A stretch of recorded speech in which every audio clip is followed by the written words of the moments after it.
Okay, I'm about to open Dota. I'm sure there'll be some cinematics. I didn't even open it yet. My flight got canceled. I was not supposed to be here for this, but thank you, weather. We're here. All right, let's find out. I have not read the patch. I saw a couple spoilerish things from chat talking about it, or Discord talking about it, but I did not see too much. This will be kind of our first reactions as we go kind of stream.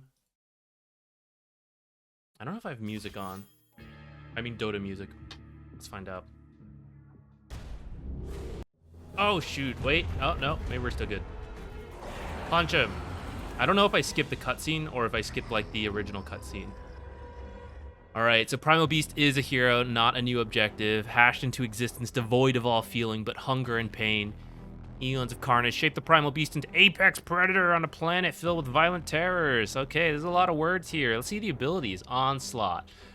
Primal Beast charges up, then runs. So, I mean, it's pretty much all the abilities, right? I should know them without without actually having to read these if you played Ags Lab. But anyways, the longer the charge duration, the further Primal Beast. Okay. It's kind of like a pinball. Max distance, 2,000. That seems like a lot. Time to max charge, 2 seconds. It's like Coddle Blast, but you are the blast. And also you stun at the end. Okay. Trample, stomps over everything. Airzy, Hugo, what's up? Primal Beast stomps over everything for every 140 units traveled. All enemies around the beast receive damage. Deals base damage plus a multiplier of Primal Beast attack damage. Disarmed for the duration of the ability. Okay. Uproar. He provides base bonus damage. Additionally, for every instance of 35 damage or more Primal Beast takes from enemy heroes, he accumulates stacks of Uproar. 35 damage is kind of low. So he takes damage and he gets more Uproar stacks. Okay. Releases a roar that slows surrounding enemies and grants the beast additional attack damage and armor for 7 seconds. Is this a passive? I don't see a cooldown on this. Oh, I mean, that just might be Dota. Classic Dota things. It says when activated. Whatever. And the ult is the one where he grabs people and, like, slams them. Damaging and mini-stunning any enemy caught in the AoE lasts 2.3 seconds. That is a low cooldown. Uh-oh. Uh-oh. Talents. Mana regen, magic resist, uproar armor stack. Beast dispels himself when activating Uproar. That's not going to be problematic. Papa Samson, welcome. Hey, what's up? Ant Lover, hello. I know. I cannot explain how excited. Okay, guys. I was supposed to fly, and I knew the pack would come out as soon as I got there. I got to the airport, and then, like, I go in to sign in. I'm, like, putting in my code, and it's like, this flight doesn't exist. And I was like, what do you mean it doesn't exist? I look at it. It's been canceled. I'm going to, like, all the agents and stuff, the Uber driver. They're all like, you know, I'm so sorry. It's so inconvenient. I'm, like, behind the mask. I'm like, ha, ha, ha. Oh, don't worry about it. Oh, just get me home. Ha, ha. Oh, I've never been so excited. Okay, let's use some of these abilities. I haven't even read the rest, guys, but we're going to... Okay, that's interesting. Let's get the creeps in here. Get a couple enemy heroes. So how does this work? If they're, like, in a line.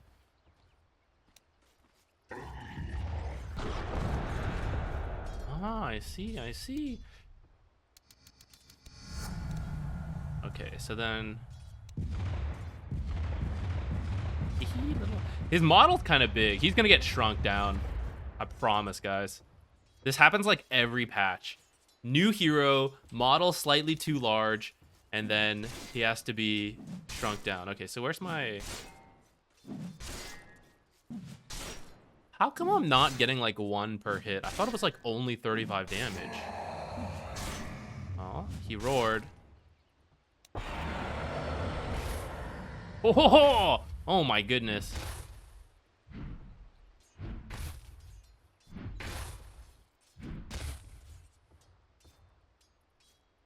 All right.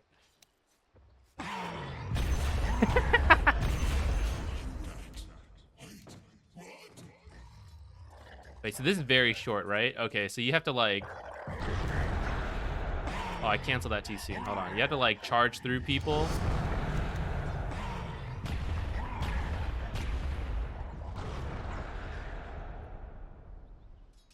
I didn't see his base stats. Hold on. We're going to have to come back to this. Hello, everyone. What's up? Fruit basket. I kind of agree. I haven't, like, fully absorbed it yet, but I kind of agree. There's a lot of, like, burst early stuff. Or early damage increases. Thamada, you can cancel the charge early. Hey, Swick. I know it's patch day. Is it a pos 3 hero? I mean, it's an every role hero right now. New heroes are always played in every single role to begin with, and then we'll figure it out from there. All right, here we go. Let's read this patch, guys. Oh, I'm so excited. Wait. Hang on. I'm excited, but thank goodness we have this saved from a previous time we've done this. Can you guys see? No, it's slightly off center for you guys. Here, let's. Okay, something like this. Should I move my camera? Oh! We've done this before. Wait, then the chat's a little too high. Okay, temporarily. I'm not gonna remember to fix this later, guys, but we'll move the chat a little bit as well. All right, guys, let's go. Let's find out. Let's find out the patch. Let me know if something gets cut off. We'll see if I read it or not. Supposedly, he's an initiator, durable disabler, rushing savagely through enemies and allies alike. I'll try to read all this stuff because I know people always say they're just like listening to the stream, you know? Primal Beast pounds into battle as one born to raise a ruckus, an unavoidable threat amidst any fray. The beast can punish attackers and relishes grabbing prey to repeatedly slam them against the ground until nothing but mush remains, and then Aghanim asked him to join. An ageless hunger stalks the land. Though the deterioration of the Mistwood and its evolution from idyllic expanse to death-filled Tangle Wild was a slow, wizard-fueled process, most scholars agree the true beginnings of the end was marked by the interdimensional arrival of the primal beast. A creature... Damn, we're writing essays. A creature... Too bad I can't read. A creature hatched into an existence devoid of all feeling but hunger and pain. Eons of carnage shaped the primal beast into the apex predator on a planet filled with violent terrors. Desperately banished by would-be masters with failed hopes to control him, the beast was cast into a new world, one where he could ascend from mere hungry predator into an invasive killing machine with nothing able to stand in his way. For thousands of years, the Mistwood served as undisputed stomping grounds for the beast's destructive play until one tiny annoyance employed vile trickery to trap the unstoppable beast in the Gleipnir. That's an item, guys. There, he might have remained subdued for eternity, were it not for the unpredictable powers of the Continuum device. Now freed from both Gleipnir and Vault, far afield from the Mistwood and much closer to inhabited lands, the beast sets his snout towards new slaughters and the delights of savage destruction, and the paltry fires of civilization will do little to keep this ageless monster at bay. Here's a picture of all his abilities that we just looked through, so we'll do that later. Oh, little wallpapers. Look, he's peeking his head out of a tree. This is actually a treant rework, guys. Can you see it? Here's the leaves. Here's Tree's face. This is the new treant. 7.31 gameplay patch. 20-hour stream incoming. Yeah, we'll see. Oh god, look at this. Look at this scroll bar. We've barely gotten anywhere. If I have to read the whole thing, it will take a really long time, guys. This whole thing will probably not be on YouTube. I'll leave it up as a VOD for a while on Twitch. I will do like a patch highlights for YouTube after this stream. So I'm just calling out all the support stuff. But otherwise, yeah, it'll be a super long video, which we did once in the past, but I don't think... I think most people don't care for it, and it takes a long time to upload, so... Okay, Primal Beast's arrival has imbued jungle creeps everywhere with newfound ferocity and power. No longer willing to accept punishment without complaint, these creeps have evolved into deadly protectors, unafraid to fight back when heroes come calling. Now the jungle teams with new active and passive abilities just waiting to ruin the day of the unfortunate or unwary. Stalk these camps at your own peril. The risk to reward just got a whole lot scarier, guys. I'm pretty excited about this because there used to be more actives in the jungle, and then through bugs or like slow removals, the creeps no longer like cast as many abilities. So I'm pretty excited to see what this is. Who the hell is that? Is this the Ice Ogre? Or is it a new one? Is it he like reskinned? That's new. He's a pine cone. A pine cone. Are they all reworked like this? Or are some of these new? Are these brand new camps? What? They're not going to tell me more about this? Maybe we have to get there. Okay, Techies. Techies rework. Team Techies, after Sticky Bomb or Halo, after losing multiple contracts to potential teammates with a better fit, the contentious crew of Techies Demolitions have updated the tools in their blast box to better find business in trying times, finally understanding what it means to be a team players. The Techies spent a few bomb-focused brainstorming sessions, dreaming up new ways to inflict joyous pain, and are more equipped than ever to thrive in the thick of battle. Some tools of their trade may be new, but the infectious laughter of this terrible trio will never change. Did you guys know? You know how there used to be that Crystal Maiden wheel? I've actually won an Arcana before, and it was Techies. I have not used that Arcana, but maybe it's time. Okay, Sticky Bomb. Techies lob a bomb cart onto a target area. If the cart lands near an enemy, it sticks to them and reduces movement speed briefly before exploding. Okay, so it does explode. I was like, it just slows them. Blast Off, launch themselves. Okay, so Blast Off looks like the same, but it can no longer deny him. Okay. I'm kind of sad that we're losing a lot of suicide mechanics, but it also makes sense because it's really frustrating. I've said this in several reviews where I see people harassing Techies in lane, and it's like, you don't have a stun. You will never kill Techies because he will always blast off deny himself, and he just comes out super ahead in that trade. So don't even look at the Techies. So now with blast off no longer killing himself, like those trades are not as bad because you might lose a lot of health, but you kill him. So I think it's probably necessary, but it is sad because I think the suicide mechanic is kind of cool to deny yourself. We should probably trigger warning, not use suicide too much. But yeah. Okay, reactive taser. Techies triggers a zap that provides a jolt of movement speed and temporarily disarms enemies attacking them. At the end of its charge, the zap explodes, disarming enemies in the area. Oh, he's got a disarm now. That's pretty interesting. And then proximity mine is now his ultimate. Only appears visible close enough for it to explode. Oh, okay, that'll be interesting. We'll have to see that later. We'll check all these stuff later. We'll look at Techies and the new hero. Okay, general updates. Base hero gold bounty. Ooh, okay. 120 plus level times 8 to 125 plus level times 8. I thought it was going to be more. So it's just 5 gold more. Oh, wait. Also reworked gold streak formula and XP streak. Okay, wait.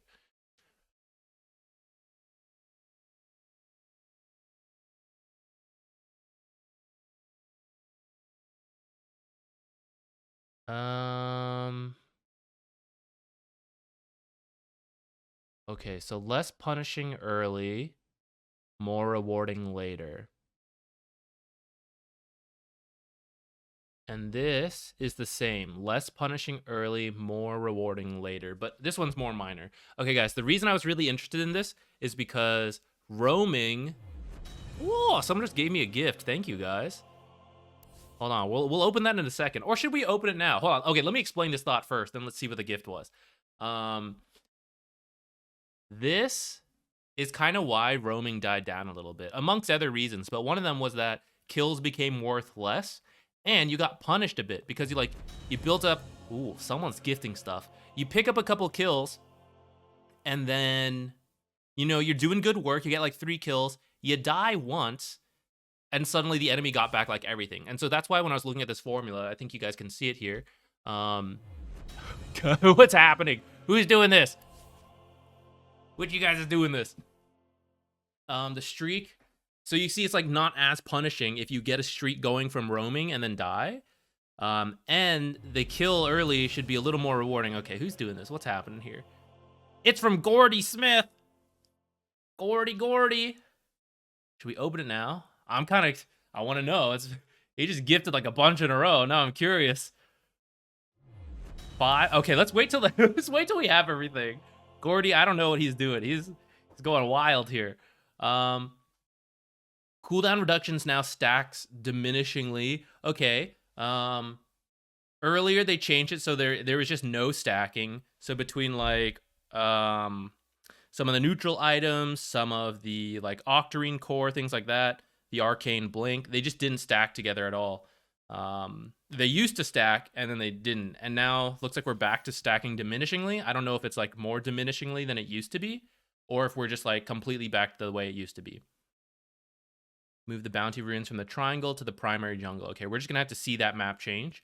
Move the Dire Radiant Offlane Towers 320 units further away from the base. Oh, so they're like past the river now. Wait, 320? No, not past the river. That's too far. They're closer to the river. That's interesting, guys.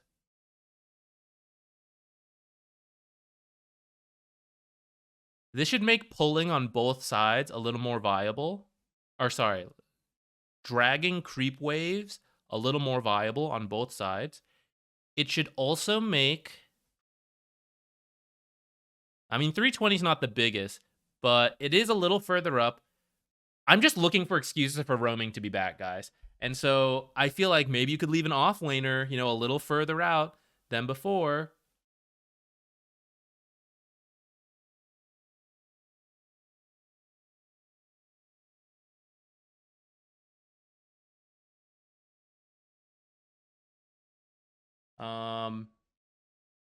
So yeah, that's what I'm looking for. I'm like, can I leave my offlaner alone? Can I go roam on the 4 position? When a hero respawns in the fountain, they are invulnerable as long as there's at least one enemy hero in the base until they issue a command. Nice. This is a really, really good way to deal with fountain diving. Fountain diving alone, tactical. Fountain spawn camping is pretty miserable. Like, just win the game, you know? So I was okay with letting people get like 1 kill or something, and that's usually all that happens in a lot of my games. Like, they camp around, they kill you as you respawn, and then they finish the game. But some people in unranked, especially Smurfs, they just like sit there for a really long time, and like eventually someone is forced to abandon because they're stuck in the fountain so long. So this is really nice. Kind of, I guess you might still get trapped there into abandoning, but at least they're not just like farming you for kills. And hopefully this dissuades a lot of people doing that. They get bored and they just like actually win the game. Hey Silverbird, what's up? Should we open these? I think Gordy's done gift the... Let's see what these are. Oh, I gotta like unwrap these. Pause in the thing. Oh wait, I did know this was...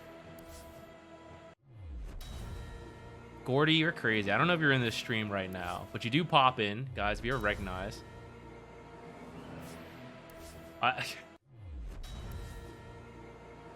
He mentioned he was gonna do this, and then I forgot. Oh, this is too kind of him. This is the Snapfire set. This is actually a really nice set. Oh, sorry, you guys probably didn't see that properly because of the screen zoomed in, because we were just looking at patch notes. But Gordy was just very kind there and just gifted one of the sets to me. Actually, it cut off a little bit here. Let's fix that. Yeah, it's a really good skin. Gordy is too kind. Thank you. We'll make him a VP in the Twitch chat or something. I don't know. That's very nice of him. Okay, let's get back to this. Okay, so that's good. Kill gold information now shows a breakdown of gold bounty for the killer plus proximity gold. Okay, that's cool. This has been kind of hard to follow unless you know the formulas, which I know of them, but I still don't know them, so it's kind of nice to see the breakdown. The following abilities now consistently reveal invisibility for their duration. Winter's Curse, Aether Remnant, Berserker, Rage and Snare, Shackles, Life Drain. Did they not? Some of these are supposed to, I thought. Could some people fade into Invis? Fortune's End, Sinister's Gaze, Searing Chains, Enchant, Remnant. Okay, so... I thought some of these already revealed Invis heroes. Or like if you were, for example, life draining them, I thought they couldn't go Invis. Or they could, but like you could still see them. Maybe I'm wrong. Well, okay, so these are some Invis counters then. Attack and armor types are now represented through abilities. Most damage remains unchanged with a few exceptions in creep versus creep and creep versus tower situations. Okay, that's going to be a little niche to some of you guys. Adding new ability, piercing. This has already existed though. Piercing units deal 150 bonus damage to non-hero units and 50% less. Isn't this already added new ability? Oh, well, maybe it's just saying in the tooltips, because before there was no way to see what was piercing or not. You just had to know. So maybe that's what that is. Adding new ability, reinforced. Reinforced unit deals 150 bonus damage to other reinforced units and reduced damage. Is this like catapults? What is Runty? Runty units deal 25% less damage to heroes. Runty, lol. What was that? Silverbird, thank you for the sub. Thank you, I appreciate the support. Runty. A lot of times they can go invis, but be that weird translucent. Oh, gotcha. Yeah, you could like see them. Okay.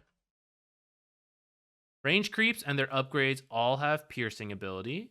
All buildings and siege units now have reinforced ability. Structure originally.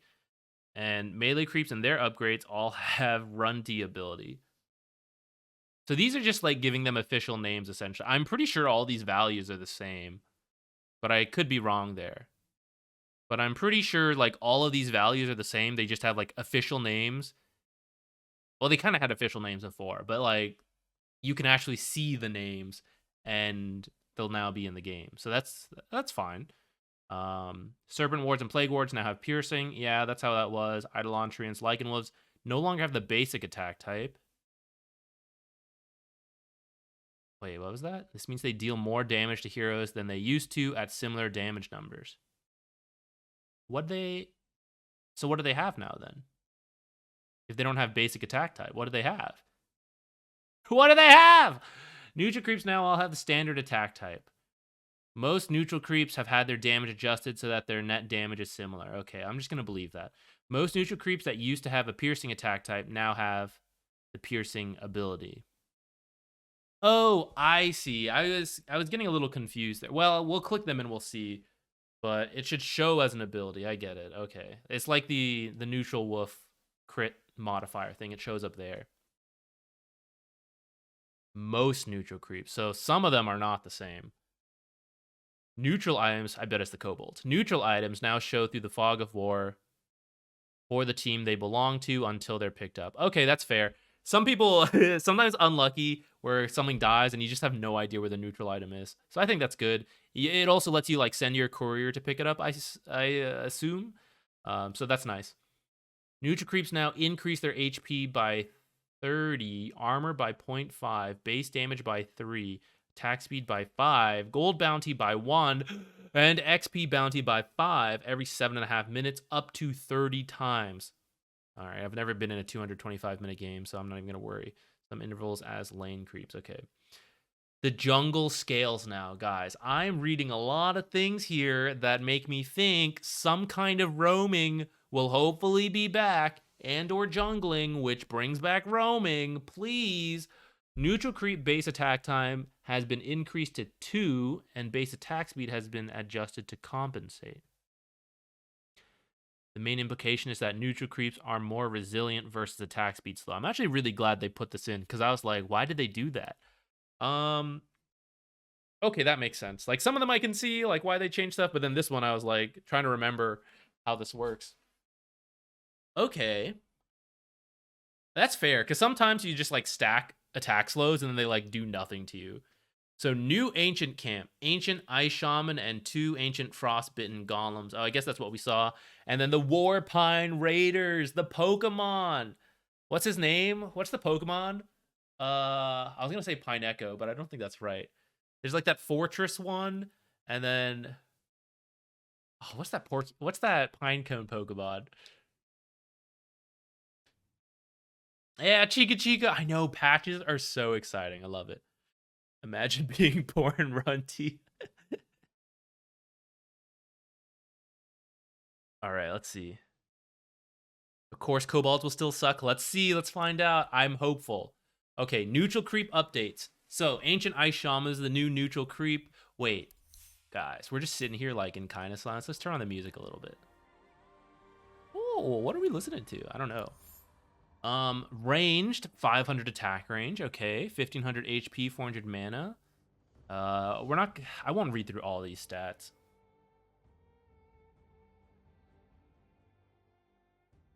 Ability is what I'm interested in. Ice Fire Bomb. Ice Shaman throws a bomb to an enemy unit or building. Oh, that's interesting. Dealing 50 damage per second for 8 seconds. Wait. Okay. Deals 25% damage to buildings. I was about to say, how can that be balanced? Everyone's going to build Helm of the Dominator because that was about to be insane. Or the Helm of the Overlord. So it does 100 damage to towers then? Is that what it is? 50 damage per second, 8 seconds. 400, 25%, 100, 700, 30-second cooldown. Okay, so this is another way to like siege buildings. It is Pine Echo? Damn.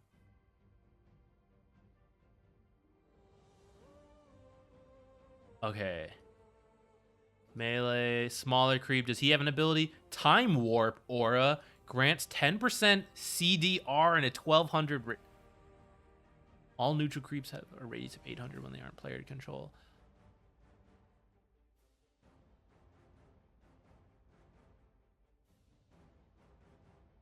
This is very interesting. These are all buffs to Chen, by the way. These new abilities sound good. This sounds like a Chen kind of thing.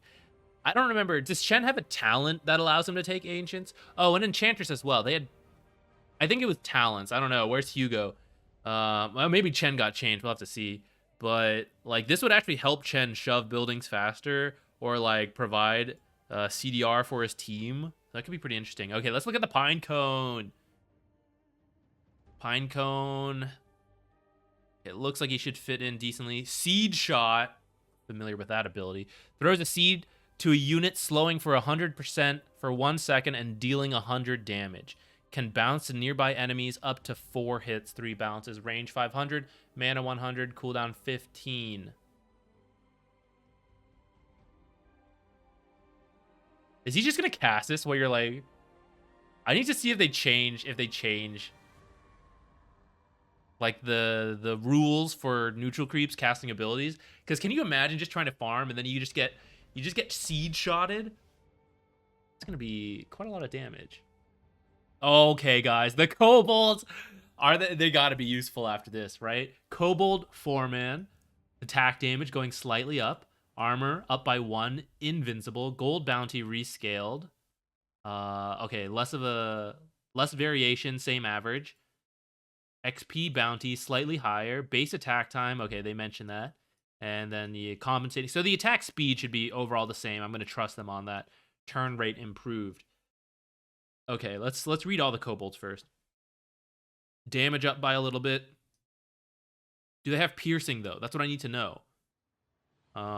Gold bounty rescaled. So this guy's actually worth a little less on average. Base attack time increased. Okay. Turn rate, sure. Steel weapon. Every third attack, kobold soldier will disarm its target for 3 seconds. Attack counter does not increase while ability is on cooldown. Cooldown's 9 seconds. Okay. Oh, this is really good. They don't need pierce with this then. Well, let's see. Model size increased. Interesting. Actually, I really like that they did this because he looks different from the other kobolds, but he's very much the same size. So sometimes I find it confusing. Movement speed up a little bit. Base attack time, blah, blah, blah. Gold bounty down a little bit.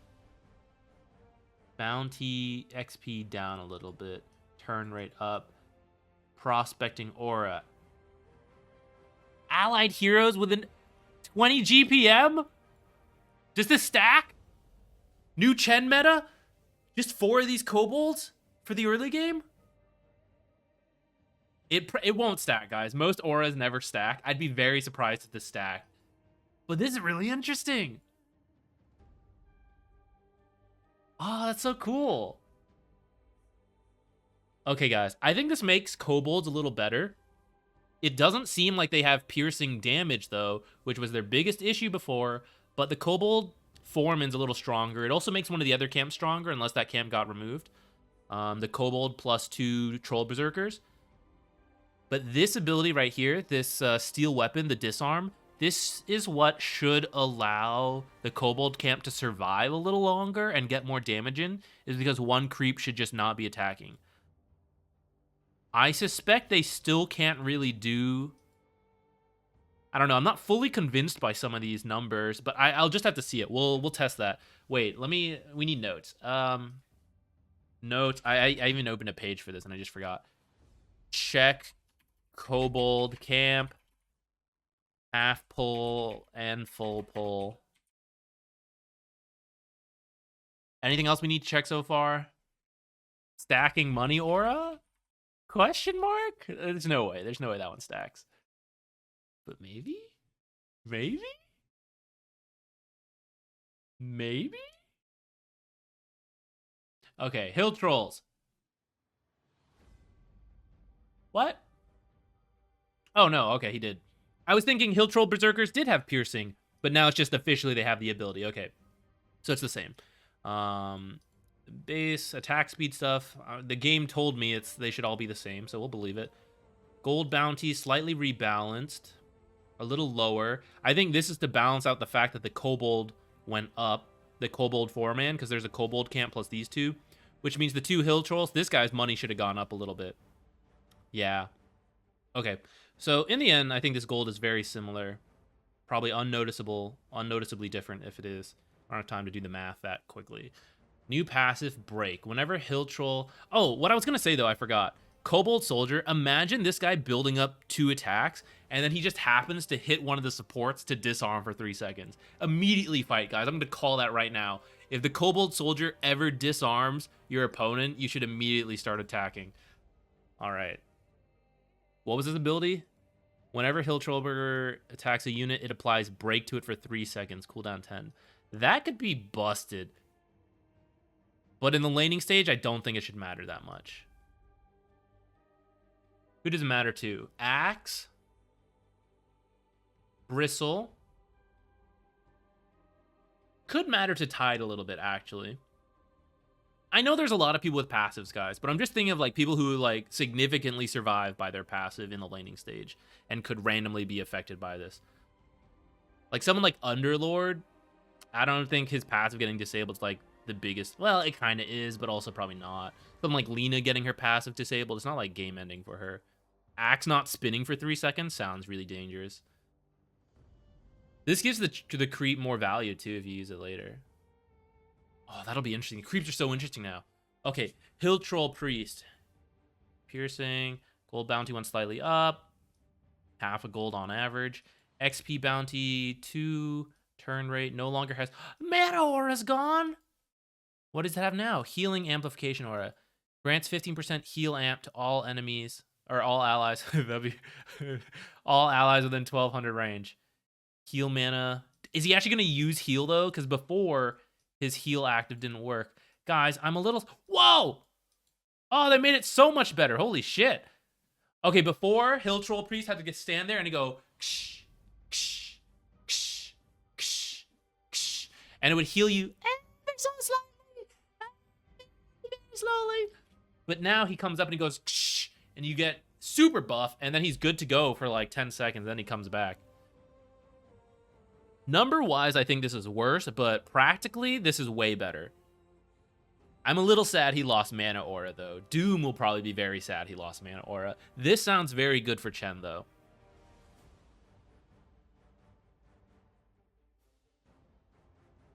Vul Assassin.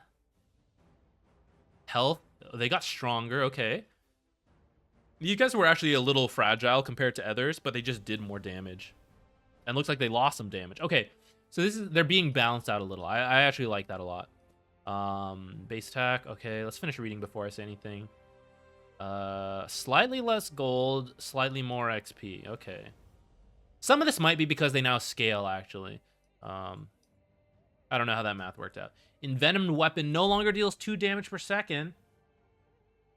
Duration decreased from 20 to 10. Envenomed weapon hero duration decreased from 10 to 2. Now reduces health regen by 75. Okay. I was going to say, guys, this is why I thought they got less damage and more health. Because that effectively makes them the same for pull camps, but different for when you're trying to pull the camp and they just chunk you down. But actually, if they were just going to change the passive anyways, then I feel like it doesn't matter. This was really annoying because for 10 seconds, you just could not use a tango or a salve. Or you shouldn't, because you were just going to lose a lot of health. You still should not salve or tango while affected, but only for 2 seconds now. So it's like not nearly as punishing if you do use it, and you don't have to wait nearly as long. So I'm glad. This was actually really annoying. But I feel like this is very niche. 2 seconds for 75%. That's like so bizarre, I feel like. For the neutral creep, I mean. I feel like this will only be useful when someone steals this, and then you apply this amount of healing reduction to a hero. Then that's really good. The creeps will probably just die before they ever get to do that. So I think someone has to steal this. Or get buffed by like Enchantress Chen, those guys, I guess. Don't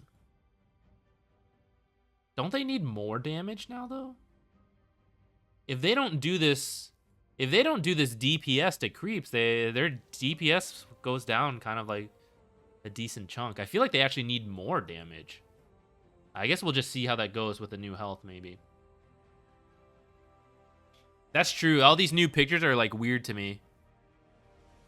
Okay, we got the ghost. This is the big blue spirit, guys. Armor up by 1. Okay.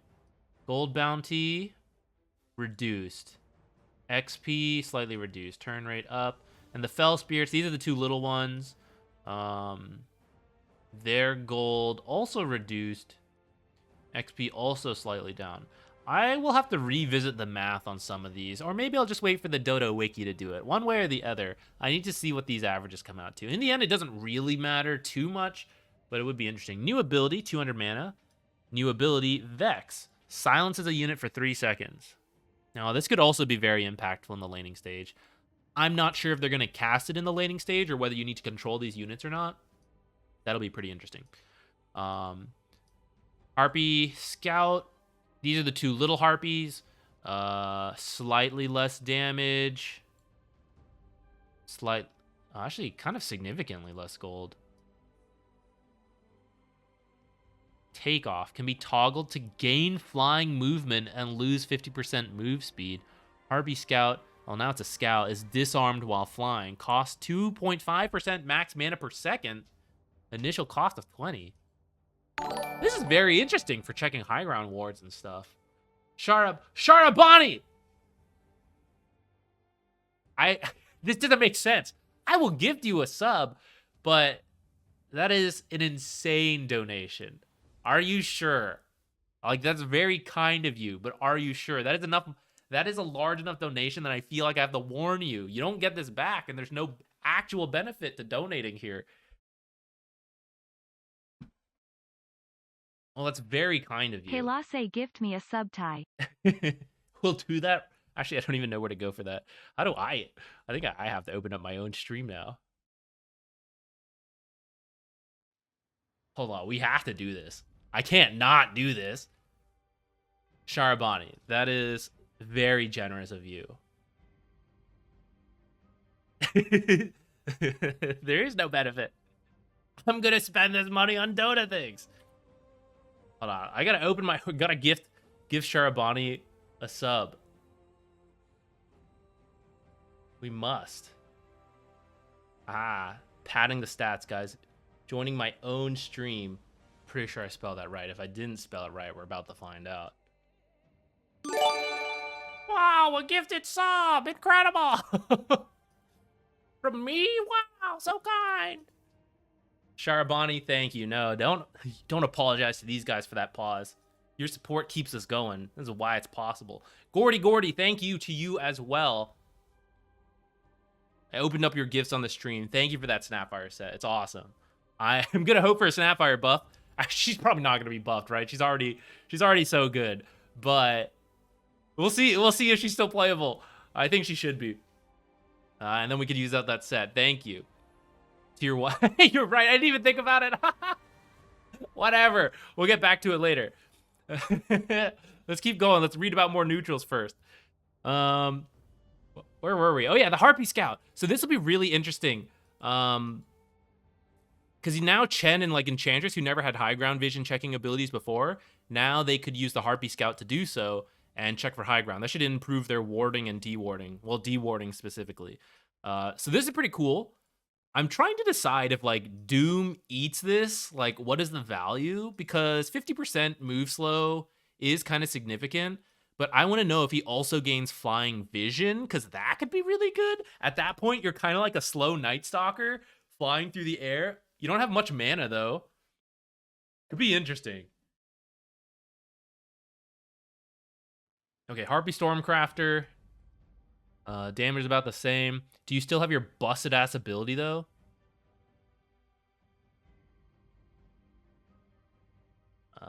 Gold down quite a lot. XP. It'll just cast it? Oh my god! No wonder why they lost so much damage. I was wondering, I was like, what is balancing this out? He's just gonna cast it. Okay, guys, you have to be careful around this Harpy Stormcrafter now. This ability is whack. You're going to take so much damage by accident if you're near the low health creeps.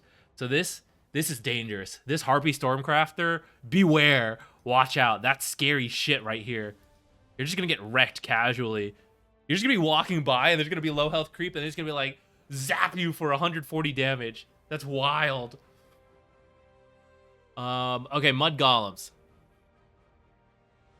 No, Chiga. The VOD will stay up, but I'll do like a highlight. This will be one of the highlights right here, I'll tell you that. The highlight video will probably be quite long because I can already tell like we're quite far to go. This, I don't even know we're playing Dota today, guys. I think we might just be reading the patch again, but we'll see. Ooh, yeah, this might be able to use to be denies, Forsty. That's a great point. I wonder how many. The other abilities like Hellbear Clap and Centaur Stomp need at least three units nearby. The Hellbear, any 3 units. The Centaur needs 3 hero units. Wait. No. Oh, I was thinking of the Centaur will stomp for any 3 units. I was thinking of Hadouken by the Dark Satyr or Satyr Tormentor. I forget their names as well. Anyways, we're not at those camps yet. Maybe they will come back. Ooh, takes more damage to magic. Okay, not as game ruining for the magic team. Let's kind of brush over these smaller changes. Hurl Rock now deals double damage to creeps. Now will occasionally cast Hurl Rock at player-controlled creeps. Won't chain their rocks? That would be funny. At player-controlled creeps, though. So this is only going to affect, like, very few heroes, though, right? I guess anyone who farms with summon. So maybe not that few. Like Enigma, Treant, or sorry, Nature's Prophet, Treants, Lycan, Almadam users, I guess. That could be interesting. The Shard Golem. Mostly the same. Just randomly just kills one of your Eidolons, I guess, with a Hurl Rock. Okay. Ogre Bruiser. Damage down a little bit. Health down a little bit. Gold rescaled. I didn't realize they had such a huge variation, actually. I think this is still worth slightly less gold on average, but far more consistent. I didn't realize they had a 20 gold range. That's actually crazy. XP bounty increase from 31 to 32. Turn rate, okay. Ogre Smash with an extra period. Oh, actually, no. It's because the exclamation point's part of the name, I guess. Ogre slowly charges the big attack for 2.8 seconds. Stunning for 3 seconds, excuse me? And dealing 200 plus 8% of current H... What? This is absurd. 12... And he'll just randomly cast it sometimes? They won't chain cast it? They will when I take Chen, and I'm just doling out 3-second stuns in a row. He's a Meteor Hammer. This can't be right. This has to be changed, right? Hugo, where's Hugo? Where's our Chen player? 3 Ogre Bruisers and a Centaur. Or maybe you need like 2 Centaurs and 2 Ogres Bruisers. How can this be okay? 3 seconds of stun? I mean, I know it's a 2.8 channel time, but this is still absurd. Can you not, like, you can almost Yule someone and then Ogre smash them for 3 seconds, and then you can Meteor Hammer them. 208%! This seems absurd to me, but I kind of like it. It's actually really funny to me. I can't wait to see clips of people dying to this. This is going to be so good, guys. I can't wait. You know the people, and there's some people in our community as well, they just go into the game. They don't even read the patch changes. Someone is getting messed up by this change. They're getting absolutely wrecked. Okay, the Ogre Frost Mage, probably much more dull in comparison. Less damage. Makes sense, because now the Ogre just randomly kills everything. Base attack time. Okay, gold bounty. Slightly up, I guess, to compensate the Ogre Bruisers. XP bounty. Okay, turn rate. Well, I guess it did say the neutral creeps were going to be scarier, so I guess this is why. Like, damn, they are. Satyr Banisher. Damage increased. Slightly more damage, okay. A good chunk of XP less. Let's see if it's compensated for. Slightly more gold. Can now cast Purge in his camp after 5 seconds of attacking a hero. This guy will randomly dispel you now. Damn. His damage also slightly down. But he's probably... I bet he now uses his ability. Armor increased by 1. Okay, he's harder to kill. Now has the Mana Aura ability. Oh, he has the Mana Aura. Does he still have the... I forget what it's called, but he can, like, burn mana. Does he still have that? Is this just extra? Well, this makes... I guess this still makes sense on him. 2.5 mana regen. That's quite... I think before it was only, like, 1, maybe 2. I think this is more than it used to be. Which makes sense, because he's a stronger creep. Okay. Alpha Wolf? More gold, slightly less XP. Nothing. Okay, those are the most boring change of all. Oh, this. Wait, are these the little wolves? I thought the big one was called Alpha Wolf. Are these the little wolves? Who are you? Damage reduced significantly. Gold increased a bit, though. XP decreased.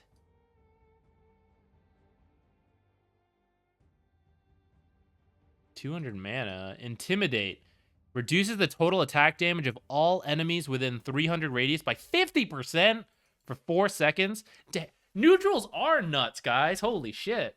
Mana cost 50. Cooldown 16. Now cast Intimidate on nearby enemies when on low health in his camp. Guys, fights in the jungle are about to get wild, okay? There's going to be some huge team fight, and you're just going to get Ogre smashed, and then also have all your damage reduced. But everyone's going to be gaining a lot of mana. Nah, that one won't affect you. This is kind of crazy. This is nutty, guys.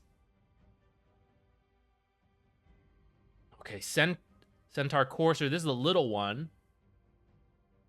I guess this is why they lost so much damage, though, is because they're just going to make you do less damage.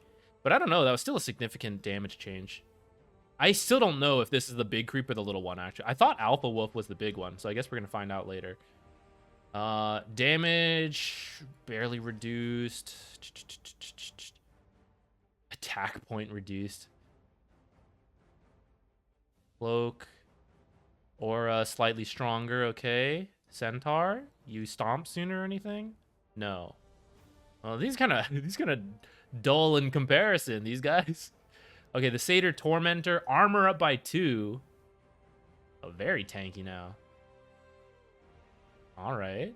Not much changes besides that, but he's just going to be harder to kill. He's going to have a good chunk of armor. Hellbear Smasher. Damage a little bit more normalized, but still down overall, I think. Lost Swiftness Aura. New passive ability, Death Throw, Power. What? New passive ability, Death Throw Power. Okay. When Hellbear Smasher dies, all allies within 700 range gain plus 50 base attack damage. There's going to be some very niche cases, guys. Base damage is very good with, like, agility heroes.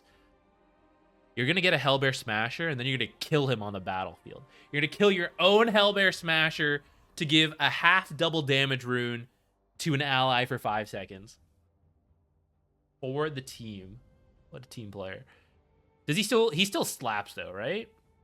Oh, Hellbear, the little Hellbear, Potato, he's got the swiftness aura. Okay, so someone still has it. Oh, and he also had 100 attacks. Okay, guys. Chen's meta is to kill his own creeps now with these guys. These are interesting changes. Oh, no, the stream died. Backish. All right. I did see it dropped a bit, but it looks like it's stabilized, guys. So maybe it was just a surge. It is snowing. It is starting to snow here, so I don't know if the weather's affecting it all. We're not even like a fourth of the way through. Okay, Wild Wing. Play less damage. Slightly more gold. Good amount of XP more. 200 mana. Wild Wing little guy now has Tornado. Okay. Tornado no longer like this 40-second channel. Okay, I like this change. It's actually really irritating. The Tornado could just like follow you along for a really long time if someone wanted to do that. And it's kind of ridiculous. 15 seconds is much more reasonable. Now lasts for 5 seconds after channel is interrupted. That's pretty cool. Probably pretty annoying for whoever canceled the channel, but pretty cool for the Wild Wing. Whenever a Wild Wing Ripper dies to a hero in his camp, there's a 33% chance that nearby Wild Wings will cast Tornado on the attacker. Darn. I mean, this is cool, but I was low-key hoping that there's a chance that a Wild Wing will become the new Wild Wing Ripper, and they would just evolve into the next big creep. I think that would be funny, but probably not very balanced. This makes way more sense. Ooh, so maybe now the meta is to kill the little guys first. I don't know. Gold, standardized. That's the same. He lost Tornado, gained Hurricane.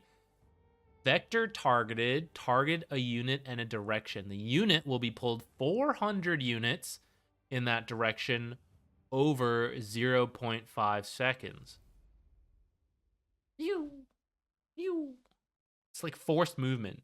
Allies or enemies? Is this like a force staff?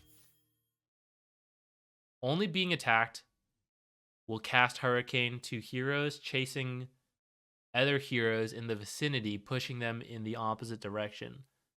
So the Wild Wing Ripper is now your friend. If you're being chased in the jungle, you just like hit the Wild Wing and he'll just randomly push someone. I think. I don't know. We're gonna have to see. We're gonna have to see this. Dark Troll Summoner. Armor increased by 3. Wow. Tanky boy. Slightly gold decreased. Raised Dead no longer needs nearby corpses. Well, that doesn't make quite as much sense, but is much easier to use. 3 skeletons now. Alchemist will love that. No longer has Ensnare. Oh, guys, did you guys know Ensnare used to be BKB piercing? It's crazy. Well, now it doesn't even exist anymore. Does this guy have Ensnare? No. Thought he... So they have far less damage, possibly because there's now 3 of them. Gold bounty way down. Alchemists don't care. This is overall nerfed this guy. I don't even think the Dark Troll... Oh, maybe the Hill Troll balances it out. New passive ability, Rally. Skeletons allies within 1200 range gain 3 bonus attack damage. This aura stacks. Oh, so this is... Okay, never mind. So actually they're even scarier damage-wise now then. Because that should stack quite high. But I mean, they die pretty quickly too, so... Hill Troll still does piercing damage. The rest, slight decreases. Hill Troll now has Ensnare, so now he has mana. will cast Ensnare sometimes to target attacking it. Okay. Ancient Creeps. Turn rate. Are we gonna have to revisit this? The pulling series is now a little dated on what creeps have abilities. Whatever. I think this is more consistent damage that is on average about the same, but math on the fly is not my forte. Gold bounty increased, decreased. I mean, this is quite a significant decrease. See if these guys balance it out. Takes more magic damage. You guys have more. You lost some damage, gained armor. Did you gain armor? No. Have a bit of magic resistance on these guys. XP increase from 50 to 95. Oh, by quite a lot, actually. Oh, wait, is this the big creep? And these are the little creeps? I think Drake was the big one. No, but that doesn't make sense. Why would this one not have had magic resist? So this guy... I think this is the big creep, and these are the little ones. I'm so confused, guys. These new pictures are throwing me off. They're worth a lot more XP, which makes me think this was the little one. Oh, yeah, this was the big one for sure. This is the little one.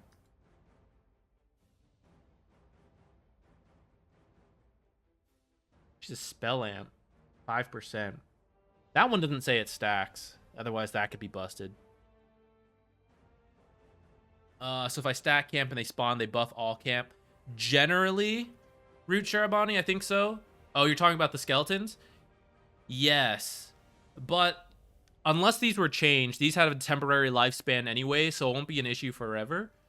But yeah, that could be pretty scary if suddenly like 20 creeps all get like 9 extra damage or something. Or you have multiple troll summoners and they like summon like six skeletons. Okay, the big golem, magic resist down, gold slightly down, health down. Ancient rock golem, I think this is the little one. Weakness, reduces the armor of enemy units by 2. Interesting. That's not too bad, though. Just 2 armor. It's probably not the end of the world. Ancient Thunderhide. I'm getting bored of neutral creeps, guys. Not fully, but bored a little. We're almost at the end there. All of them taking a bit more magic damage. Rumblehide. No new ability on this guy either. Okay. We're at items. Looks like we have some new images as well. Either new items or just new stuff. This is from Hades right here. Just kidding. I don't know. Discover the Boots of Bearing, Revenant's Brooch, and Wraith Pact. All new items of power that might shift the balance of any fight. The resplendent Boots of Bearing can be traced to the very foundations of Stonehall's imperial legacy. Fit perfectly to carry the Emperor's message of unity into far-flung lands. Rumors of the Revenant's Brooch have persisted for centuries, and in some cultures, the legends of its cursed owner are celebrated still, though few believe such mythical origin stories are actually true, and it is said the consciousness trapped within the Wraith Pact can turn even the noblest minds onto a path of darkness. But many brave heroes are willing to pay the price. New boots, though. That's pretty exciting, guys. We haven't had new boots in ages. I think the last new boot was getting Boots of Travel 2, which is like barely a new boot. So, it's a Witchblade upgrade. I'm never going to build this item. Damn it. Damn it. We're never going to get this. This is the core item. 45 int, 40 attack speed, 8 armor, 300 projectile speed. True Strike. You can attack ethereal units. That's very interesting. Expires after 15... Wait, 15 seconds? Wait. I misread. Oh, I was thinking the passive. Your active 5 attacks.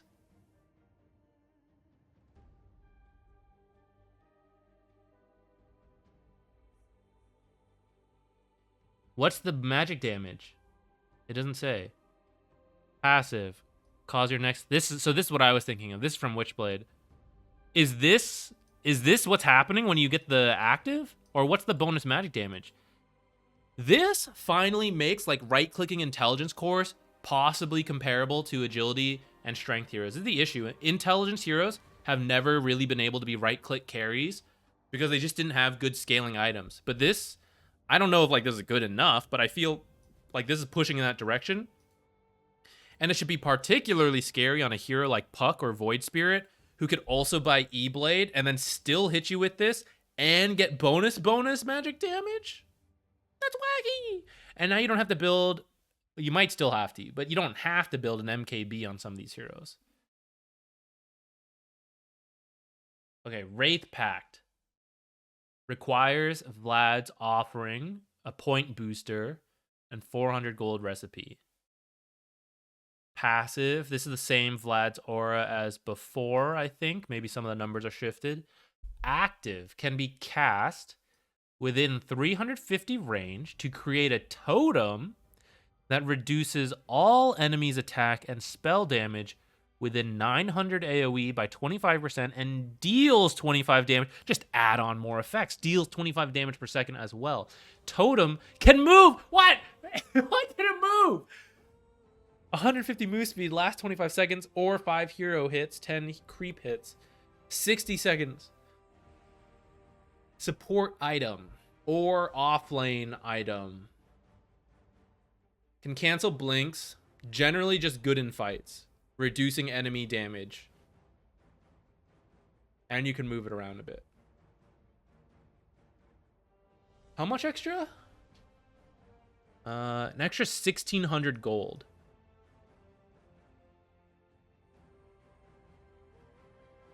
This is pretty interesting. 25 damage per second. How long? 25. Oh, that's actually that could be quite a lot of damage. You could also use this to push out creep waves. Although it's 60 seconds, that's probably not the best use of it. And yet, farming item question mark?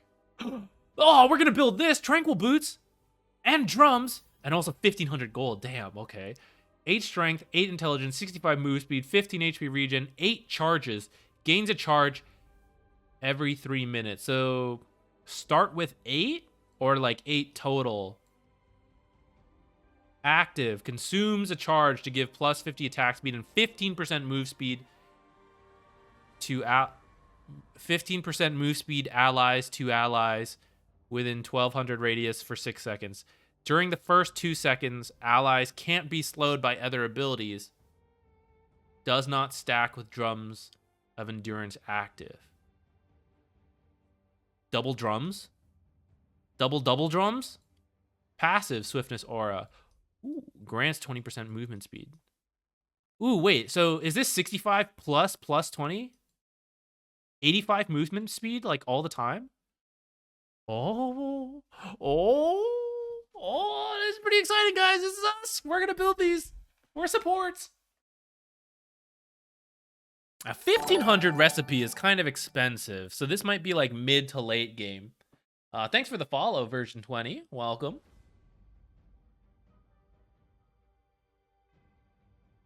Can the heal from Tranquil still be canceled? Does this still heal? Oh, it might just be flat. I think I see what you're saying, Furious George. That sounds like it's just a flat thing. You need to charge every 3 minutes. Can I still buy like a drums recipe and just like get 8 charges though? Oh.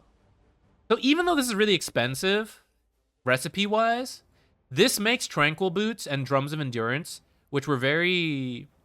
well, less so Tranquil Boots, but Drums of Endurance was very early game focused, and it was a bit of a dead-end item because it had limited charges. Still had its place. But now, this has a good place in the late game as well. Interesting. Or do I have to buy this recipe and then it gives me like 8 charges? Oh, we're going to have to test that. Hold on, guys. I forgot to be putting notes in for a bit.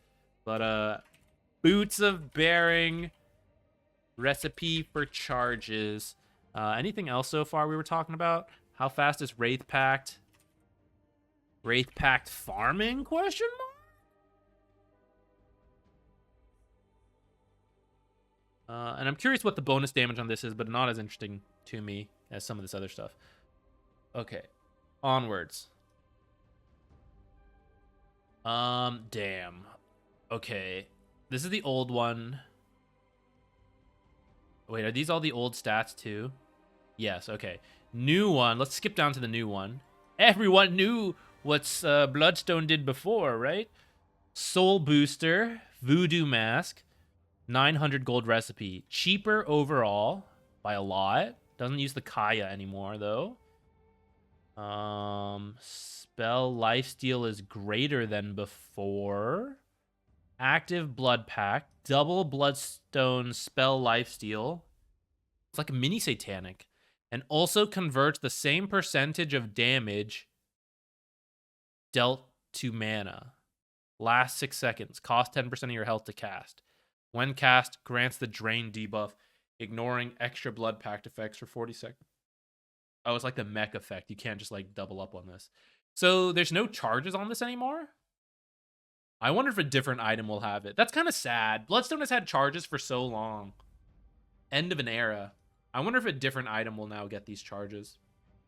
This like idea of like getting kills to get charges. It was very like snowball-y item, which felt pretty bad if you like do poorly, but like, I don't know, that's the item. So I'm a little sad to see that go, unless it's like somewhere else. This is now like a spellcaster's Satanic. I feel like they're trying to push the int heroes being able to like carry the game, which they were kind of already doing last patch. Okay, Orchid. Here's the old one. What's the new one? Blitz Knuckles. Oh, finally an item that uses these. Claymore, Voidstone. Cheaper by 300. Attack speed, attack damage, mana regen, soul burn. Is it still the same silence? Yes. So it's just different components. And what do you lose? So it's no longer an intelligence specific item. I guess that's good, because sometimes you would buy it on heroes like Bounty Hunter? I feel like there were heroes that would get Orchid, and it wasn't necessarily required to have intelligence. But at the same time, that's why int heroes would buy this item so much.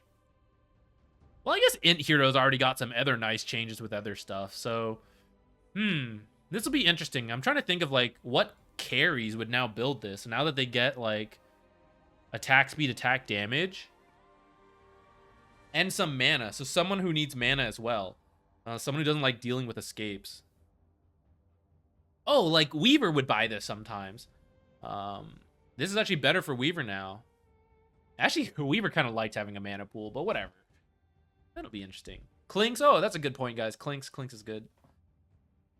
Okay, Bloodthorn then. Bloodthorn old, Bloodthorn new. So Orchid, Mage Slayer. We're using it for something. Mage Slayer, and then a recipe. Not, oh, even more expensive than before, actually. 20 intelligence. 60, 55. 20 magic resist. Soul Rend, silences. All attacks on silence will be True Strike and 100%. Okay. Mage Slayer passive. Okay. Okay, that's interesting. I wonder if intelligence heroes will still be the main ones that buy Bloodthorn or not. We'll have to see. I need to think about that item more, I feel like. The fact that it now uses Mage Slayer opens up like a whole new can of worms, I feel like. Mage Slayer felt like a dead-end item, and so a lot of people weren't using it. And now I feel like, let's say you're a typical position 1. Mage Slayer was kind of tempting before. Let's say you build Mage Slayer instead of like a Hood of Defiance. And now Orchid is better for non-intelligence heroes. I'm kind of wondering if we're going to see a lot more like Bloodthorns on cores. Especially because it seems like spellcasters were being pushed with some of these other changes, like this one and this Bloodstone. Now here's like your answer. Mage Slayer might be useful, and therefore like Orchid and Bloodthorn is more, or at least Orchid is more purchasable by other heroes, These are your like mage counters. Ethereal Blade, Kaya, Ghost Scepter, and a recipe. 25 in. I'm conflicted on this, but we're going to finish reading. 25 intelligence, 5 agility, 5 strength, spell amp. Okay, ethereal blast active. Converts the target unit to ethereal form, rendering them immune to physical damage. I mean, I already knew what this did before. It's the same as the last time. Enemies are also slowed and take 1.5. Wait. Who takes 1.5 of whose primary attribute? The enemies or mine? It should be mine, right? Or they take it. Do you just wreck agility heroes with this now? I think it should be your own primary attribute, right? I don't know. It says there. J Shales 46, thank you for the Prime sub. What? Thank you guys. You guys are being very supportive today. I appreciate it a ton. You guys are why we get to do this. Keep it going. I'm conflicted about this because for a long time, E-Blade was very it was the highest agility item you could buy, which didn't make a ton of sense because the active was like very anti-agility. And that's why it was a little weird of an item and only had very niche applications. Rip Morphling, by the way. So I feel like this puts it far more in line with the types of heroes that would build it, because you would get like spellcasters building this item, but then they didn't really need the agility. So the item itself makes more sense. It's just a little sad to see kind of an iconic item get changed like this, but that's how it goes, guys. Traditions and all that, boom, that's stuff of the past. You can't hang on to the past. We got to move forward. Now purchasable at 15 minutes. Who does this benefit? AA gets to farm faster. This is actually pretty interesting. I wonder if there are any shard reworks to work with this. Oh, it's 15 minutes sooner. It's actually a little hard to get the gold that fast for certain heroes, unless there are other changes we haven't seen yet. But the extra ability that shards give coming on sooner could be even better. Like LC support.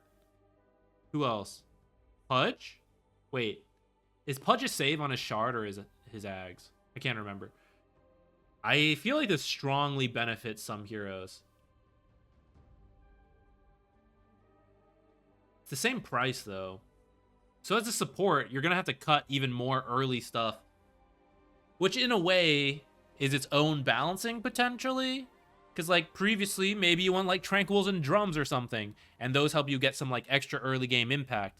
But now you're going to have to cut those out to get this at 15 minutes. But then, of course, you do get it at 15 minutes, which is sooner than before.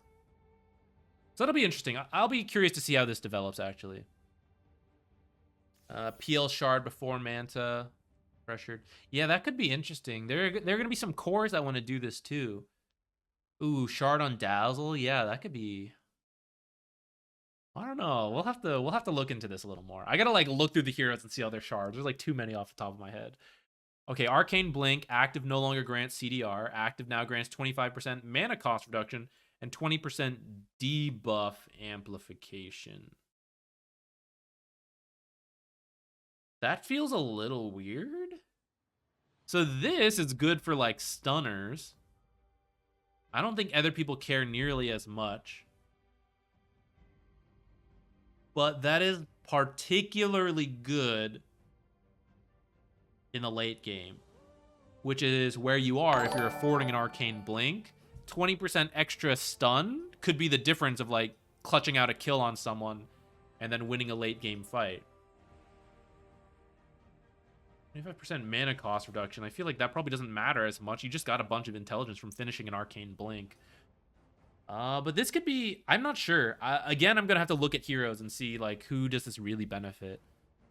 Losing cooldown reduction makes it generally less good. A lot of people were building it for this back when it stacked a bit. Zeta Chen, thank you for the sub as well. 9 months. Appreciate it. Good for Tide. Yeah, someone like Tide. Sand King, though Sand King's also, like, overwhelming Blink. But yeah, any of those like stuns, this could be pretty interesting. Rubik with this could be crazy. This could be a really good Rubik item. You'd have so much debuff. Like 50% extra debuff, actually. That could be crazy. And cheaper spells for like stealing everything and casting everything. Armlet. Higher health drain. Okay, just make it harder to use this. This was a pretty strong item in the last patch. A lot of people were building this. Blade mail, slightly cheaper. Okay, shouldn't be the biggest deal in the world. Movement speed down by 90. By 10. Movement speed down by 10 for Boots of Travel 2 as well. Now additionally reduces TP channel time by 1 second. Oh, that's pretty cool, actually. Suck it, Tinker. Tinker doesn't even build this anymore. This is pretty good. The reason you buy Boots of Travel 2 is for like the late game to be like pushing the map more. And this 1 extra second is actually a huge deal. Because by the time you can afford Boots of Travel 2, that's the time where like you got these abyssals, you got like divine rapiers, like triple daedalus. That's stupid. Like 1 or 2 daedalus max usually. And like people can die super fast. So being able to teleport in 1 second faster can be a huge game changer for this kind of stuff, for these big team fights. So that's pretty interesting. Bottle. Okay, whatever change this is, it's going to impact the mid lane quite a lot. Using the bottle removes the lingering fountain buff. I.e., you can only use it once for free once you leave the fountain. Why would you do this? I'm not that angry about it. Mainly, I just feel sad because... Who do you think is going to cut out of these free charges, guys? It's not the support player. It's all the... I mean, the support players are being cut out. Man, this means when like the mid TP's in from the fountain and you're like, hey, can you bottle me? They're like, no. They're going to bottle themselves so they can cast a spell and get some of the mana back. If you're a support TPing in to fill a bottle, this is fine. Like, you're still going to be able to do it. You're going to use it once on them for free and then hand it back. But this is for like when the mid TP's in somewhere, he can't just like refill the whole team for free. This is kind of specific to Tinker as well. It like hurts Tinker especially because he could like TP in quite frequently and like bottle people up. But it's still quite sad for like anyone helping the mid lane and then you can't get bottled up. Why would you do that to me? What? Bracer now doubles its bonuses after minute 25? Which is what? Some damage and something? No longer grants 3 spell amp, now grants 4% mana cost, which doubles at 25. What? These are supposed to be early one-off items. Wraithband 2? They're back, baby. This is going to encourage people to buy this stuff and then work on a very expensive item, I feel. You know? Where you can be slot efficient with these things in the early game, and then with your money, you keep working to some really expensive, like, mid-game item. And then at 25 minutes, you still have like 3 of these, but you're like, aha, they now double in value for a little bit. And then you start to replace them at that point. Which is kind of what I thought the shard would do. Oh, that could be another thing. So you purchase your expensive item and your shard, which doesn't take up a slot, and then you get these bonuses. I think people will start buying these again just to test it out. I don't know if this is enough, because actually it's like 2 armor versus 4 armor. And then it's like 5 attack speed versus 10 attack speed. But when you have like 3 of them, let's say, right? So like boots, let's say you're a core, a carry. Boots, Quelling Blade, triple Wraithband, so you get 5 slots at that point. And then you start working on like Manta, I guess. I don't know. Mage Slayer into Bloodthorn. Some expensive item. And that's your like 6th one, Manta, right? You're working on that. So everything consolidates into 1 slot. You buy the shard. And then later, so your double value in your Wraithband, so you go from like 6 armor to 12 armor. And that's actually quite nice. And from like 15 attack speed to 30. And then eventually you sell like 1 Wraithband to start working on your next item, something like that. Okay, I can see people buying these actually. And this might be good on supports too, especially this like null talisman for a lot of like int supports. I don't think Wraithband will be very good for core or for supports. Bracer is like what, 3 damage and some kind of HP regen, I think. I forget how much. We'll have to double check on that. Aphobic Squirrel as well with the tier 3 sub. I appreciate it. Welcome. It's patch day. We just got to see some of these neutrals. I'm gonna have to think about this. I could see Null Talisman being... is it though? We're all gonna be building Tranquil Boots. Oh, I don't know. I gotta think on that more. Crimson Guard. Cooldown a little cheaper, or a little lower. Active, a little better. All right. No one was really buying Crimson Guard, so it's a little better now. That's fair. Deso, nerfed by 5. Now gains +2 damage if an enemy hero dies. Up to a maximum of 25. Whoa, whoa, whoa, whoa, whoa. Whoa, whoa, whoa, whoa, whoa. What is this? Up to 25 charges or 25 extra damage? Could you get 50 damage from this? 50 damage? Every core is going to be build Desolator. It's not going to be good, but like everyone's going to do it. Offline mode? No. Oh, you guys can't see it. My thing just went offline, but we can still scroll and see the chat, so I think we're good. No fear. This whole review won't go on YouTube, but I will post like a patch highlights later. But I'll leave the VOD up. I mean, I leave all the VODs up, but it'll be up on Twitch. Oh, you guys can see it? I thought we're on like this zoomed in version. I didn't think you guys could see the offline mode pop in. Okay, I need to double check that Deso. Deso stack? Actually, does it stack? Can you buy like multiple Desos and get this? Someone's going to be doing that. It's going to be like one of the most cost-efficient damage items. Of course, you have to get the kills, but this is now your Smurf favorite item. And then check Racer stats. That's something I could do real quickly, but I'm still going to write down to do it later. Drums of Endurance can now be cast without interrupting channeling. I didn't know it couldn't before. Dust now deals 25 damage. Oh, I like this. No more like instant blinks away. Get wrecked. What if you could just build like before it had the cooldown, guys? You just build like 1,000 Dust of Appearances and spam it. Instantly kill like invis heroes. Okay, I like this. This'll stop people from blinking away. Cancel any like, I don't know, Tranquil Boots, something like that. If they have a salve, I guess. Cancel that. 2 enemies revealed when cast. If they're already in a sentry, do they still take damage?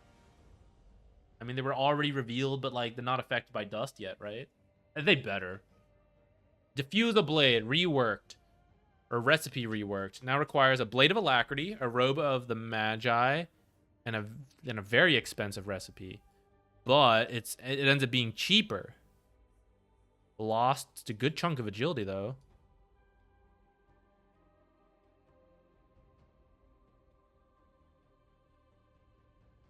Why?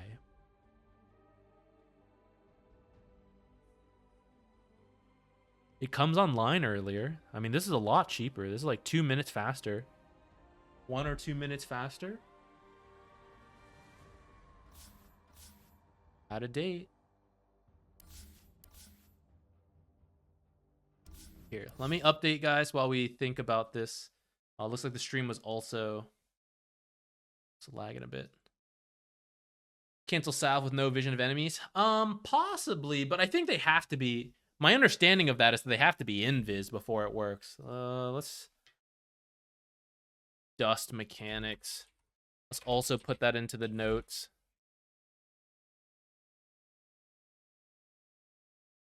I'm kind of surprised by that diffusal change, because I feel like a lot of the conflict between buying that item in the first place was that it was in this weird spot where it's like it's good early game, but then it like really drops off in the late game. And now I feel like it gives even worse stats, but it's cheaper. So I guess that pushes it to be like an early fighting item, and then you just get rid of it. And you like sell it off later because it's only like 2,400 gold. Unless it's going to build into something else, which we get to. All right, let's get back to where we were.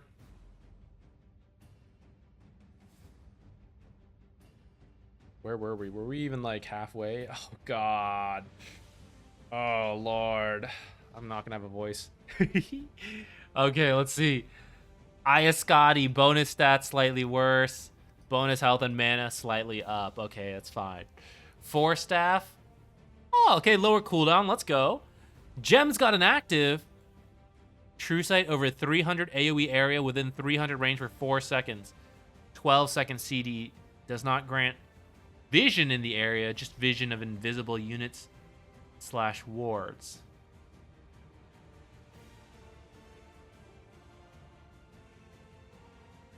Test gem mechanics. I don't fully understand this wording. No longer reveals invisibility when dropped. Okay, so sounds like maybe you just use this active to check high grounds instead of having to like drop it by the cliff.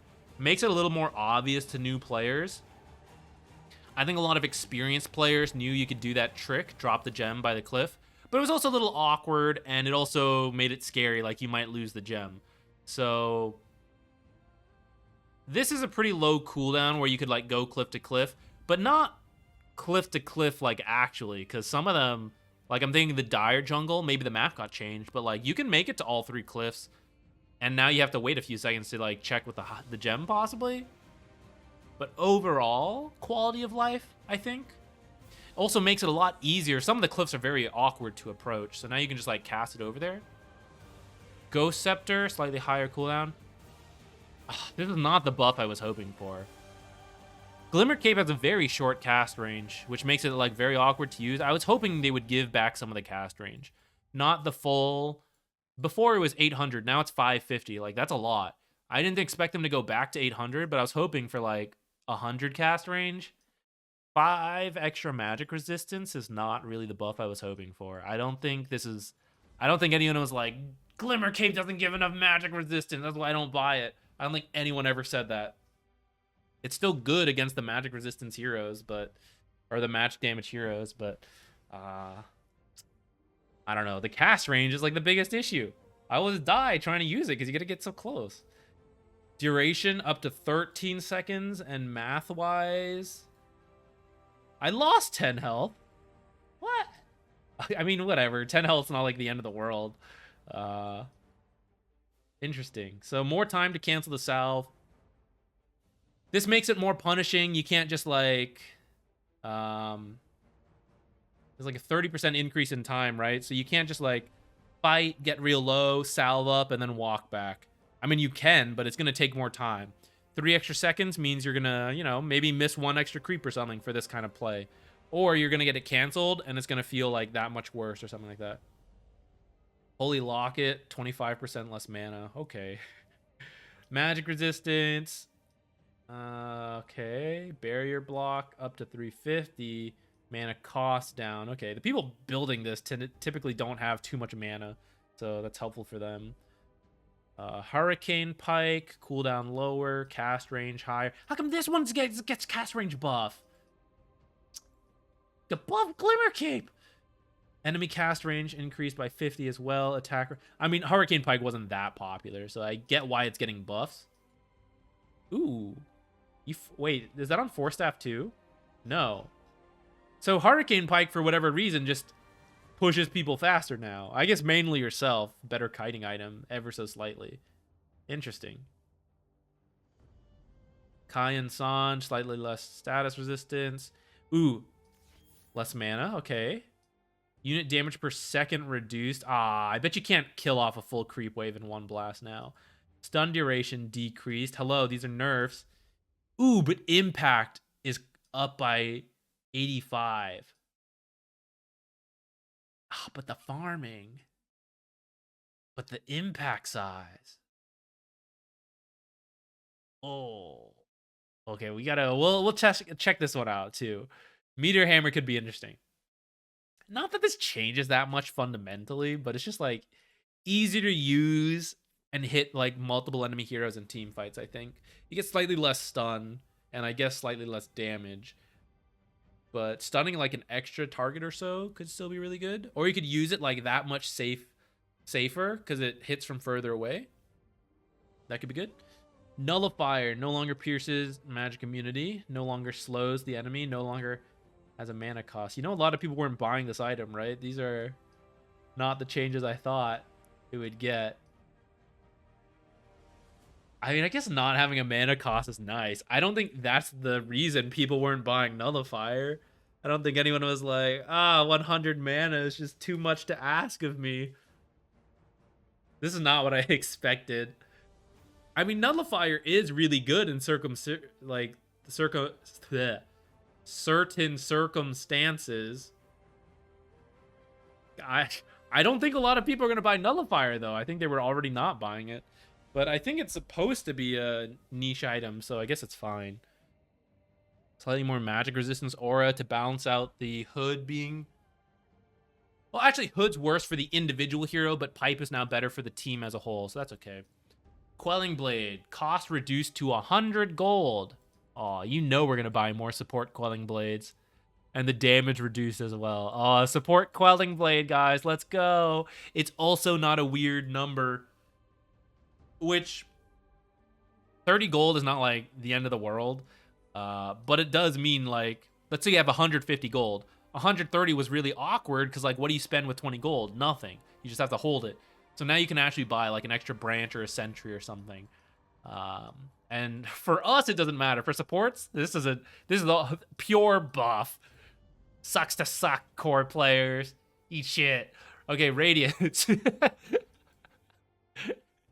It requires a Sacred Relic and a Talisman of Evasion. Oh, we're back to this?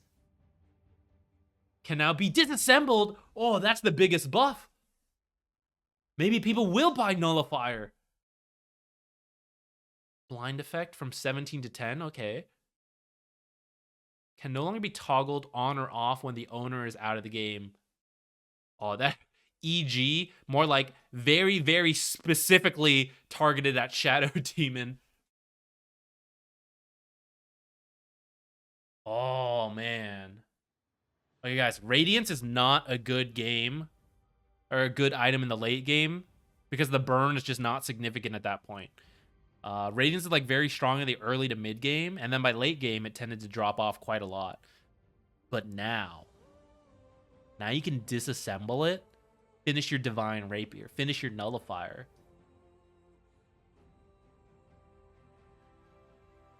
That's scary.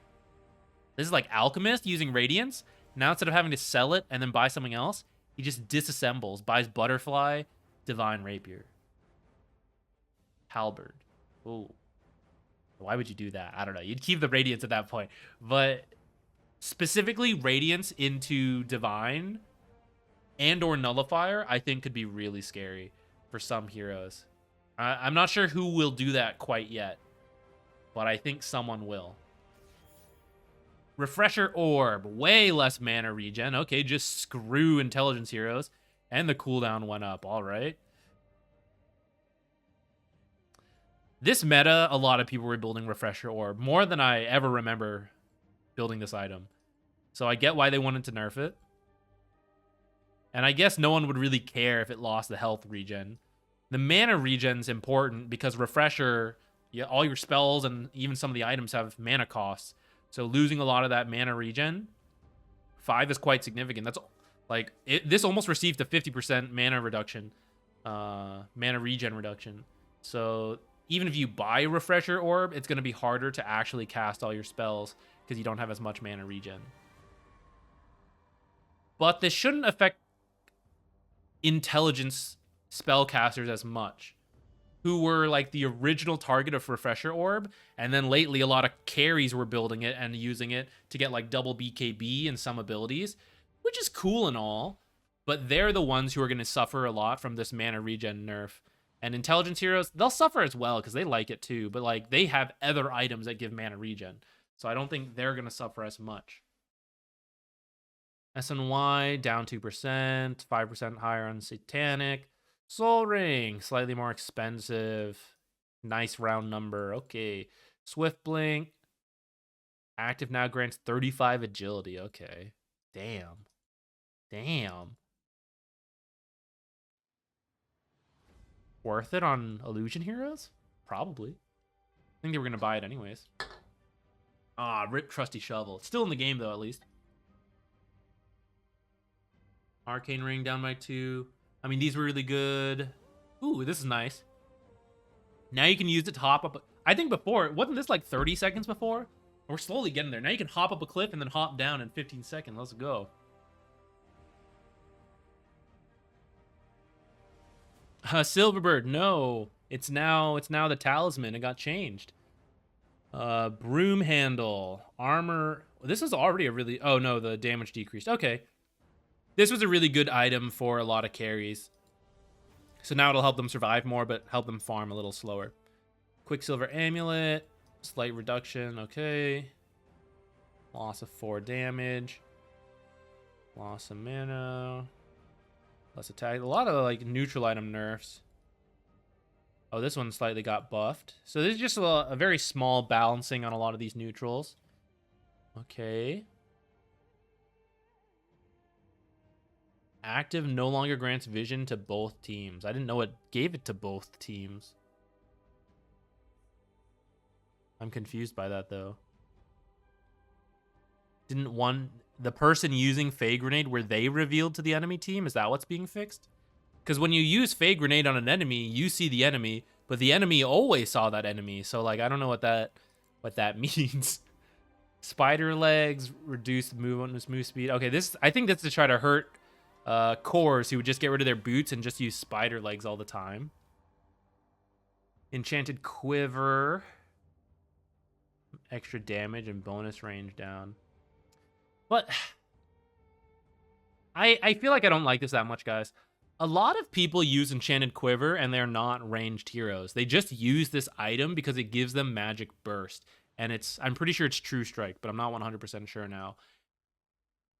I think it is, though. I feel like this just exacerbates the issue. You just gave it more damage and less cast range. It's like all the more reason to not use this as a ranged hero and just to use this as like some melee hero looking to burst people. Oh yeah, how do I pronounce this? Vicadion. Vic Adiot. I don't know. I'm sorry, but thank you for the Prime sub. Thanks for the support. Conflicted about this, guys. Feel like more burst heroes are going to use it. Quickening Charm.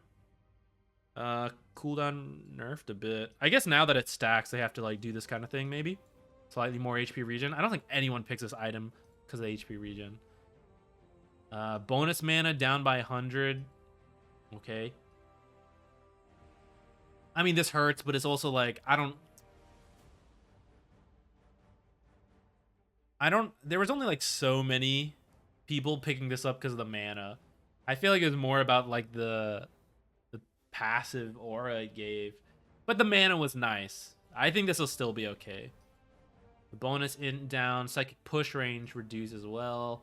Bonus damage reduced, telescope reduced. Trigger explosion radius from 300 to 400. Oh, that's kind of nice. I forgot it did damage, actually. Oh, thank you. Hey, don't even worry about it. I appreciate you just watching this stuff and everything. But thank you. Where were we? Ascetics. Okay, increased HP regen. Debuff down. Attack speed down. Yeah, more nerfs to CDR now that they're gonna stack again diminishingly. Bonus attribute up too. Agility, speed. Ooh, 20 attack speed. Not a lot of people were using Witchbane unless it was really good. So now this might, like, you might actually use it for the mana burning passive part rather than just the active. Book of Shadows. Never even see tier 5 items, but whatever. Let's read through them. One more attribute. Strength down and down. Damage to buildings increased. I think this is in line with the Meteor Hammer now. Oh, this part is. I don't know about the building damage, actually. I'm not sure. Pirate Hat. Also 5 movement speed. Why not? Pirates are known to be very speedy. Arcanist armor. Mega Shield now only affects hero. It affected more than heroes before. I didn't realize that.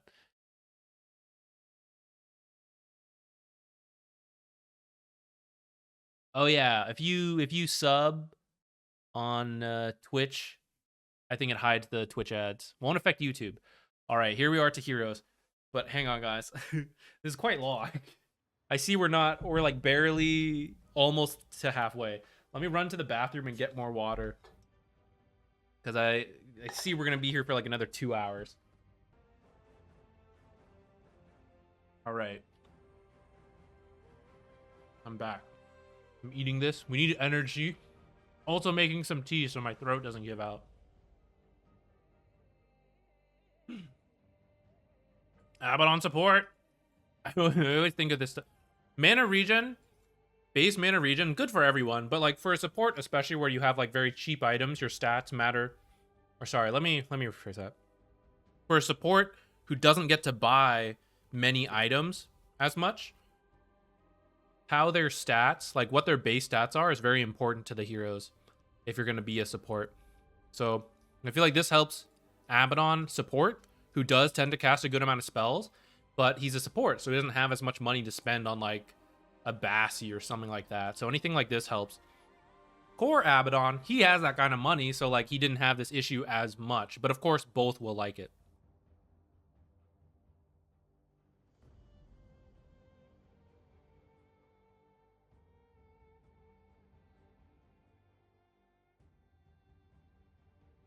I read that, but I didn't. What? Oh, okay. So Myth Coil is just a ranged attack when he gets the shard. And also slows them.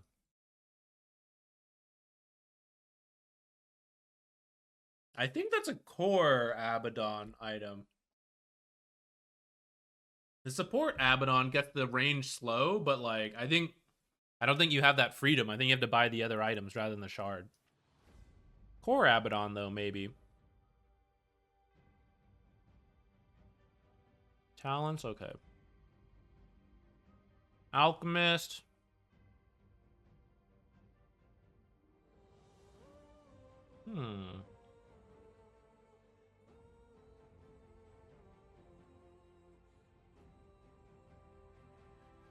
I wonder if we'll see more Battle Alch, who wouldn't farm as much and would get more like unstable concoction.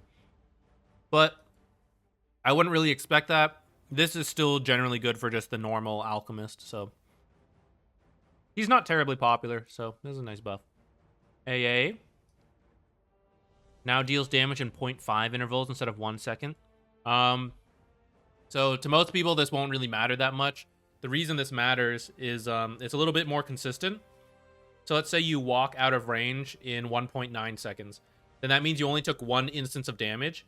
But now, in this case, you'll take 3 instances of damage, which have been reduced a little bit. But overall, you're now at like 1.5 times from what you got before. Thank you. So it's better. For the AA. Ice Vortex. Oh, it's also better for like popping refraction charge and stuff like that. Ice Vortex, slow reduced. Okay. Magic Amp. A little up. Level 1 value point is a little better for this now. Ooh, but you might be picking it up sooner because you might get shard at 15 minutes now and just farm faster. Chilling Touch.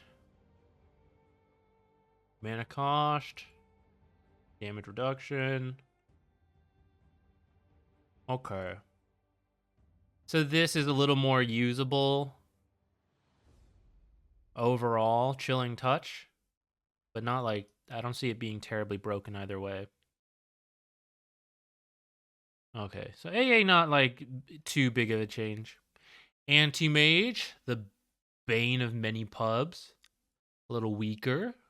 40 health less. Oh, now can stack with the Fusel's mana burn. Oh, damn. That's a lot of mana. He might do this, too. It's cheap enough. Would he do this? Are there psychos out there like this? I think it might actually be legitimately good, though. You get to slow people. It's almost, I think it's like over close to 100 mana per hit at that point, right? If not more? Hold on, we have to check. Where is Anti-Mage? Magic shall not prevail. 64 mana burn from this, and then Diffusal. Diffusal is 40. Yeah, so it is 100 mana per hit. I am support. I get hit 3 times, and I actually don't have a mana. I don't have enough mana to cast my spells. All magic flies before me. Get us back here. Okay. Now, additionally slows enemy movement speed for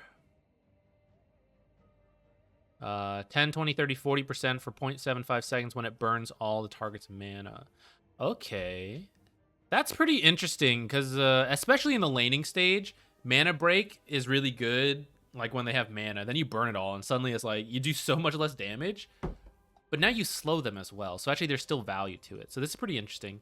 But his strength got reduced. So like this lets him be more aggressive in the lane, but then like losing the strength makes it worse. So I'm curious how many people are gonna test this like double diffuse. Is this support anti-mage? You get a diffusal, you just burn everyone's mana. Is that all we do? Unwritten moral debuff for support. Okay, Arc Warden. Ooh, buff. 0.5 agility gain. That's a lot. Damage increased in the late game. Okay, 30 extra damage. Now it's 50% attack damage penalty if more than 2,000 units away from Arc Warden. Okay, so this should make it attack damage, though. Arc Warden didn't really build typically for just, like, a typical carry. He has a lot of, like, on-hit items, I feel like, and mixes in spellcasting. So this is not, like, the end of the world, but it also, 50% is quite significant. It should make it more irritating for, like, him.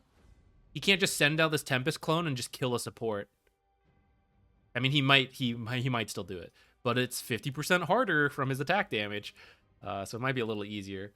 But when it's next to him, it's still the same hero. So I think this is good because when Tempest doubles next to him, that's like fine, fair play. But it's really irritating just to get like, Arc Warden's sitting in his base and the Tempest clone is going around just like killing supports. So I think this nerf helps to deal with like the most irritating part of Arc Warden, and then he gets this agility buff to help compensate. 15 talent. Oh, maybe he needs that agility too because he just lost his armor talent. 2-second flux duration. Okay, 35% lifesteal replaced with Tempest double has 50% CDR. Oh, so now we can send out the Tempest double more to kill out supports. God. Damn it! Damn it! He's gonna come hunt us down. Oh, no, wait. Does the ability have 50% CDR? Or, like, the clone itself has 50% CDR, so you can Midas 50% sooner with the clone. Or, like, Scythe twice as fast. I'm not sure. That could be scary. Nobo, I did not actually cancel the flight. It got canceled because of weather. Don't worry, I'm not that crazy. I committed.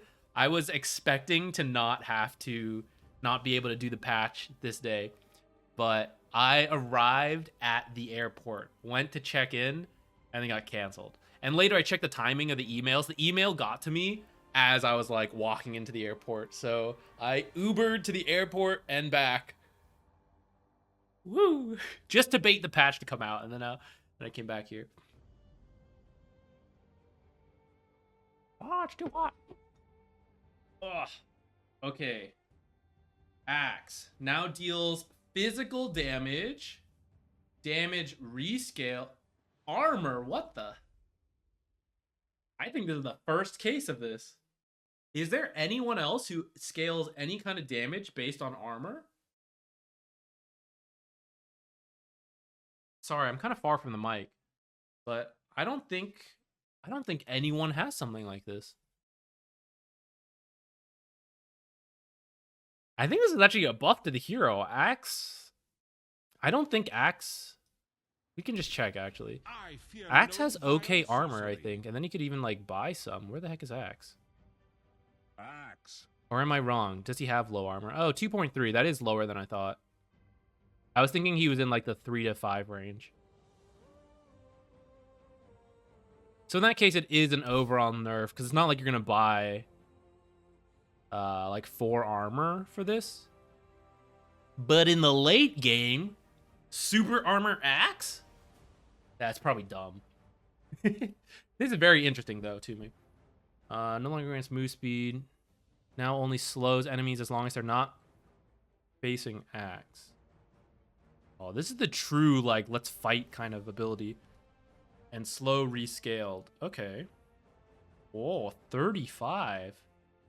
So this is a much more utility-focused ability rather than damage. And I gotta say, guys, I'm not complaining about this. This was absurd. This is so annoying. Axe battle hungers you as a support, and you lost so much health.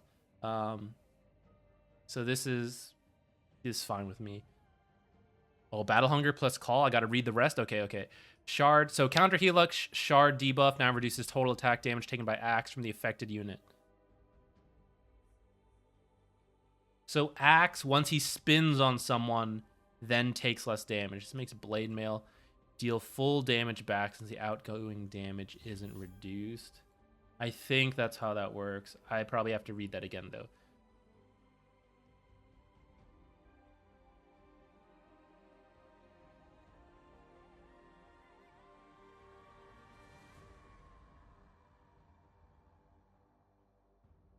Slows enemy as long as they're not facing axe. So they're not slowed as long as they're facing him, right?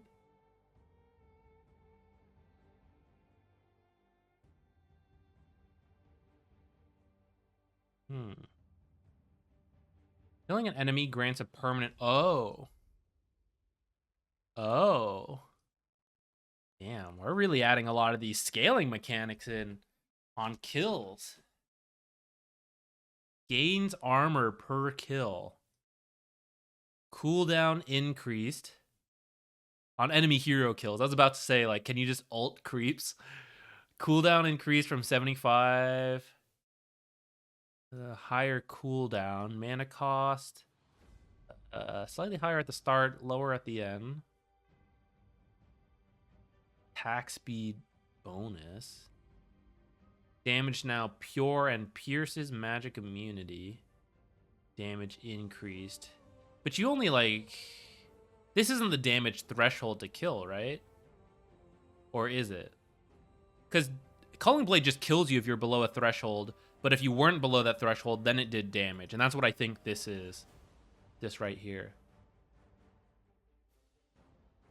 How many kills? So, like... You need 15 armor to start doing more damage than before on Battle Hunger. Which isn't that crazy. It's like a couple items and a couple kills. So actually this does do more damage later on. Let's see what the talents are. 20 move speed. 10% Battle Hunger slow. 20 HP regen replaced with 1 permanent armor per Culling Blade. This is retroactive. Damn. 150 killing. Oh, it also does damage and threshold. Okay. Better talent.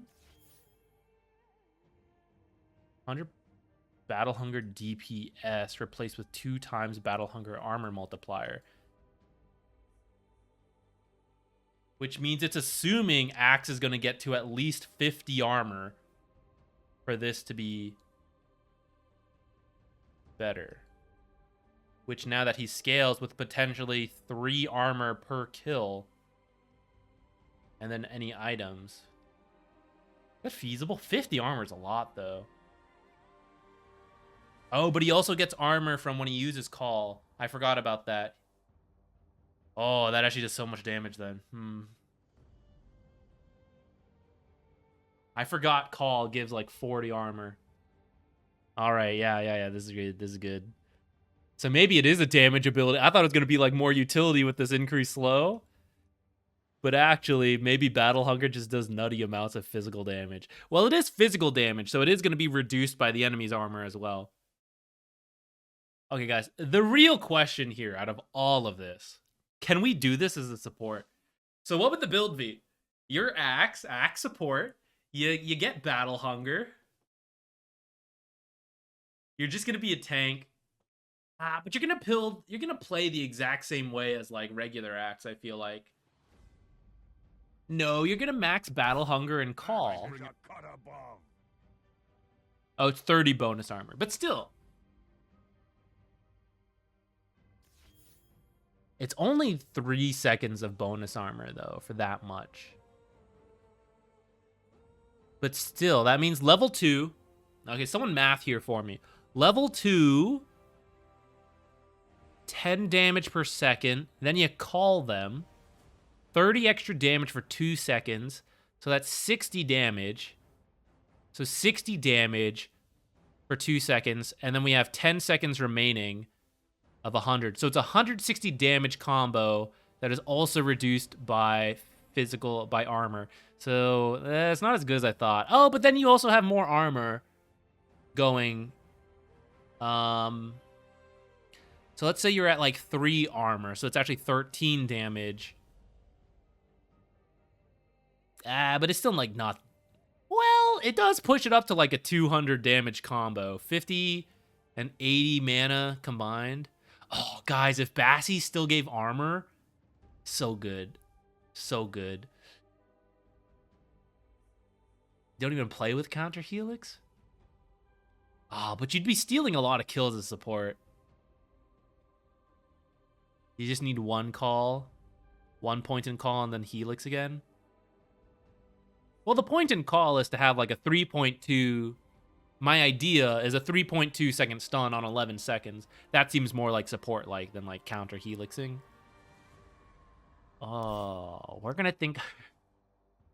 Put it in the notes. Axe support? Question? I think it's probably a bit of a stretch, but it could be funny. It could be funny. Let's see. Okay, Bane, he's been really strong for a while. No longer reduces cast speed. Now reduces cast range by 30%.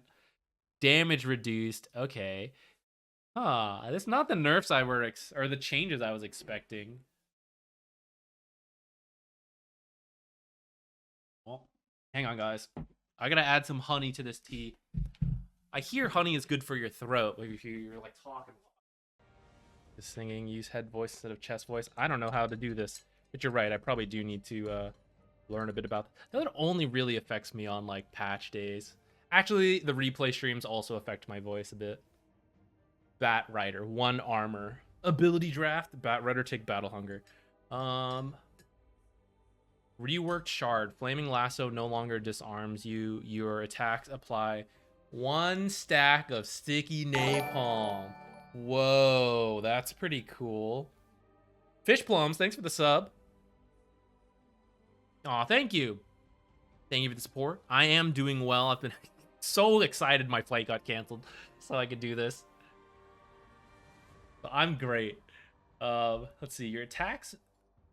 So you like, let's say one of the issues Bat Rider has is that when he wants to like go ult someone, he has no sticky napalm. But at that point, he's acting as an initiator, so it's fine. Your team does the follow-up. But it would be nice if you could actually do damage as well. So with this shard, you like blink ult, Q attack, or attack Q attack. That's 3 stacks right there. Pretty quickly. 3 stacks. 3 stacks is kind of significant. That could be interesting. Then you can kind of like do it again. Lasso might last that long. Flame break. Mana cost reduced. Okay. Mana cost reduced. Okay. Level 10. Oh, damn. Sticky napalm radius? Wow, that's going to hit like everything in a team fight. Level 10 talent. 70 flame break knockback. Ooh. 10 CD. Wait, what is it? Wait, can I just click him? Oh, ho, ho, ho. I forgot we had this now. How do I just... Oh, 10... For some reason, I was thinking this is way lower cooldown. Bring it down by 10 seconds is probably not as good as I was thinking. I would like to get back to our update. How do I... Hello? How do I... Get me out of this.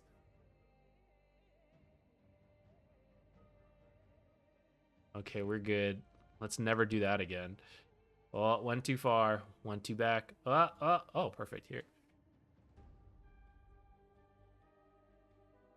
Does Shard apply napalm on every attack or only during lasso? I think it should just be every attack. Should help with general farming and all that as well.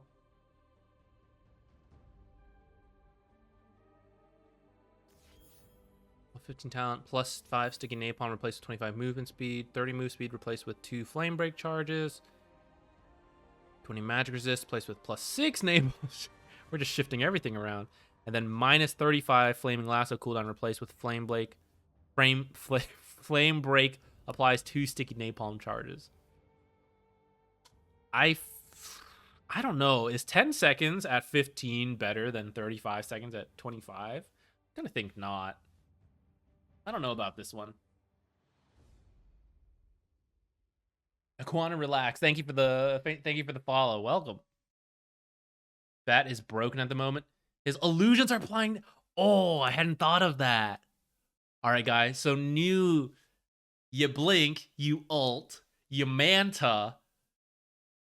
3 attacks, press Q, then you're like pulling him back. Your illusions are attacking. You can be attacking too. Oh. This is a lot like Axe Manta build. Oh, that's pretty interesting. I mean, we're never going to do that as a support. But as a core, Blink Manta on Batrider, that's probably funny to see. Is it good long term? I don't know. Is it intended? Probably not. But maybe. Beastmaster, base damage reduced by 2. Okay, sure, why not? 30 movement speed replaced with 25% movement speed for Beastmaster-controlled units. Okay. So I think Beastmaster got nerfed because he was already kind of popular. But then also with all of these neutral creep changes, he was someone who would build Helm of the Dominator very frequently. Oh my god, guys.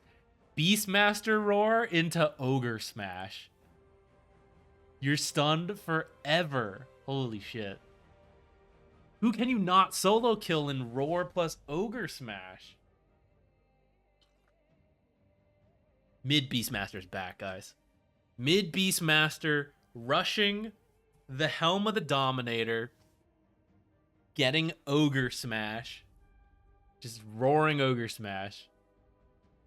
Bloodseeker, new scepter ability, Blood Mist. Bloodseeker sprays his blood in an area. Oh, hang on, dude. You only have so much. Taking 5% max HP in pure damage every second while dealing 5% of a unit's max HP to enemies within a 450 radius and slowing his enemies by 25%. While Blood Mist is active, Thirst's healing is increased by 50. CD 4 seconds. Holy shit. Cannot be turned off while on cooldown. Oh, I see. Never mind. You just like activate it or turn it off on 4 seconds. Is this good? So you activate this. You straight up take 20% damage. But you also deal 20% max HP damage to the enemy. And you slow them. But the issue is you only heal off Thirst when you get the kill. I don't know like how good this is. Well, maybe it's good against like illusions and summons. I feel like this is not good against, say, a PA, right? You go fight the PA. You both take like 20% of your total health down, but PA is actually healing on attacks, and you don't heal until you kill her. If you kill her, you're like full health. I don't know. This is like a win more item. I don't know if you can just like build this. I think you have to be like having a decent to good game, if I'm understanding this correctly. Maybe I'm not. But maybe it's like, it is an AoE, so maybe a lot of people are taking this damage. And then you're like, your team helps you get kills, and then you heal that way. Plus a 25% slow. Maybe it's better than I thought. We'll have to see. Gives him something against Centaur War Runner. That's true against like really tanky cores. Oh, that's true. I did forget Sharabani. The passive, he is like attacking faster for it. Ooh, that could be good. That's part of the reason why Bloodseeker built Radiance before, was because you would do damage to everything in the area and pick up the passive a little sooner, but also like kill creeps randomly in fights and heal. So now you build an Ags instead, getting some stats, and you get like... I'm pretty sure this should be a more powerful effect, right? If you have 1,000 health, then 1% is 10 HP, and then 5% is 50. And that's about the same as Radiance Burn. And so then most people have more than that. So it's like a much more powerful, concentrated Radiance. Can't disassemble this, though, for your Divine Rapier. I don't know. Oh, but here you go. 20 talent. Replace 400 health, which you would have been affected by percent damage anyways, with Spell Lifesteal. And I bet this counts as spell damage. So now it's not as bad. You do heal a bit off of this. Oh, okay. I could see this being pretty good. Plus then your other damage with like... Oh, level 25's Rupture charges too? Okay, Bloodseeker looking pretty interesting.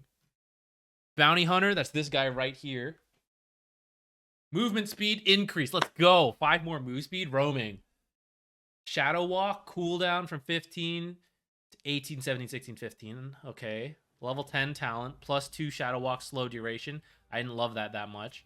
Replaced with 10% Shadow Walk slow. I like that more. Does this bring him back? I don't know. If people are jungling, though, Bounty Hunter likes that. So maybe more people will try jungling, and then we kill those people as Bounty Hunter. Maybe? Maybe? Okay, Brewmaster. Get an essay. Cinder Brew. Now also drenches Brewmaster himself in his brew. Brewmaster doesn't get the negative effects. What?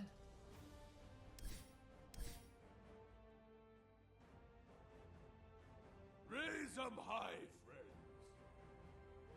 I'm confused because isn't Cinder Brew like all negative effects? I don't understand. Like there's the movement slow, and then you take damage if people hit you. Is this just a nerf?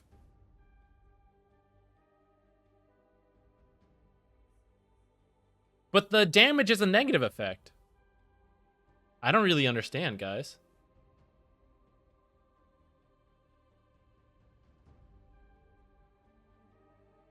SNS, what's up? No, this patch, this total review will not go on YouTube because it's going to be like 4 hours or something.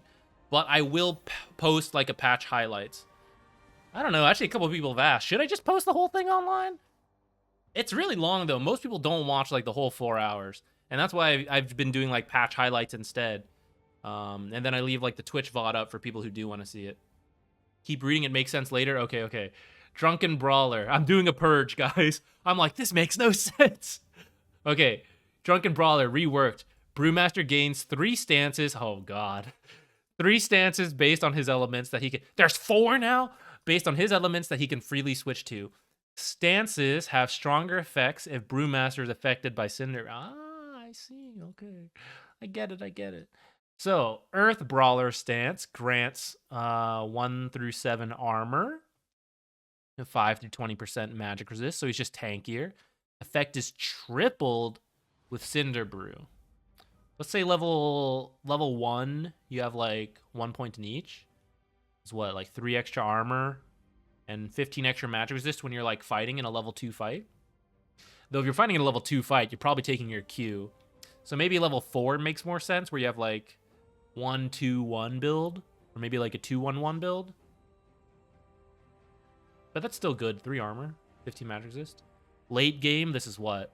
21 extra armor, 60% magic resist. Okay, tanky guy.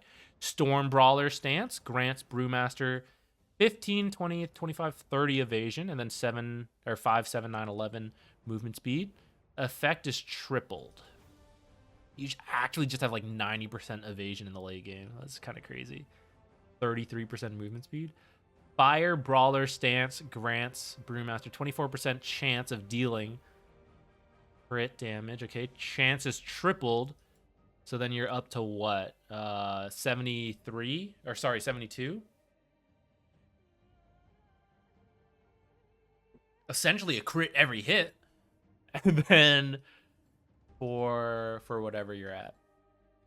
So this is probably the one you want to use in the early game going for fights. Suddenly you're just like critting almost every hit. 3 out of 4 hits, 145 damage. But I don't know what Drunken Brawler was before. Maybe that's not that good, relatively. Maybe he already had something like that. Who knows? Guys, who could tell me Brewmaster's abilities? Primal Shard. Or Primal Split. Shard no longer grants Brewmaster's attack procs to the Void Brewling. Okay. Shard now grants Void Brawler stance. Grants... Oh, okay. The game knew. Okay, there's 4. Grants Brewmaster 20% status resistance and a 25% movement slow for 2 seconds on attack. Effects are tripled if... This could be really good in Brewmaster's biggest weakness. Maybe not his weakness. What you should try to do is kill him before he ults. If you're sitting at passive 20% status resistance up to 60, it's really hard to chain stun this guy. That could be useful. Maybe you don't have to buy like BKBs anymore. 90% draw crit replaced with Cinder Brew applies fear. Oh my god. He's got crowd control now. At level 25, I guess. But Midas isn't that weird to build on this guy. That's pretty scary, guys. Pretty scary.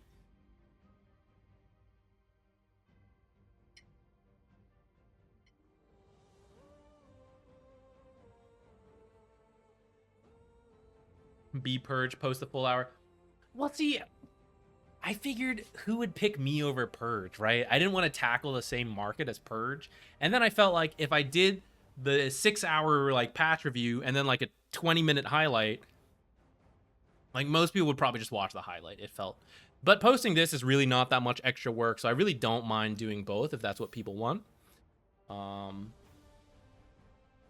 But it won't have much editing. There are times where like I walk away and stuff. I ain't editing any of that because then I have to like process the whole thing. Right now, I could just stop the recording and then we just upload that straight up. So if you guys want that, I will do it. And it's probably not that much. Well, it'll take a while to upload, but it's no big deal. I'll do it like overnight or something. So maybe we will do that. You guys talked me into it. Okay, Bristleback. Base movement speed up by 5. Strength gain down by 0.4. That's kind of a lot. Max charges increased from 579 to 6810, so 1 extra charge. Level 10, losing half a mana regen, or 0.5 of a mana regen. Level 25 talent. Kind of small changes overall.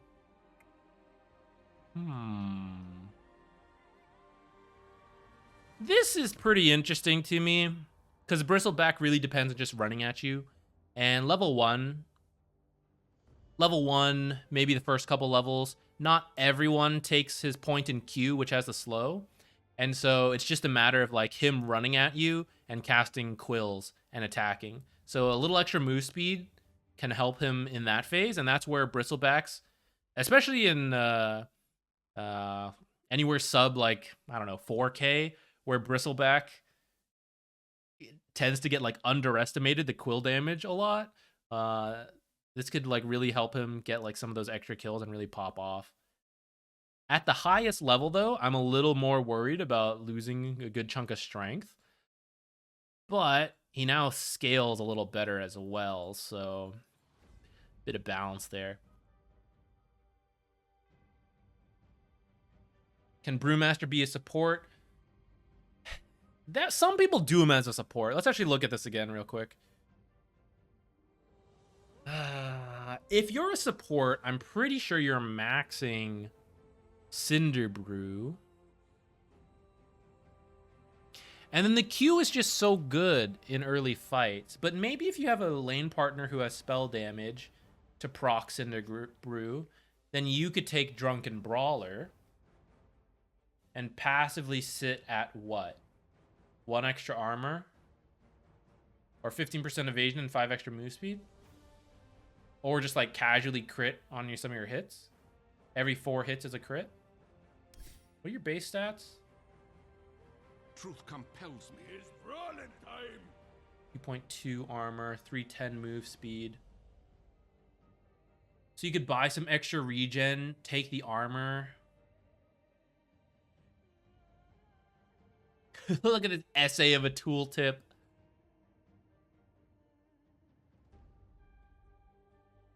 I don't know if this change helped him to be a support or not. I mean, now that it's a passive, that kind of does help. What would you sit at as a support, though? I feel like maybe Storm or Fire is good passively. Then when you get into fights, Earth Brawler. Can you tread swap? Is there a cooldown on this? Can you, like, switch to armor for the auto attack, then switch to Fire to hit him, then switch back to, like, Storm to chase, then switch to Fire to hit him, then switch to Earth when he auto attacks? Is this tread swapping leveled up on Brewmaster? Hold on, I gotta know. We gotta know. I have to find out. This could be really interesting. Oh, you said that, Sharba? I'm sorry. I'm reading so much between stats, I'm missing some stuff. Oh, God, you're right. So what is it? It's Earth was armor. Or do you want evasion when you're getting hit? I'm not sure. Maybe you're feeling lucky. So Storm for auto attacks. Fire to hit. This to, like, tank spells. I bet they're going to add a cooldown to this. This seems too good. Pros will abuse this. Pros are too good. I think they'll add, like, a half second or a 1 second CD. Even, like, 0.1 second, I think, would kill the switching. This is, like, too powerful to pros. It'll take a while to, like, learn it. So it's like, what? Okay, so it's like, hit, get hit. Hit, get hit. Hit, get hit. Hit, get hit.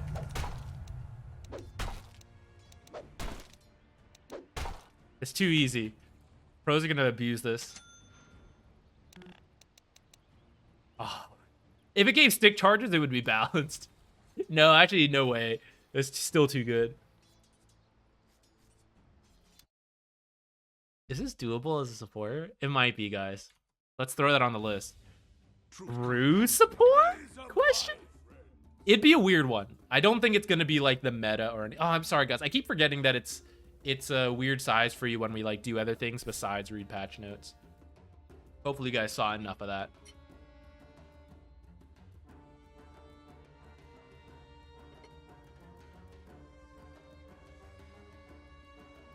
I think it could be a support, guys. It's already a bit of a, like, some people do support Brewmaster already. So I don't think these changes, like, I think you can still be a support. Not that it's like a great support, but I'm gonna think on it. Okay, we did Bristleback. Let's do Broodmother. Can now be cast anywhere there's a web, regardless of cast range. Same behavior as Spin Web. Wait, what's the difference? Wait, I forgot she had, like, weird different abilities. Spinner's Snare is, like, the shard ability, right? Spawn Spiderling. Spiderling duration from 60 seconds to 40, 45, 50. Spiderling damage increased from 14 at all levels to 14, 17, 20. Oh, that's scary for ratting.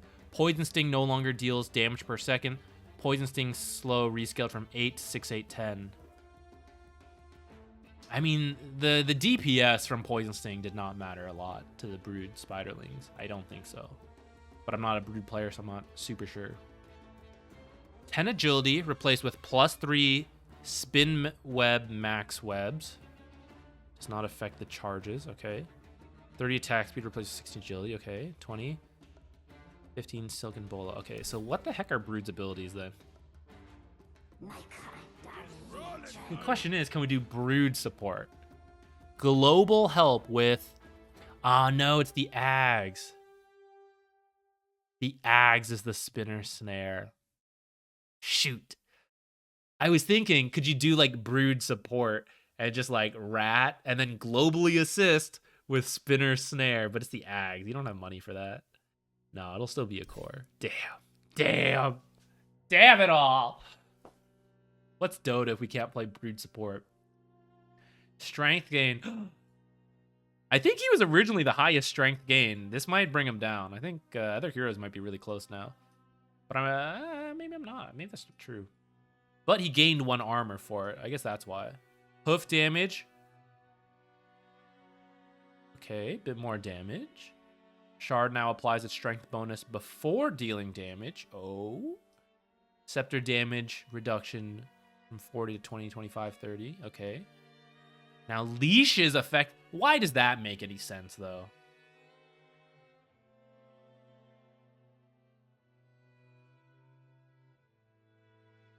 I don't know how I feel about that. I mean, I think it's good. But a lot of times you would buy Ags as a save. Global save as a Centaur. Which it still kind of is.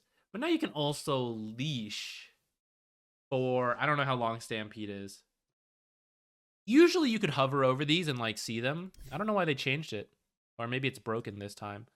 I will stomp them to A 2.5 second leash.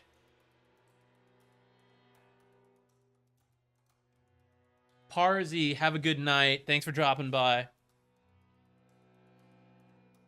SNS, it's zoomed in so you guys can see the text here better. This is the majority of it.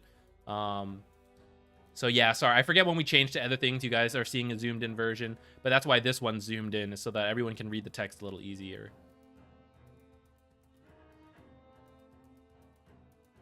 5 armor replaced with 15 strength, 20. Okay, I mean Centaur wasn't. Yeah, I wouldn't call him like top pick or anything for off lane. He was like okay. So I think some of these changes could be good. He's got a bit more hoof stomp damage. Maybe more like QW builds where you like burst people could come back. And now you have a leash on your ult.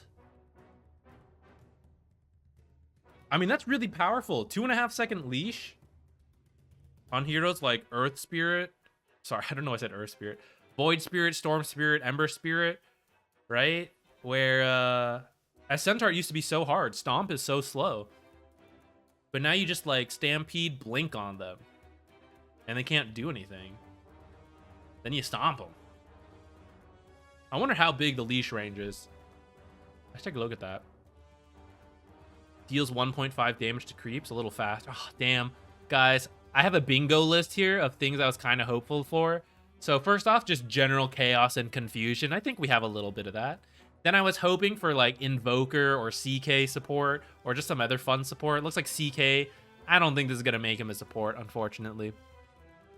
It's too bad. The other wishlist items, for those curious, we have roaming to come back and an end to just 2v2 lanes all the time, which I think maybe we might see. And then I have that cool Vengeful Spirit skin, but she's been bad this whole time. So we're going to see if she gets buffed, and then maybe we get to play her with that cool skin.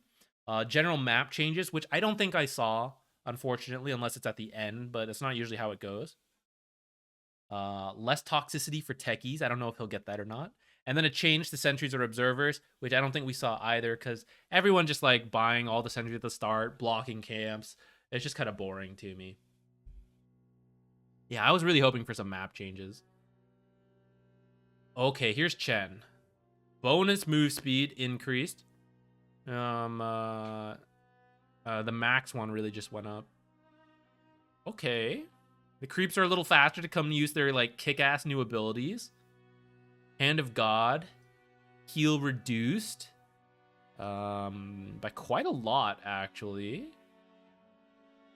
But now applies a 20 to 30, 40 HP heal per second for 10 seconds. Oh. Oh, so it's actually way better then. Unless this can be dispelled.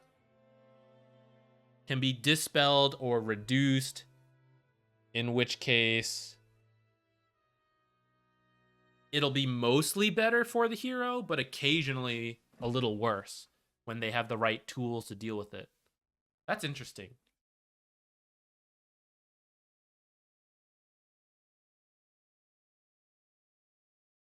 $280 Hand of God heal replaced with 200 plus 10 Okay, I might actually have to learn Chen, guys.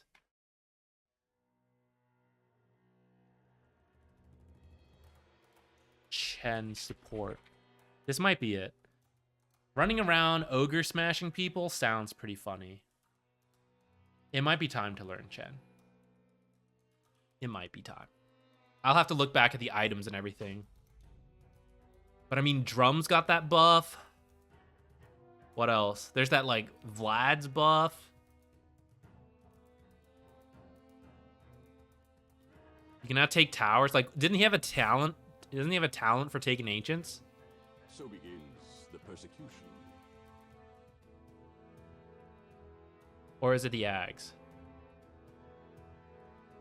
It's the Shard, which is now at 15 minutes.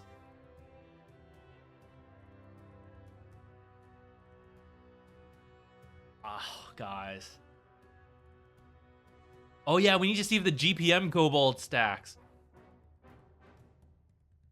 I think I'm actually going to try to learn Chen this patch. We'll see. I've been saying that for a long time, but it might actually happen here. Okay, Clinks. Channel time increased by a little bit. Or actually decreased at the start, increased at the end. Oh, wait. What am I saying? Isn't this a decrease? This is a typo. Unless these are swapped. Something's fishy here. Level 10. More Searing Arrow damage. 20 seems like a lot. How much is Searing?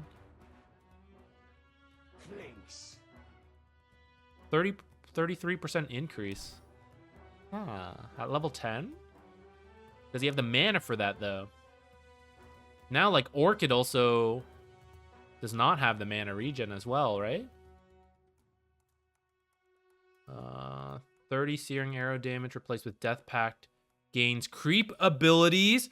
Only steals their first. Clinks with the GPM talent. Support Clinks. Now, what would actually be a good one for him? Ogre Smash. I don't know if that's in the right order. That could be interesting, guys. But it's only at level 15. And then what? Death Pack heal replaced with 20% burning barrage damage. Is Clink support doable at all? No. We can't do it just because we can eat creeps at level 15.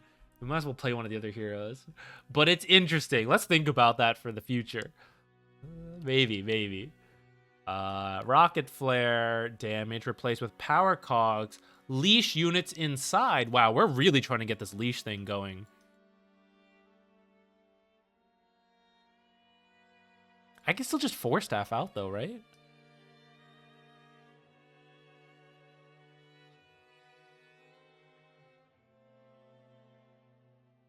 I mean, I guess this is good for...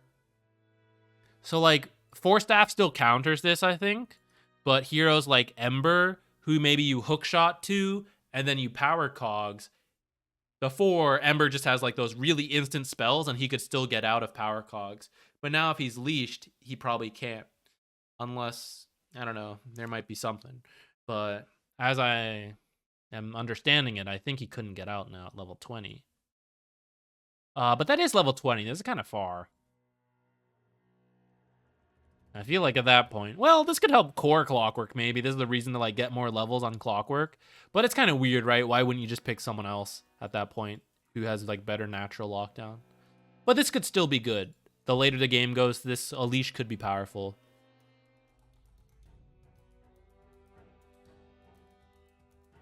Guys, I know I wouldn't take the 20 GPM. I'd probably take something else. I have to look around at the abilities though and find out. I'm just kidding. We're totally doing GPM. Don't let anyone know. Crystal Nova, attack speed slow. Up by 10 at level 1. And 25 at max. 75 attack speed slow. Oh, that's kind of nice. Arcane Aura. Time to change this again. Okay. Now grant 6, 12, 18, 24 mana to all allies within 1200 radius Whenever Crystal Maiden casts a spell, but not items, it still has its original passive, right? Now also... Okay. I think that should be okay. This is just like some extra regen, which shouldn't build up to be... It should be like 1 extra free spell throughout a team fight. Maybe 2. But that's actually kind of nice. Right? When you have this maxed, Crystal Maiden goes through like QW ult, QW, 5 spells. That's about 125 mana. 120 mana, I guess. Almost a spell for some people. That's kind of cool. Level 10 talent, 200 health to 250. Oh. And then level 15, 6% arcane aura magic resist. Ah, we're losing that? That was nice. With 20 arcane aura mana per cast. Oh. Which puts it at 44. Which means then you cast like 3 spells. You're like 120 something already. Now it's 2 free spells in a team fight. Oh. Do I get this as well, actually? Oh, this could help with their mana issues, actually. If you also get the mana back, that could be really good. You almost have, like, allies are yourself, too. Okay, or engine saying, yeah. Oh. Okay, so now, triple null talisman on Crystal Maiden with the double effects at 25. And then all your spells super cheap. You're practically gaining mana from casting spells. Huh? No. What? Hold on, let's take a look. What's her other talent? Crystal Maiden. Ah, the reduced cooldown would have been really nice for this, though.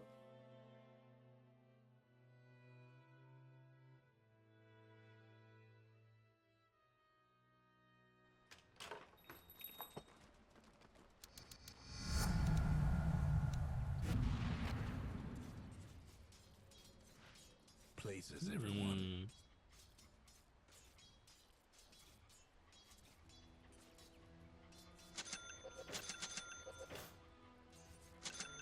Right, I'm a support. Here's my build.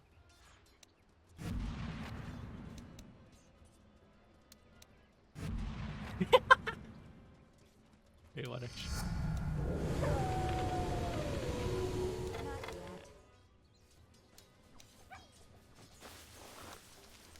That cost me like nothing.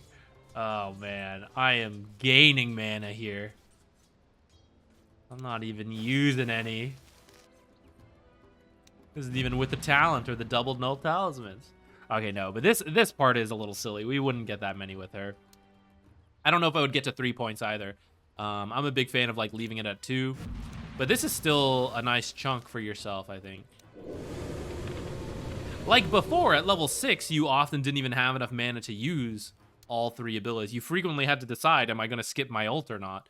So that actually kind of helps a lot with that. Calls the Crystal Maiden. Put that in the notes.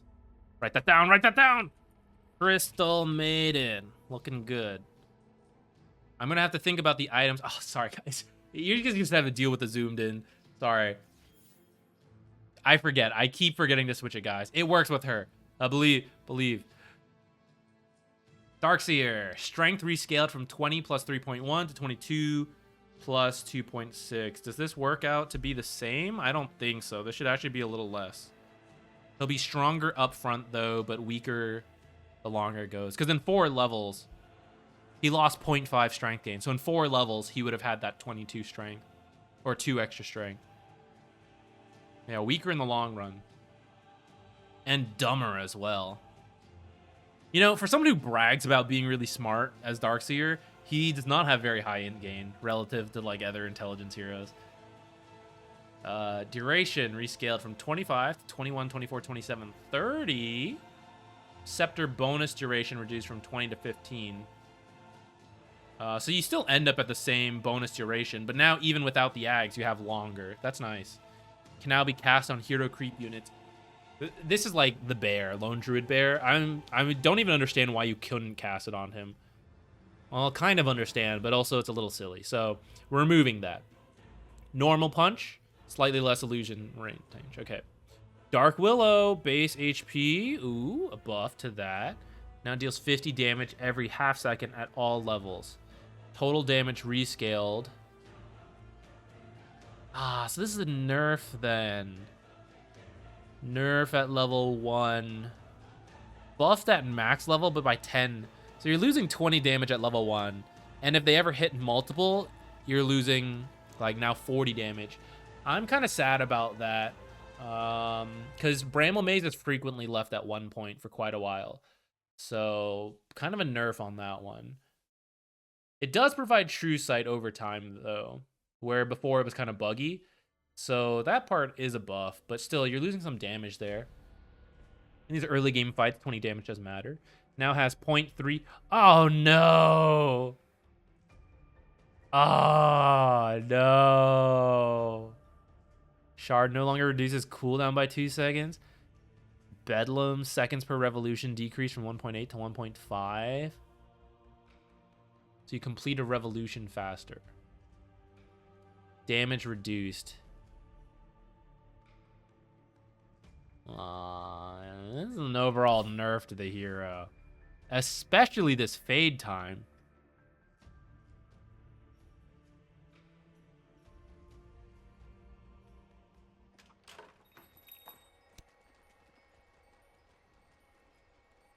Didn't even play text speed change.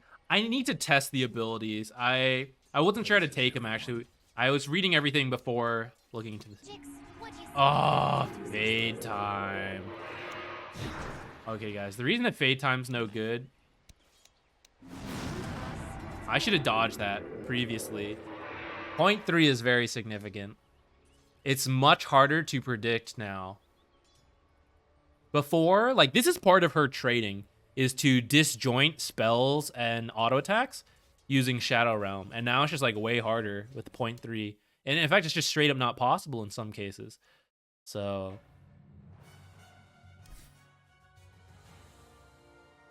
this feels like nerfs pretty much all fronts besides this, like, True Sight and this buff to HP regen, which she'll need because she's now going to take more damage from not having this. I don't know. This is a little sad. I don't think she was that strong, but I think she was okay. So maybe that's why they nerfed her. Dawnbreaker. We're almost at Dazzle. One more. Starbreaker. Mana cost. Higher. Okay. Swipe radius. A little smaller. Smash radius. A little bigger. Swipe damage. Increased from 20, 30, 40, 50 to 25, 40. Okay. Smash damage. Reduced. I think this should be overall about the same. It was one. So it's like before it was 210. Or no. Before it was 220. Now it's 210 max level. And at early levels, it was previously 70 damage. And now it's going to be 75. Okay. Mostly the same. Shard now grants free movement to Dawnbreaker. Orientation is still locked while swinging. Does that mean I can, like, queue up cliffs?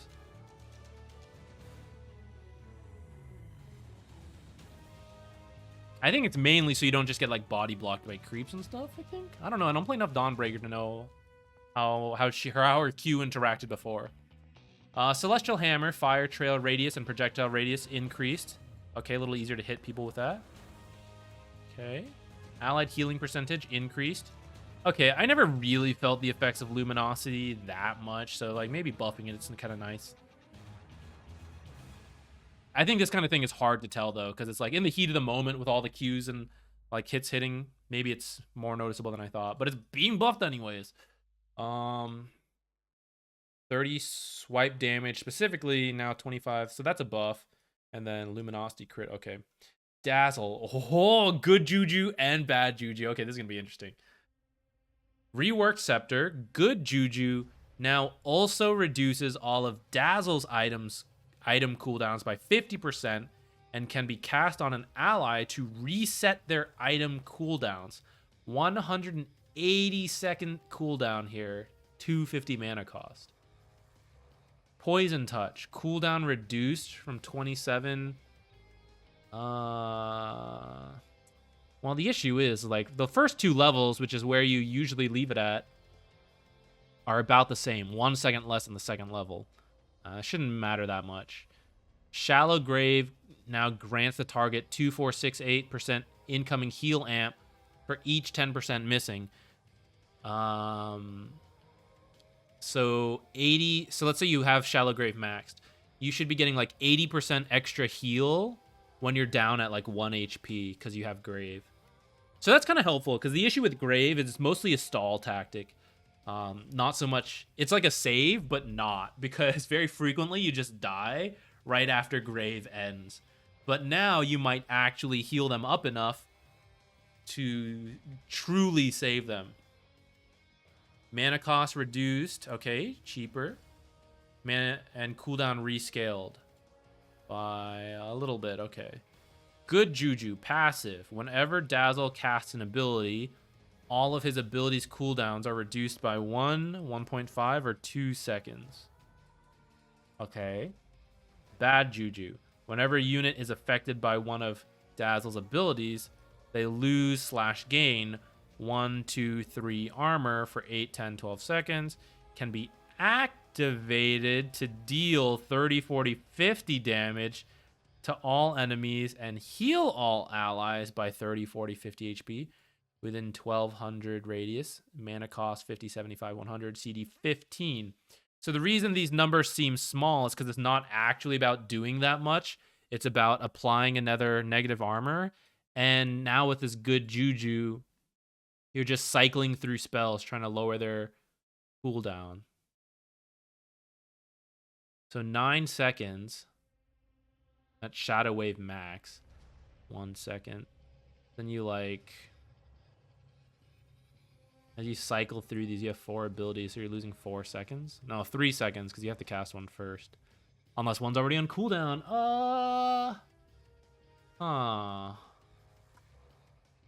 Interesting. Interesting. Then you get the Ags, and then this becomes another active. Ooh, which means this 182nd CD won't be as bad, actually, because you'll be able to keep reducing it. I'm kind of sad he's losing the cooldown reduction, because I liked those. And I mean, he has it in the Ags, but now you have to buy the Ags before you buy the Midas. Aw, man. And what's his talent? 20 strength replaced with 50 Shadow Wave heal.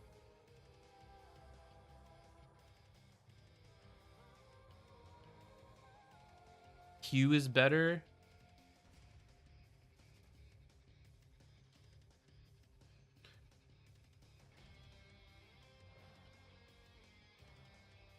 She. Let's see. He's a different hero than he was this last patch. I think. He's like kind of the same, but also different. So let's get to like level 6. Everybody gets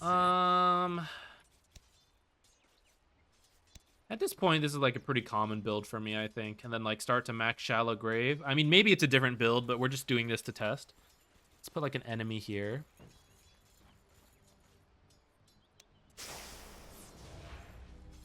Oh, wait. Can be activated to deal physical damage to units based on the amount of charges they have. And how did he get charges again?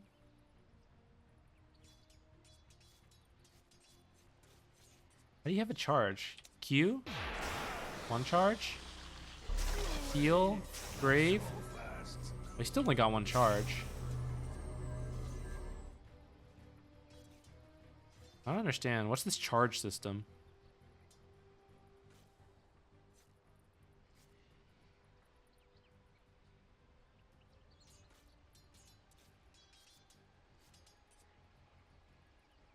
Oh, sorry guys. Okay.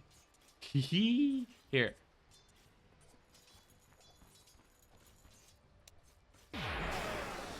I don't understand what this charge system is. Is it this? Should have like... Oh, he's only got... Is it only when he It's no longer the aura. It has to affect them.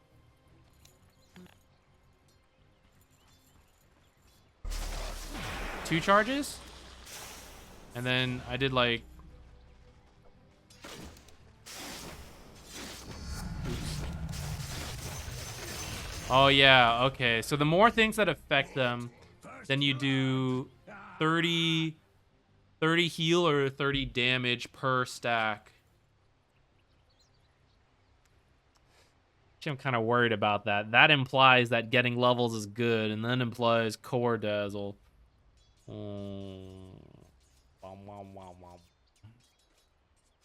Good juju reduces all.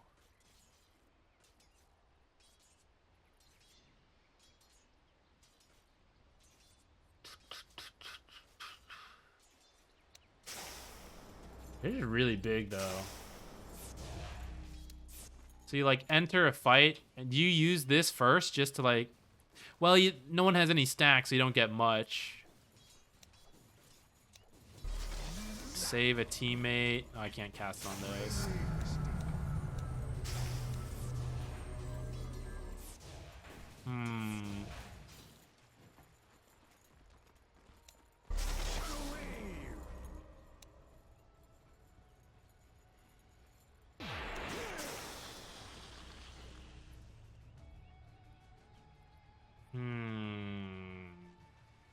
Has to be affected by them.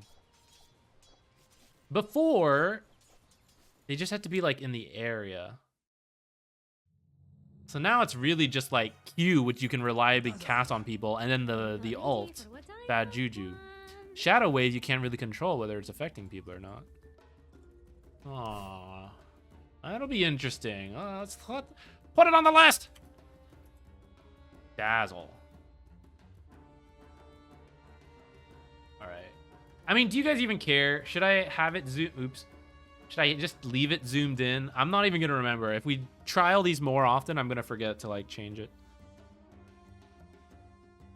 The axe could be interesting, though, actually. Someone gets, like, BKB. Now you give them double BKB. Something like that. Death Prophet. Shard Fear activation time reduced from 4 seconds to 3 seconds. Okay. Disruptor. Damage per strike reduced from 45. 35. Okay. Shard can no longer target allies. Now causes all allies within the radius of the Thunderstrike to gain 50 attack speed. Oh, but you can't use it on teammates anymore. Why are they nerfing Disruptor? Was he popular? I'll admit, I dropped off of the...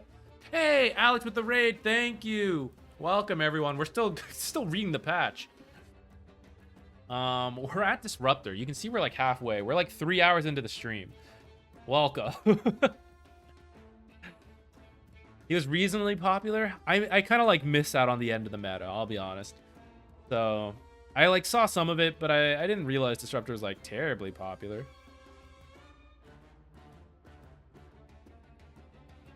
I mean, he was really annoying playing against him, the like Q damage. I guess he's just worse now. Oh, but Glimpse is way cheaper. I missed that. Sorry, I was thinking these were talents. 55 mana is like half the cost. Oh, and the cooldown's way better. Oh, actually, guys, I spoke too fast. This is way better. This is so good. Literally half the cost. You might actually get to glimpse people for a kill and then glimpse them back to Fountain. It was impossible before because they literally died, respawned, and teleported back, and glimpse was still on cooldown. But now, you know I'm going to get someone. I'm going to get someone. I'm going to get them! But I do less damage, so I may not even get kills anymore. Interesting. I like this. I'm so happy this cooldown's going down. Hey, Phenomenox. Okay, Doom. Gold reduced. Okay.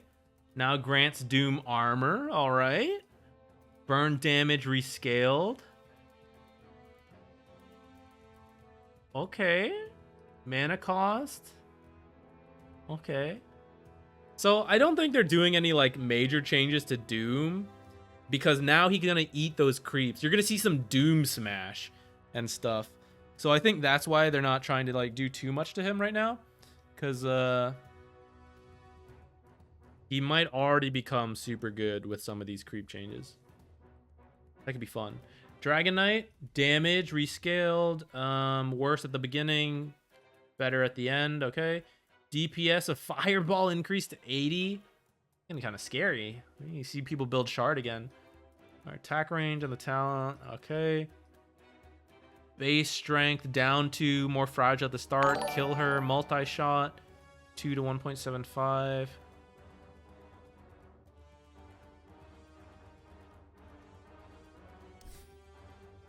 I'm not gonna lie. How does this work? What's the range multiplier? Is that how far it went? I actually don't know what this is. What is the range multiplier? Is that didn't have to do with damage, did it? I actually don't know some of these like random things. Gorings, thanks for the follow. Welcome.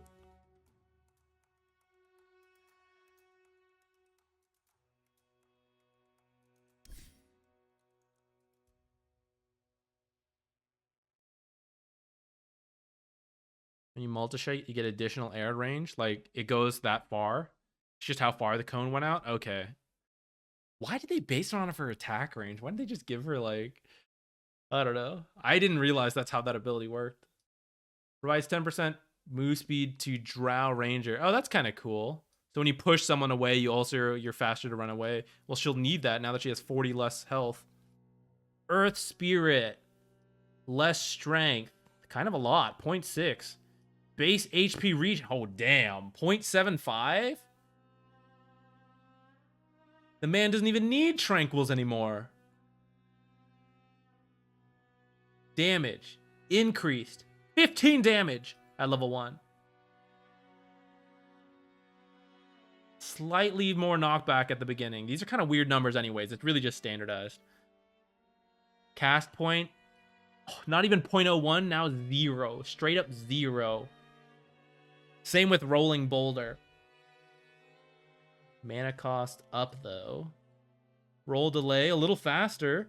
Speed faster. Stone speed. Okay, this one's actually lower, but I wonder if it works out to be about the same.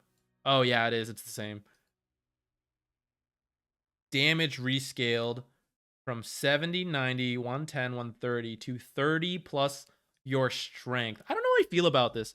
More abilities are getting added in where it's like it directly uses your stats. I don't know if it's bad. It's just very interesting to me. It's adding more scalability to some of these things. Feels a little bit like League of Legends, I'm not gonna lie.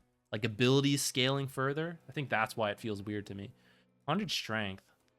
Does he have 40 strength at level 1s? I don't think so, which means this would be nerfed overall. But it's faster to land, and that's the more important part of the beginning, is not so much the damage this does, but stunning people. Oh, this one went up from 0.01 to 0.1. Geomagnetic grip, okay. But it's cheaper. Cast point. No longer instant, a little delayed. Enchant Remnant. 500 cast range when cast on an ally. Oh, that's actually really helpful. It was really hard to use this when it was short range. You kind of had to have a blink.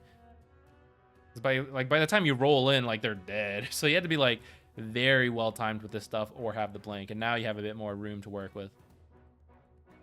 Oh, this is interesting, guys. Let's put Earth Spirit on the list.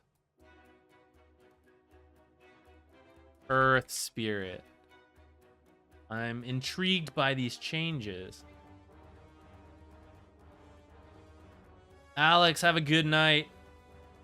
You're not wrong. It'll probably be at least another 2 hours before we finish reading this. I don't even know if we'll play a game tonight.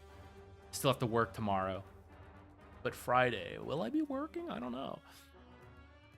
This is part of the reason, guys, I switched to reading the patch, doing a highlights video, and then playing, because it was way faster. When I read on stream, I like go way slower.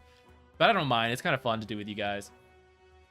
So I don't know. I don't know which we'll do in the future if we'll keep doing them live. But this one's big, so I wanted to do it live. And also, I didn't think I would get to do this, so it's like extra exciting to just like stream it. Level 15, 25 moves. Okay. So core Earthshaker buff here. But a nerf to the support. I can't even remember what his other talent is, so maybe it's not a huge deal. Harold Kobe, thank you. I'm glad you like it. Thanks for watching the videos. I appreciate it. Thursday tomorrow. Yeah, I know. So I'll have to work Thursday. We'll try to end early and start streaming in the afternoon.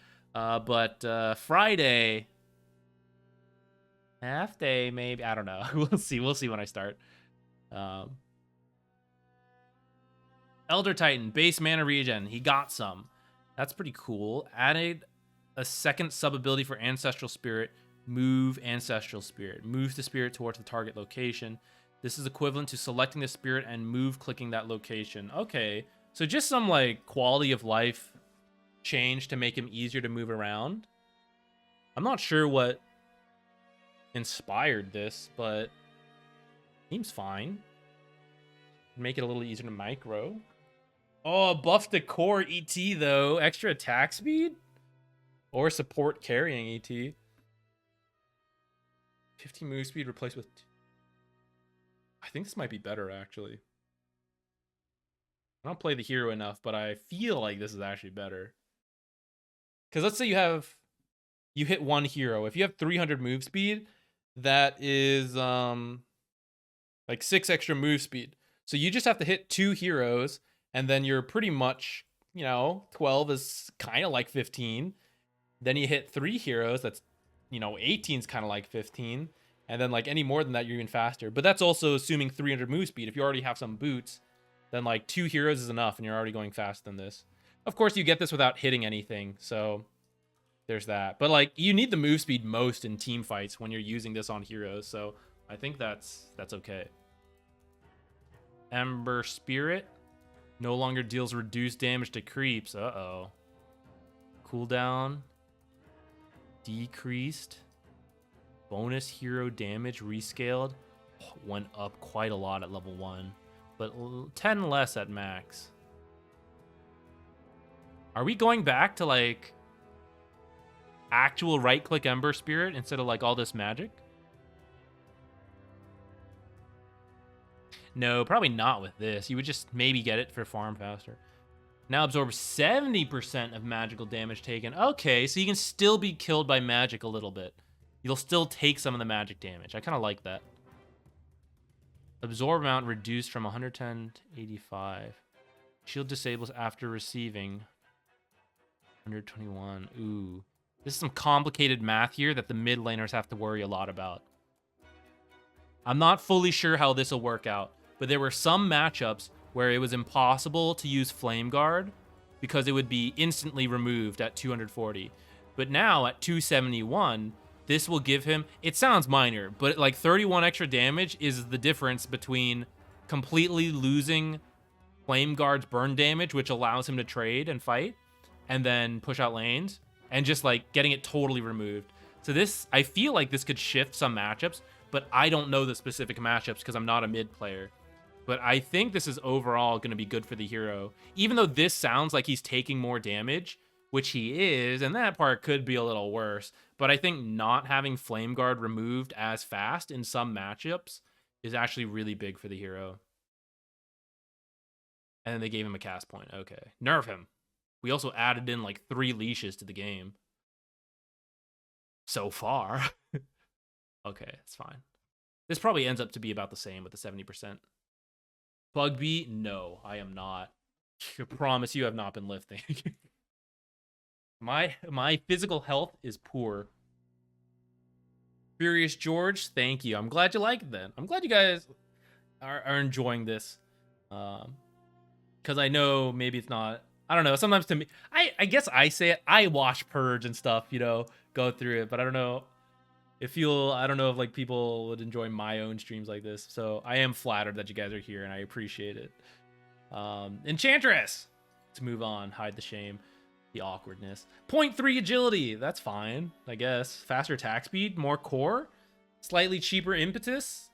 Now it deals double damage versus creeps and illusions. Mana cost reduced from 170 to 40. Oh, some enchantress buffs as we're getting all these creeps. Let's add this. Let's add this to the enchantress. This could be interesting. Who has a really long level 1 stun, guys? Could you do like Enchantress? Okay, Enchantress goes and picks up an Ogre for Ogre Smash. And then I'm trying to think.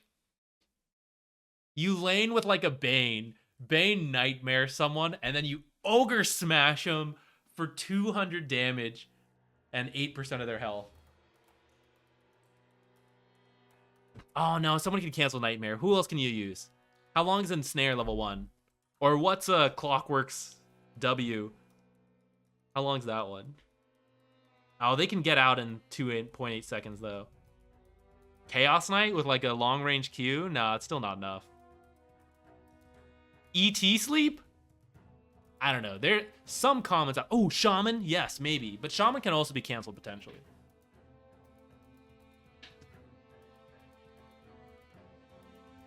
Interesting. This Enchantress buffs with the jungle could be very, very good for her.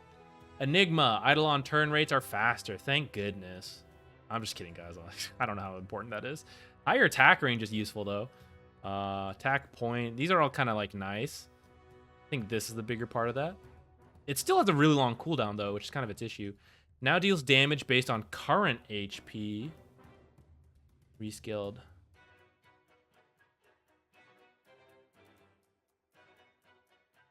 I'm going to need a spreadsheet to figure out if this is good or bad for the hero.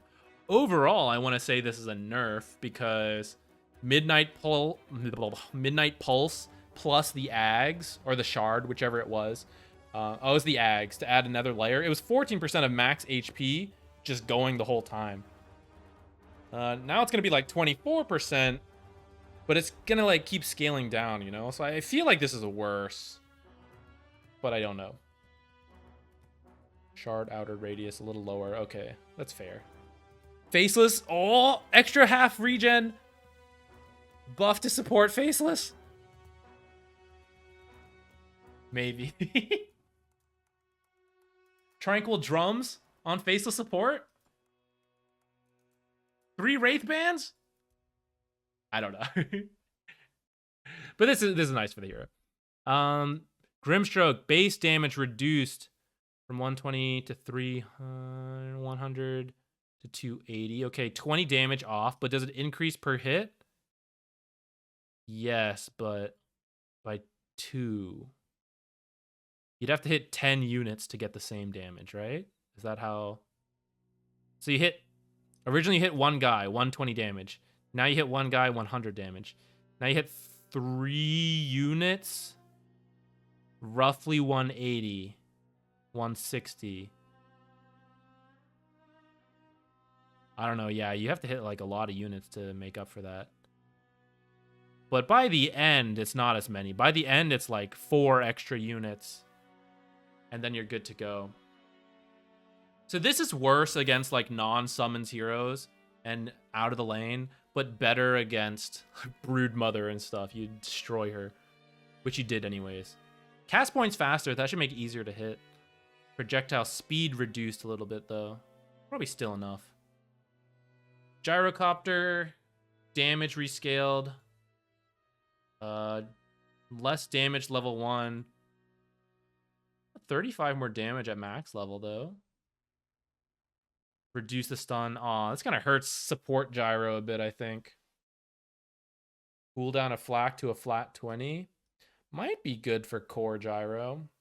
But 18 seconds in the late game is like more what he wanted. So I don't know. This is like feels like an overall nerf to the hero. I didn't even think he was like that popular.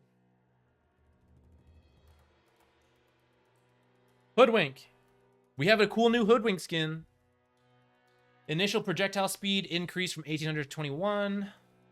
No longer benefits twice from cast range bonus. Okay, that was kind of a bug anyways. That's fair. Scurry, passive evasive rescaled. Okay, much better at level 1 now. Armor corruption's a little better. Ooh. I honestly didn't care too much about the sharpshooter. Not that I played this hero that much. But increased bushwhack radius in the late game sounds awesome.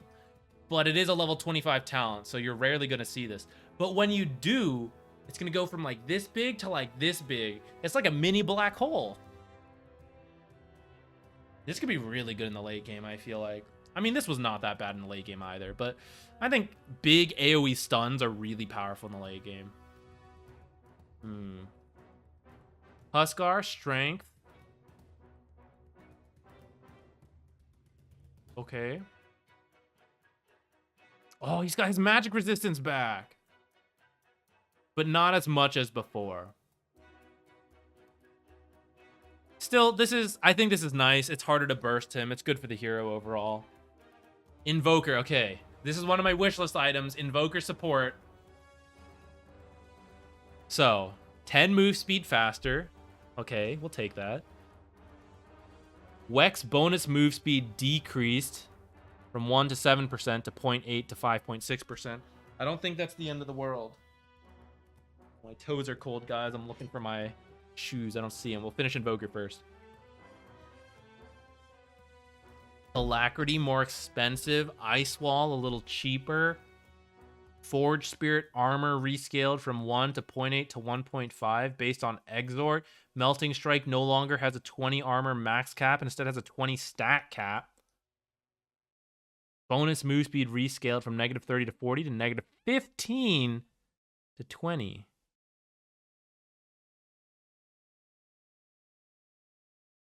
It's more of a negative armor hero. I don't know if this is enough for support Invoker, guys. I'm going to have to relook at the items and think about how they play in with the hero. I don't know what I was looking for support Invoker. I think it'll be like okay, but it was very kind of a weird thing to do already. So this negative armor can technically, negative armor stuff can run as supports, kind of like think Tide, but then it's based on Exort, so it's unlikely to happen. Support Invoker gives QW. Alacrity talent got nerfed. You would use that a lot as support.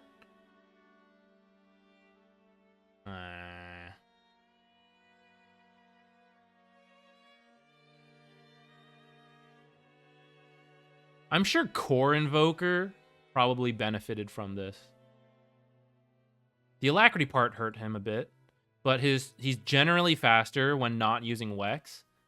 And the Forged Spirits should be better with this, which Exort Invoker would also do like a good amount of right-clicking. And so I think Forged Spirits would be good for that. He is a little slower overall, but less punished early. So especially Exort Invoker would get hit by a big negative 30. So maybe this is like overall fine.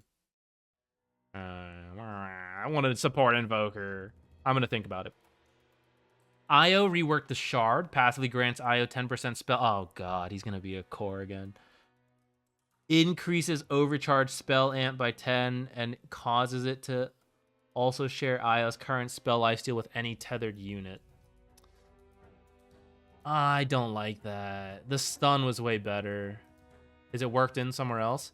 Heal transfer rescaled from 70 through 130 to 75 to 120. Better in the early game. Only level 1, really. And then worse after that. Scepter now also causes spirits to apply a 15% slow for 0.3 seconds when impacting enemy. Oh, God, he's a core.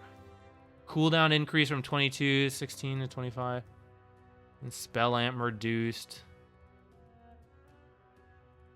30 damage replaced with 15 damage. 2 tethered. Okay. This is saving the support Io here, the talents. 15% spell lifesteal replaced with 6% tether movement speed. Or max range with 45% spirit damage. Oh no, that's core Io right there. Changing the 60 spirit damage talent at 20. It's now at 15, a little weaker, but faster. So I think that's probably better for core Io. With plus 0.2 overcharge max HP regen bonus. I need to see that number. That seems unimpressive. I need to, yeah, I don't know. 900 health replaced with plus 400 tethered units. As someone who kind of was hoping to play more IO support, this does not seem like the changes for IO support. Oh, it's talking. Okay, so it's actually adding an extra level of heal at 2.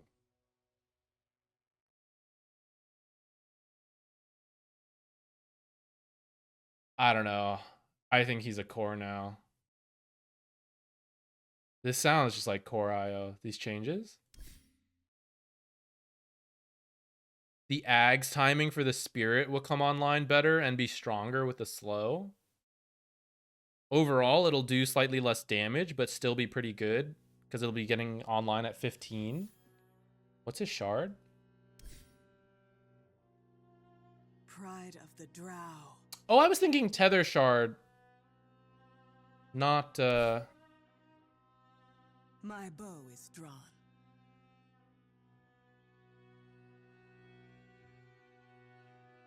Wait.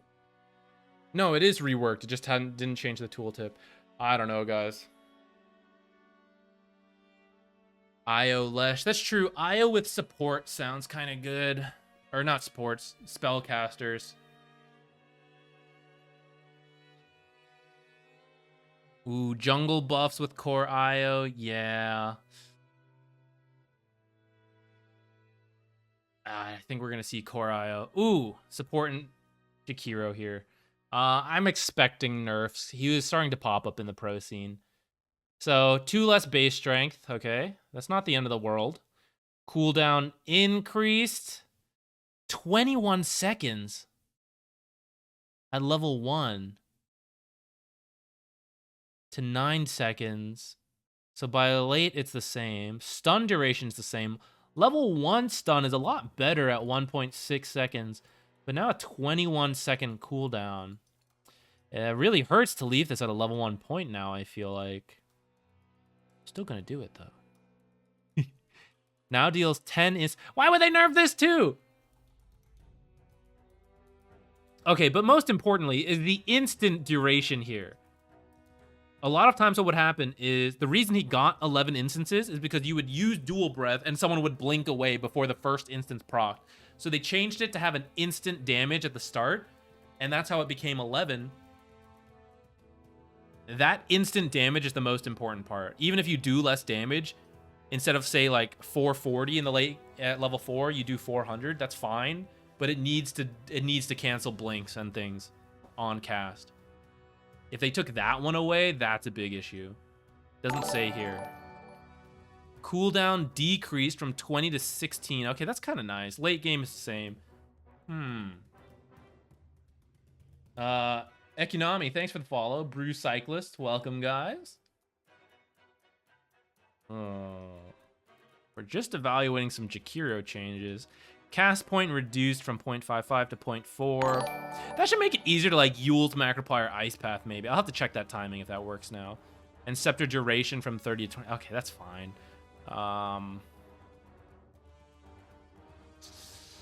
This could be good for harassing, though. Essentially, in 1 minute, instead of casting it 3 times, you can now cast it 4 times. Which could be good for general harassment. And when you're like... Also, why did they switch this order? But anyways, dual breath, right? Like, at level 4, you're like 2-1-1. You're doing slightly less damage, but you can harass a little bit better up to that point. And then you have a longer level 1 stun to go for kills. But you're definitely not going to get to cast it too often. Which might be okay, because Ice Path is kind of expensive for what it does. Or what it did. Now it's the same cost. You're not going to have to use it as often, so that'll help with your mana. And you'll stun longer. This might actually be okay. I mean, I'll try Jakiro anyways. But this might overall be not too bad for the hero. I'll have to see. Especially because by the end, it's still the same. So that part's kind of saving it. Gainus Maximus, thank you for the follow as well. Welcome. Do you think this is a Jakiro nerf? I'm not sure. This is one I'm going to have to play to feel. There are nerfs in here, but these cooldown changes, I think, might overall be good for the hero. You lose a bit of strength, but he already had a bunch, so I'm going to just have to try it. And we'll see. We'll see. Juggernaut, mana cost going down a little bit. Omni Slash going down by 10 seconds. Level 15, 30 attack speed with +1 Blade Fury. 8 armor reduced with 40% Blade Dance lifesteal. Interesting. So only on the crits, you steal 40% lifesteal?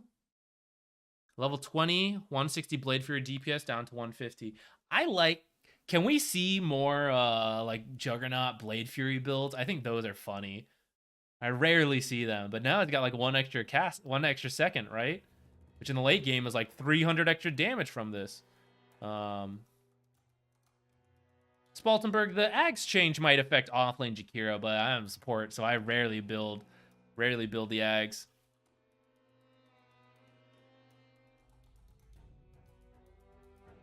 Okay, Keeper radius on Illuminate increased from 375 to 400. Cast point reduced from 0.3 to 0. Max vision increased. Oh, you get some like increasing vision. Okay, that's kind of cool. Spirit form down by 5 seconds. Pushback. You just push him back slower, I guess. Okay.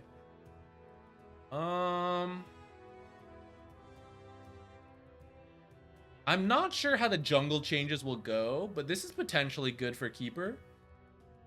Maybe he can just jungle. Not like these changes, I mean the meta. Oh, sorry, I hit the mic.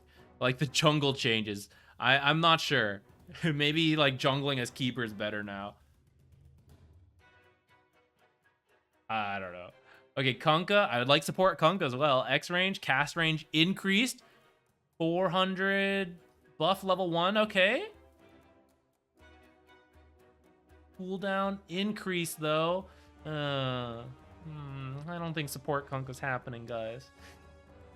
Level 15 talent.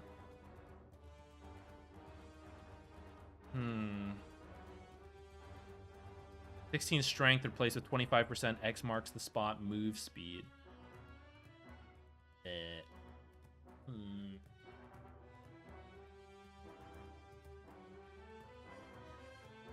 The shard's now at 15 minutes.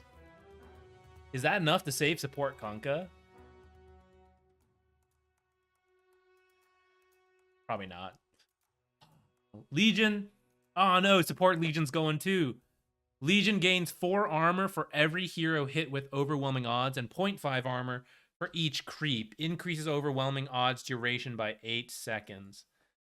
Base damage rescaled to do a little less at the start, a little more at the end. And you do more damage for hitting heroes. Kind of pushing her to a more Q-based build?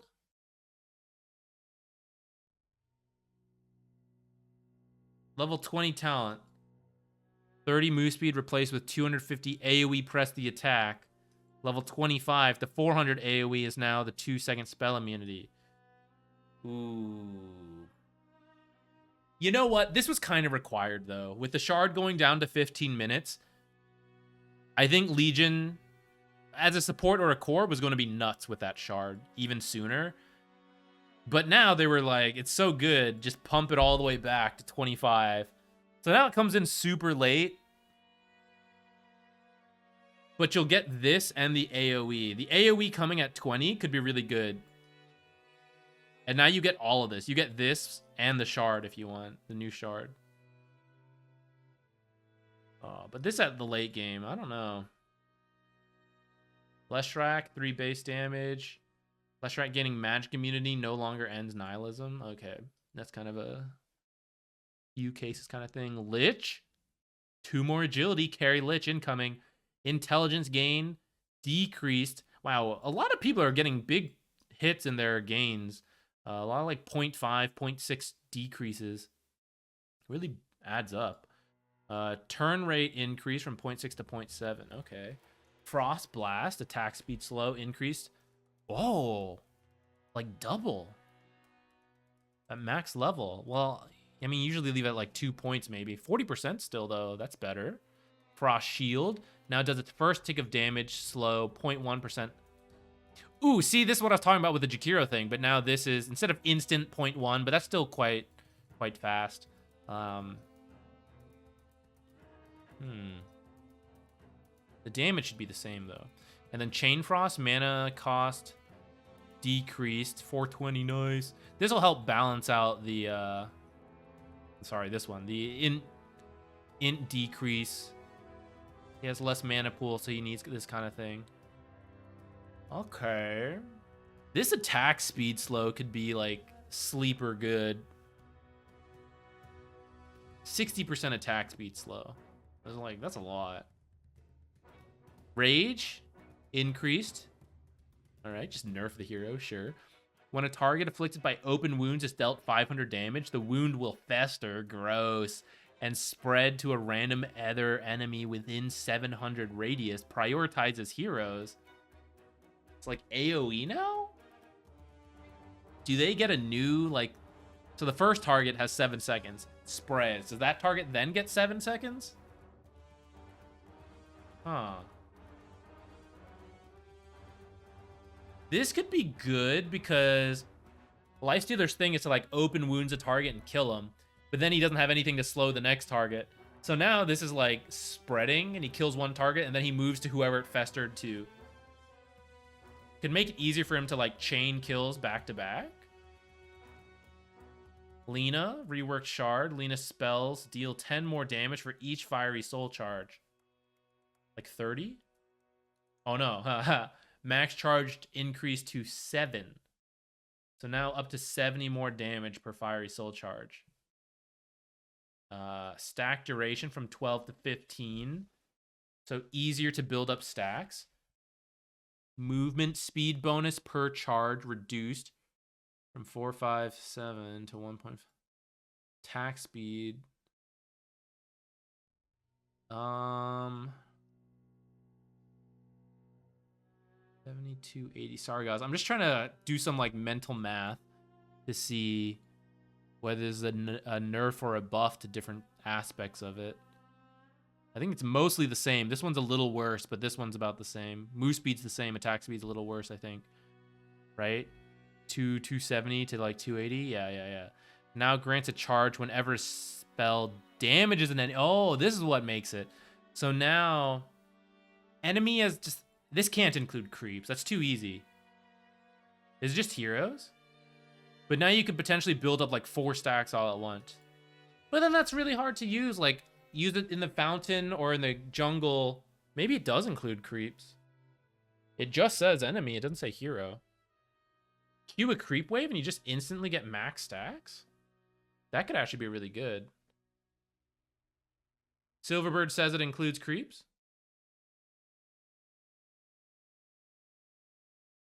Yeah, she can't use her spells in the air to get the stacks, but I actually feel like this makes it easier, right? You just hit heroes. Well, I guess you have to hit 7 targets. And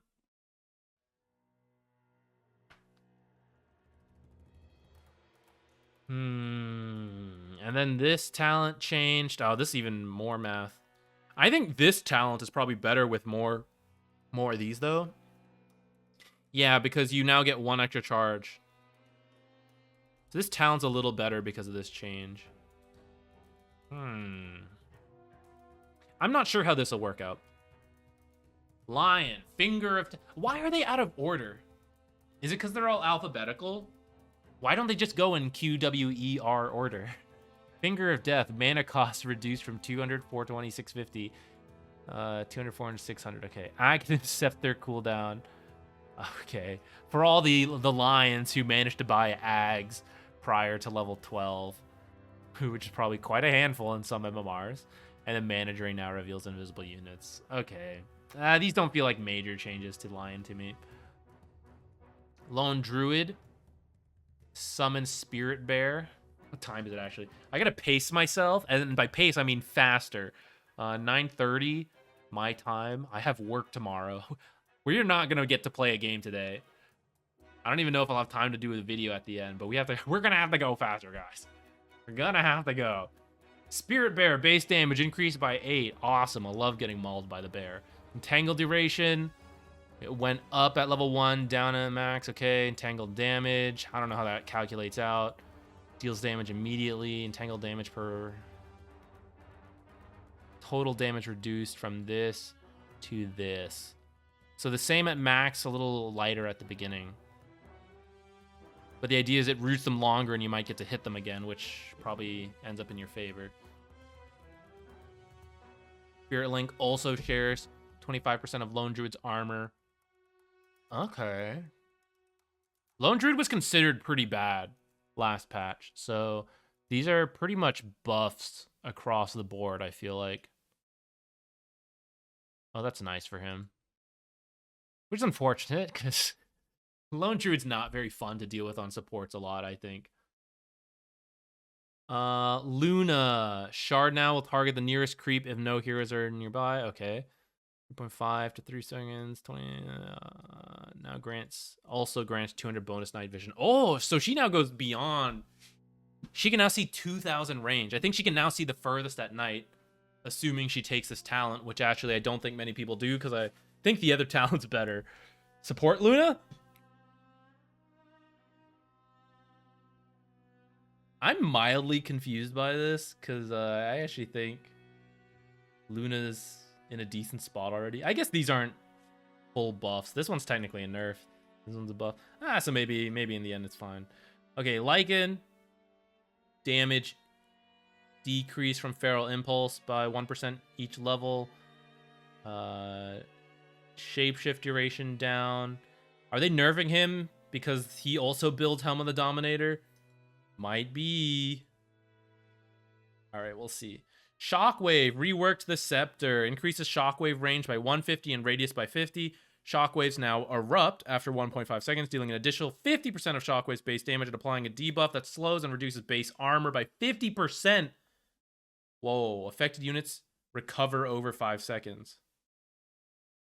This base armor reduction could be scary. It is a Scepter, though. So I don't know how often we're going to see it.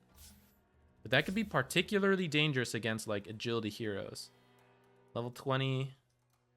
Ooh, okay, let's read the Marcy stuff, and then we'll restart Tota, because it's out of date again. Have to fix that. So she now has a Scepter, reduces Unleash cooldown by 10 seconds. While Unleash is active, Marcy's abilities trigger Unleash pulses.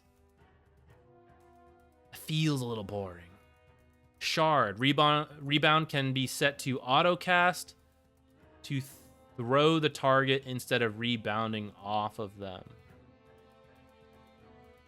So I can now leap to a target and throw them. Rebound can no longer target enemy units. Ally movement speed bonus increased from 35 to 45. Pulse damage reduced from 61-3200 to 50-100-150. I want to see how this shard works real quick, and then we'll restart.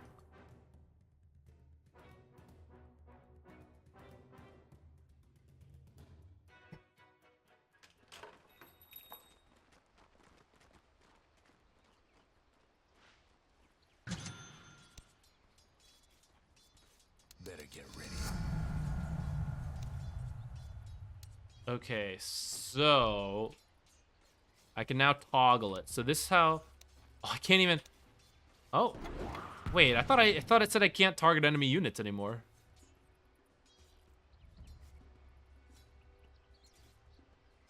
What?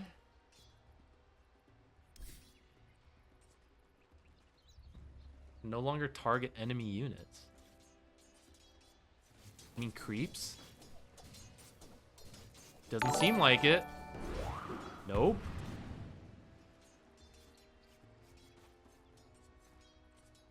Oh, if I auto-cast it? No, the whole point is I flip like that. But what's the thing about not targeting enemy units? I don't understand. Okay, a double stun.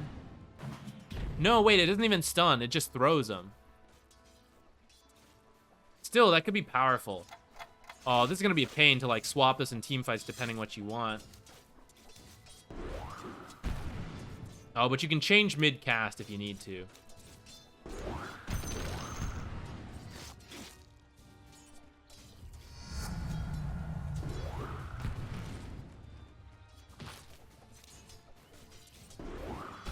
Kind of weird. When it's set to this way, I still have to like pick a vector target.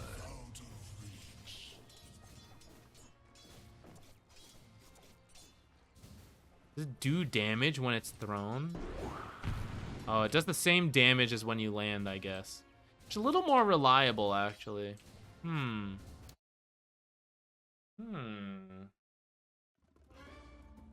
It may be the patch change. Oh, okay. I guess that's why Dota's out of date.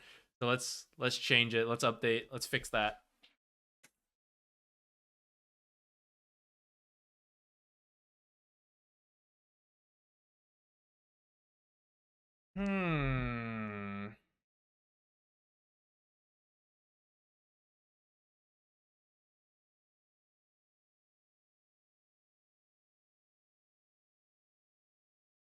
Yeah, I mean they have to. When they do these kind of big patches, there's lots of little things that slip through.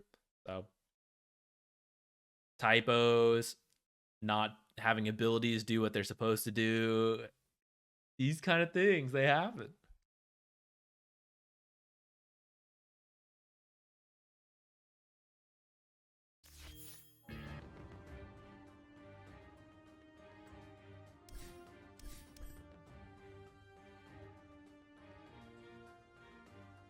Man, the jungle's gonna be crazy. It's gonna be so hard to remember everything.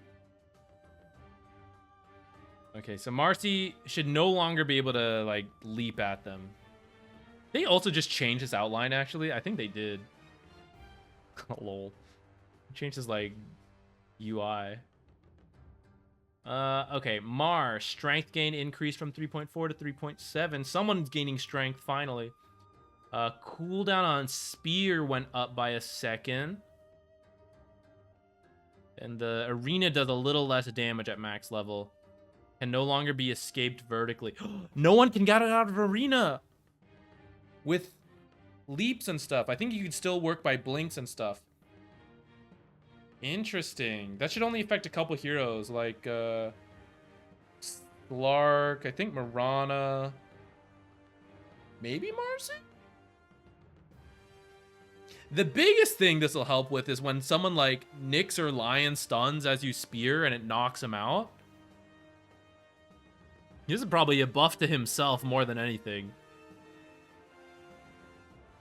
Okay. Well, there'll still be ways to get out, but less. I think that's fair. But I'm a little surprised because Mars has been picked a lot, I feel. And his strength got buffed. The spear's 1 second slower, but it's like not that bad. And then Arena actually traps even more heroes. So I guess the damage is a little worse. Maybe the meta change will affect him. I'm not sure. What is this? Mana cost reduced from 140 down to 140 for Mystic Snake. What is Cold-Blooded? Is now disabled by break. Oh, hey, this is working now, guys. It wasn't working before. Hovering over these. What the heck is Cold-Blooded? Oh, this is her shard. I forgot. Oh, I forgot what it was called. It doesn't even say anywhere. So this is her shard. When she gets it and she's targeted by a spell, it sends out the Mystic Snake just at that enemy. No longer activates if the spellcaster's further than 2,000. So like Spear Breaker, I guess. I don't even know who else can target that far. It's level 10 talent. Buff 15 or 10 talent. Or attack damage of 10. Oh, it's switched actually. I thought it was attack damage. So attack damage is now attack speed. 20 attack speed. 15% evasion replaced with 0.5 mana shield damage per mana. Ooh, that's some math I don't know how to do on the fly. Sounds like she's going to be tankier, though. 15. 30 attack speed changed to split shot penalty reduction.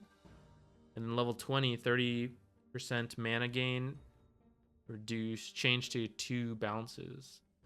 That should be less oppressive. It was really annoying to like fight a Medusa at level 20, and then she like heals up off that thing. Meepo. Meepo's also been kind of in a bad spot for anyone besides Smurfs. Oh man, what did I just do? Here we are. Oh, guys, we're last fourth here. Strength gain 1.6 to 2.2. Agility gain increased from 1.6 to 2.4. And intelligence gain. Lots of new stats for Meepo. Divided we stand. Clones no longer benefit twice from power tread stat bonuses. They did that before? Oh, because the main Meepo had them. They got those stats, and then they had their own power treads. Ah, they're going to remove that? Well, I guess with all these extra stats, maybe that's what that's for. Clones no longer benefit twice from level attribute stat bonuses too. Damn. This is nerfing Meepo. Shard Fling mana cost reduced from 100 to 75. Passively grants a bonus. Oh, that's kind of useful. Wait, not the shard, right? Just the ability? Yeah, so he has magic resist against. In the past, there were a couple heroes with... Most heroes have 25% magic resistance. There were a couple that didn't. Meepo was one of them. I believe he had more than usual. But maybe he had less than usual. But I think he had more than usual. And now it's back. Earthbind. Mana also being reduced. Dig? Is this a shard? I can't remember. Shard or his Ags? Or is this just passive? No, this is like weird ability. Mana cost reduced. Cooldown increased. Health restored from 40% to 60%. I feel like it's his Ags. A very bizarre one for the hero, I think. Yeah.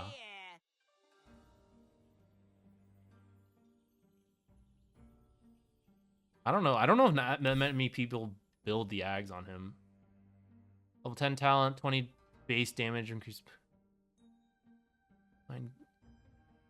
Earthbind grants True Strike. Overall, guys, I'm not a Meepo player, so I really... Oh, no, Forsty, you're right. Oh, wait. Now that it's, like, fixed a bit, I can just move it over.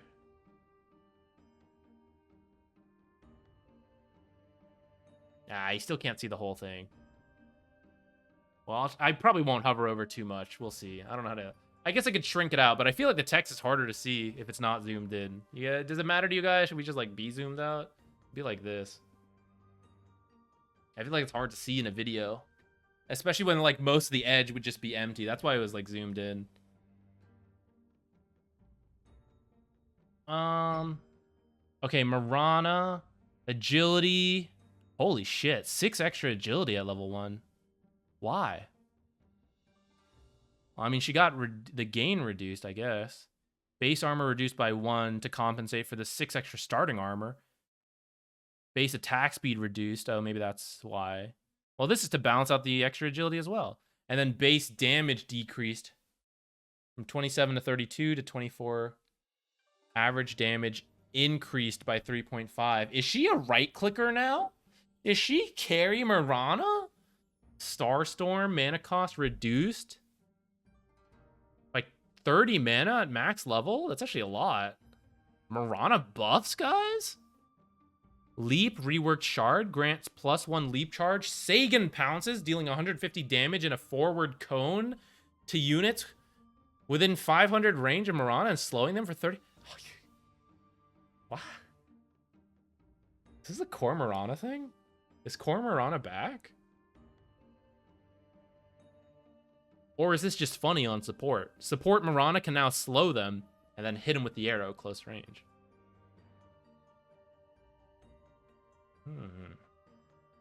Old shard was better for core Mirana. The guaranteed crit on leaps, I think. And the attack speed, maybe? I think maybe it was just the crit. But she's just got more damage now at the start, too, which is really good for last hitting. I guess as a support, we just get more damage to work with at level 1 as well. Support Mirana might be fine. And with the new jungle creeps, actually, maybe she's some of the counter to some of these. Add her to the list. Ah, shoot. We got this bug again. Traded one for another thing. Okay, Monkey King. Perched Vision. 800, 600. Down 100 each. Wukong's Command Scepter now also gives soldiers the ability to increase their Jingu Mastery stacks. Whoa. Wait a minute.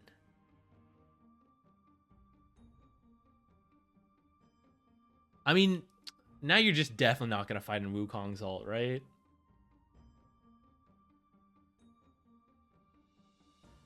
What else does the Ags do? The Ags also gives him the clone, right? The clones that just spawn out every now and then? Yeah. Oh, and those clones might also... Is it only from the ult clones? No, it just says clones.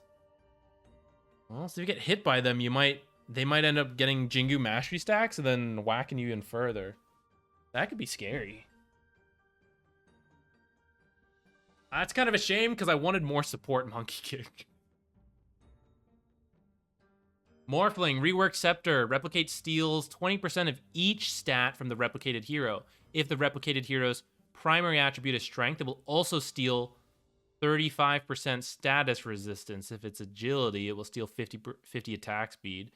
And if it's intelligence, it will steal 20% spell amp. It's not really stealing from them, is it? Like, who... Mainly this first one I'm confused by. I guess spell amp too. Like, heroes don't have status. I guess you technically have, like, 0 status resistance?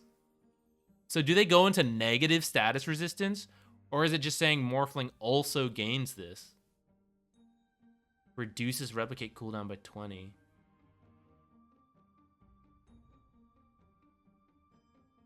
That would put it at a 40-second CD.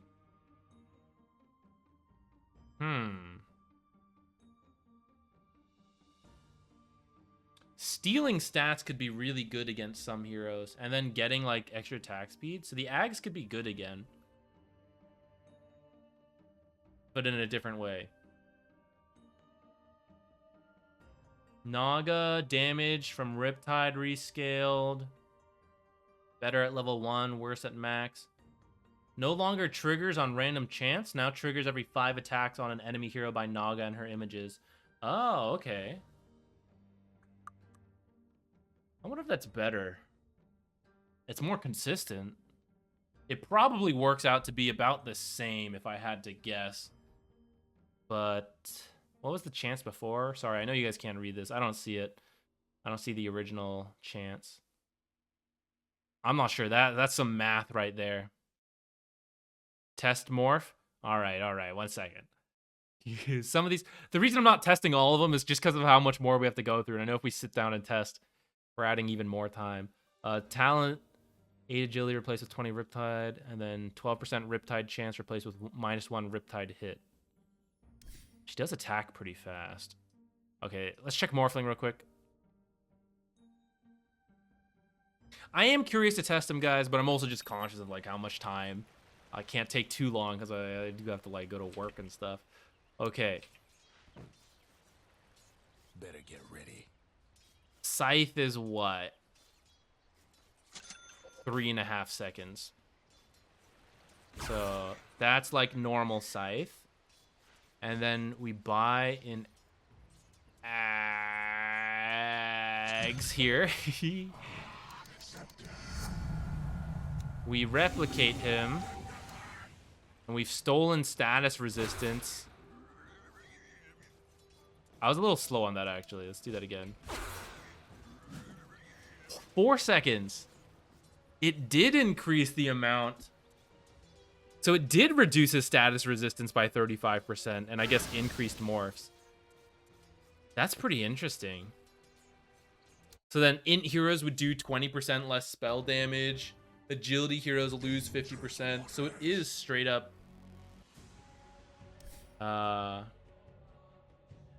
stealing. You know what? While we're testing heroes, I never did test Techies' new ability, so let's take a look at that too. That was at the start, so it's not like fully out of order. So proximity mine is just an ult now. Was it rescaled? Max charges 3. Restore time. Magic resistance reduction. Oh, sorry. Hang on. Here. Normal screen. My bad. So, blast off is the same, but you can't kill yourself. And then we got these two. So.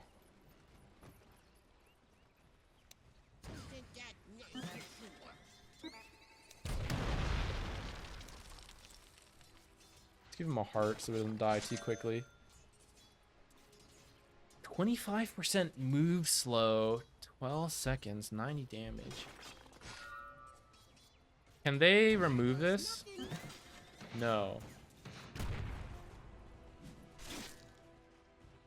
And what's this one? So, triggers an electrical charge, giving them bonus move speed for a short period. Enemy time attacking.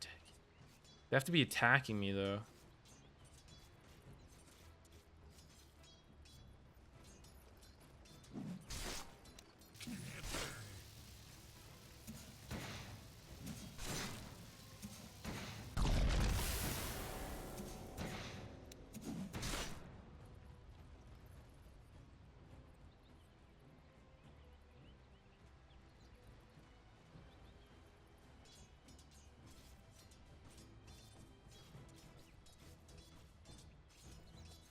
This doesn't seem that good. It's the combo. So it's like charge this up. Hit someone with that, and then like suicide in. They're like silenced and disarmed.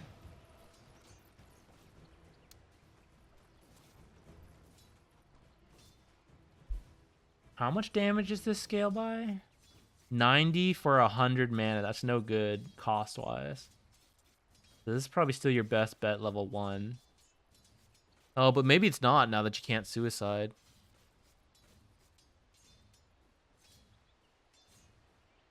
Oh, actually, this is a guaranteed disarm if they attack you, so maybe that's okay, too. The issue is you don't do much damage. I'm at 71 now because I leveled up, but prior to this, you have, like, very little damage. So I don't feel like going for the disarm trades is the way to go. By level 2, this becomes kind of like decent value. So do you need like level 3? And then just go like QEQ? And then you're just like doing shit like this? Just throwing... Actually, he's got the hearts. It's a little deceptive. Just like keep throwing Q on people. Suiciding on top of them. Another low cooldown Q. 10 seconds, 115 mana. Actually, I have more mana. I put myself at level 9. I don't know, guys. I think some of these might need some number tweaking. I'm not sure. Taser might be good. Better than I'm giving it credit for. Oh, they buffed his initial damage? Oh, they did. 5.3 armor. So maybe you do go for like a right-click level 1. Actually, it depends on the matchup, maybe. But if they try to right-click you, you just activate this and you get 6 seconds to like always win a right-click trade. 28-second cooldown, but a 60 mana cost, so that's very cheap. It's almost a free spell for how long it is. Compared to, like, killing yourself with Blast Off. Sticky Bomb. Well, Sticky Bomb's mana inefficient at level 1, but combined with your, like, decent right clicks, this might still be okay.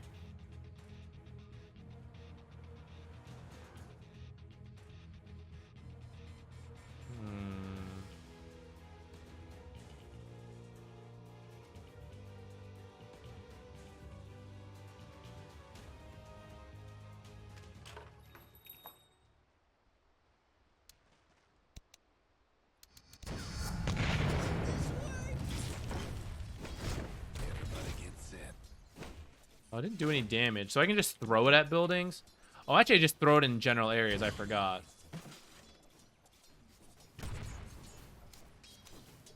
Oh, I can't even actually target heroes. I just have to throw it in their vicinity, I see.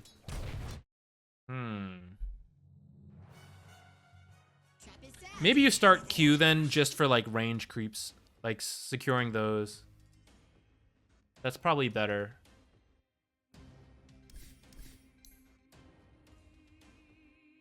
I'm gonna have to think on Techies, guys. Oh, we might try Techies apart.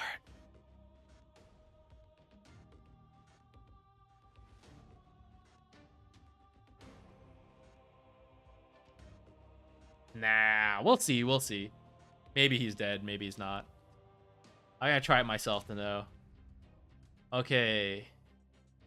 Oh, God, it's 10. Okay, guys, we have to go faster. Keep saying that, but then we don't. Okay, Nature's Prophet, turn rate improved, mana cost, kind of evened out a little higher at level 1, cheaper at max. Base damage reduced by a little bit each level. Okay. Mana cost on the ult reduced. Level 10 talent. Minus 8 seconds on Nature's Call. 29 seconds? 75% Sprout mischance increase to 100% mischance on Sprout. Oh, that's really good against cores, actually. And then another leash, actually. So level 20, Sprout has a leash. Oh, that's actually so good against certain heroes. Oh, Nature's Prophet's scary with this talent, actually. This level 20 talent, you can pick whatever is best for the game. Having troubles with, like, PA, then you get this mischance. Having troubles with, like, Embers, Voids, then you leash them. I could see this being really good. Necrophos, support? Nah, probably not. Level 20 is, like, too hard to plan a support build on. Necrophos, Reaper's Scythe. No longer increases enemy death timers. Damn.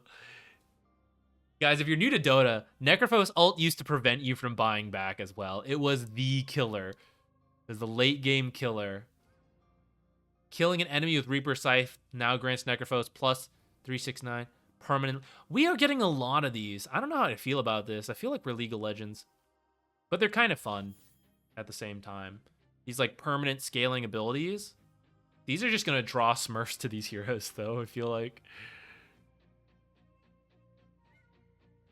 Night Stalker. Agility gain down by 0.1. Cast point reduced from 0.2 to 0. Level 10s. Minor shifts to most of this. Looks like overall buffs to the hero, though. No, actually it's pretty mixed. I don't know. Nyx, Impale, cooldown from 14, 17, okay, nerfed. Cooldown 28 to 20. Mana cost also reduced. Intelligence damage multiplier also brought down a bit. But still, getting an early point in mana burn might be more usable now. Vendetta, Shard now increases target's incoming spell damage by 70% instead of reducing their magic resistance.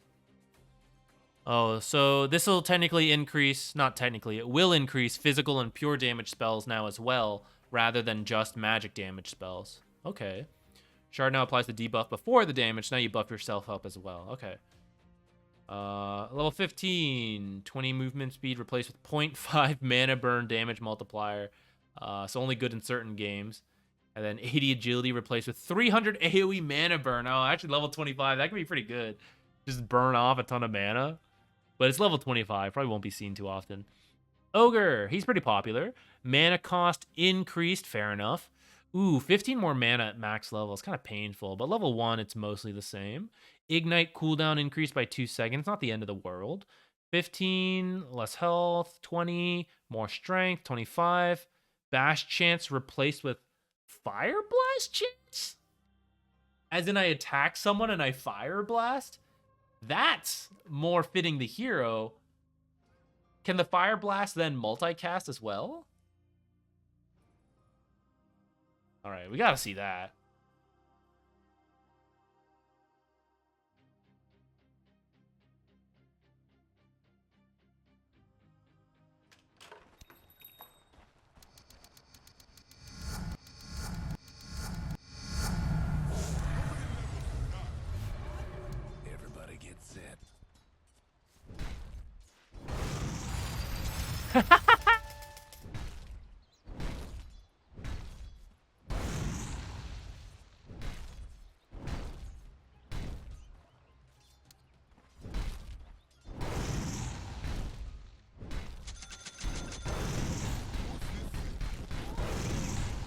I feel like I multicast the first one, and we haven't done it since then. Maybe it doesn't multicast. No, there it was.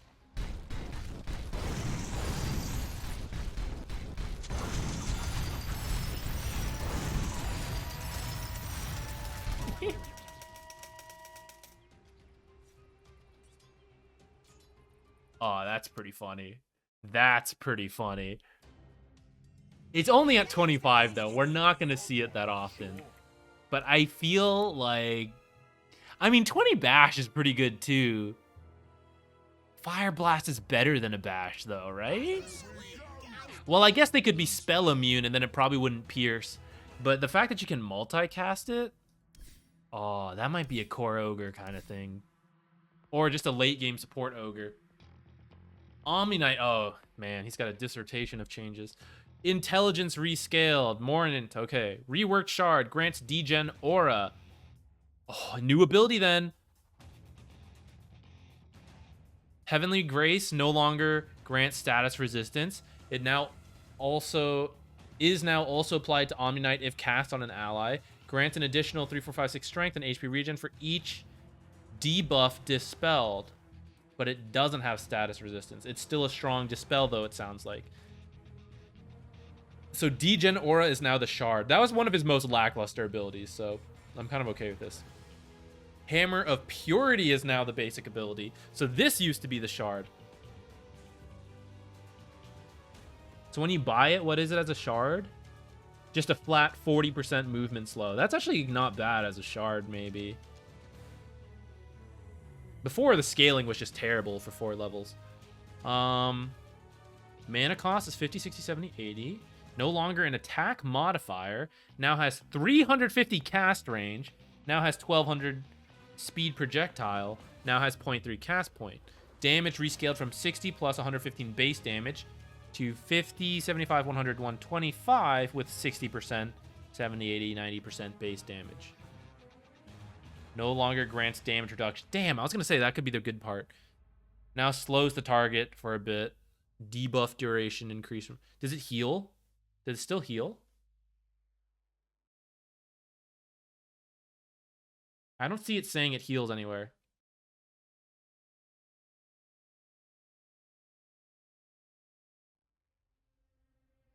You don't have a lot of mana as Omni Knight, though, is the issue. But 50 mana for about 80, let's say, damage. You spam this out a bit. What was the cooldown? 10 seconds. You're gonna burn out on mana, though. Mango up. Soul Ring? I don't know. Ring of Basilius? Huh. Guardian Angel. Scepter no longer grants 40 HP regen. Scepter now grants 40% status resistance. Level 10 talent. So, Repel. Placed with +4 Heavenly Grace buff duration. +30 move speed replaced with -30 Guardian Angel cooldown. That's good because reasonably a support can get this talent. Level 20 Degen Aura replaced with 4 Heavenly Grace strength HP per stack. -2. I don't know how to read the stack thing. I don't know how many times you're going to get to dispel. It's probably like 1 is what you got to bet with, but maybe you do more than that in certain games. But 1 is probably the main thing, which is like 4 extra strength. Feels weird. I don't know. -2 Heavenly Grace cooldown replaced with -4 Hammer of Purity cooldown. -60 Guardian Angel, which almost no support ever got to ever, which is why I like it more on this 15 talent. Replaced with +75% Hammer of Purity damage. Core Omni, maybe. I don't know about support. Possibly. I'm not sure. We're gonna have to see that one out. That could be interesting though. I suspect it might be more of a core Omni thing, but we'll throw it on the support list just to consider. Damn it. I always click back after like going to my notes page. Okay, Oracle, Fate's Edict, Cooldown increased by 1 second. Duration increased by half a second. That's probably fine. Mana cost mana cost reduced for Purifying Flames. So it's now 80 flat. That's actually pretty nice for him. You usually max this.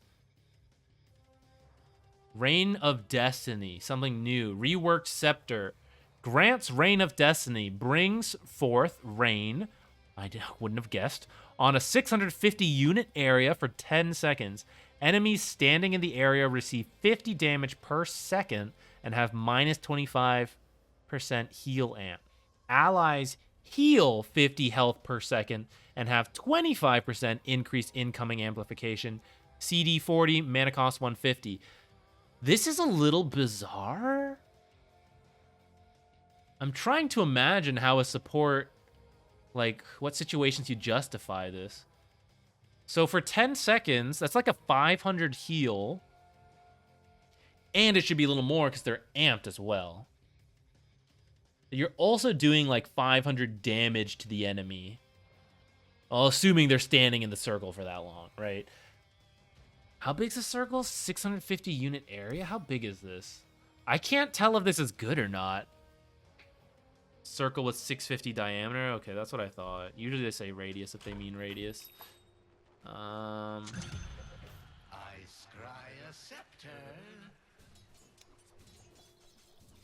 Reign of Destiny! One less to answer for.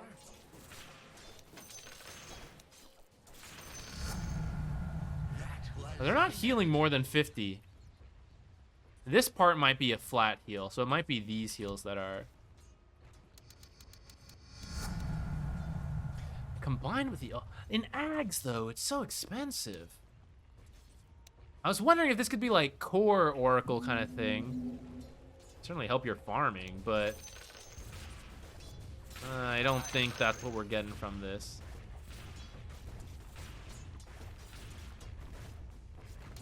Then again, if a fight does break out in an area, say you have like a Mars or something, you Reign of Destiny inside.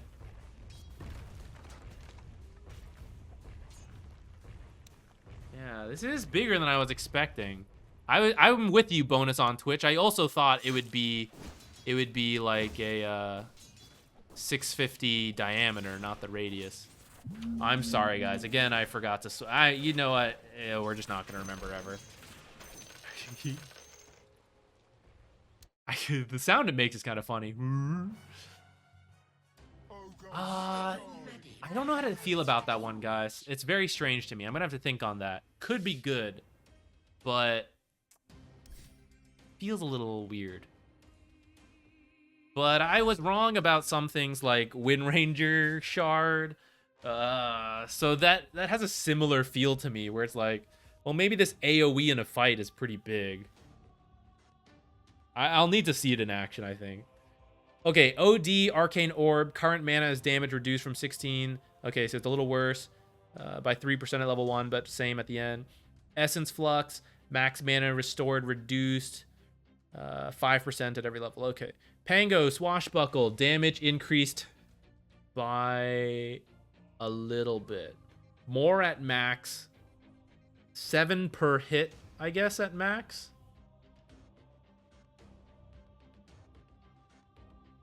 Okay. Lucky Shot. Armor reduction rescaled. 2, 4, 6, 8 now. So worse at the beginning, better at the end. Duration rescaled. Well, a little shorter at end as well. Oh, okay. 20 strength increased to 20 strength. Sure. 25 increased at 3. I think these are overall buffs, but just a little bit. I was thinking if like Pango support would be back. I don't know. It's probably about the same as it was. PA, Phantom Strike, mana cost increased just by a bit. Should be all right overall. Well, she's a pretty low mana pool hero, so this might add up in the game as she blinks around in multiple fights. Or farming, that as well. The 15 lifesteal, -3 armor, +20 stifling dagger. Oh, that's interesting. She liked the negative armor, so I feel like that's actually a significant nerf. But more Q damage means me as a support just getting killed randomly by a dagger. So I don't know. This dagger buff probably ends up evening out with the what -3 armor led. But I don't know. More negative armor when it stacks is always better. So I'm gonna say this is. I don't know. I feel like it might be a nerf overall. PL cooldown reduced by 3 seconds at level 1. Okay, but the same at the end. And then talents, level 10 talent plus 15 attack speed replaced with 2.5 second phantom rush bonus agility. Oh. That could be good. That bonus agility is pretty nice in fight. So 2.5 seconds with 40 more agility. That's probably worth more than 15 flat attack speed. That seems good. Yes. It has been 4 hours, and it'll probably go into 5 hours. It's not really an analysis that much either. It's me just reading and chatting about it.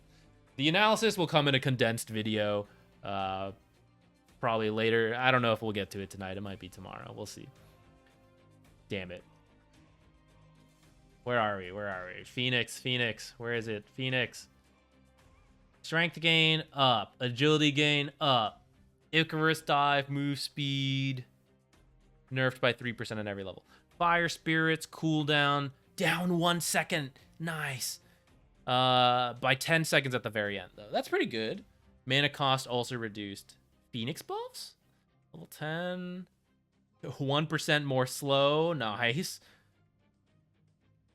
1.5 max health Sunray. Okay. And then level 25 is switched with this Icarus dive range. Okay.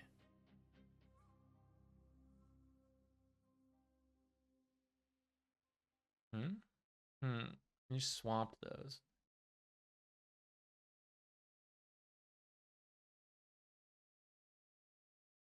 Will Phoenix be good here? I mean, these are Phoenix buffs. I'm just trying to...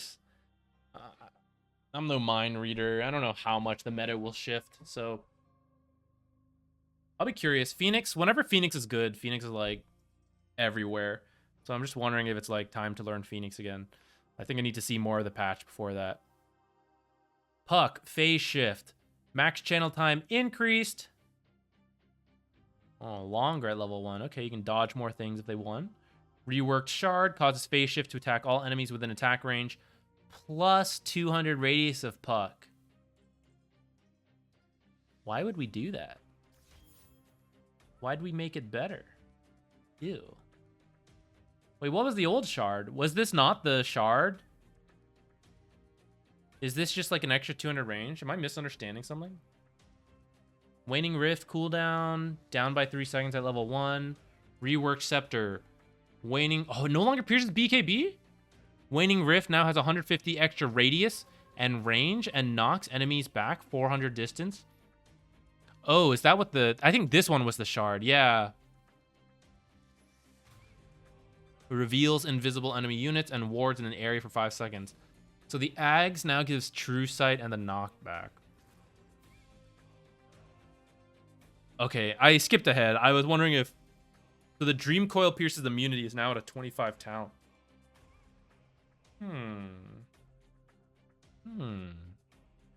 Because you could get that earlier if you needed, but now you're forced to get it at level 25. But by forced, I mean it's now free for you at level 25. Let's see. Level 10. Orb distance replaced with -2.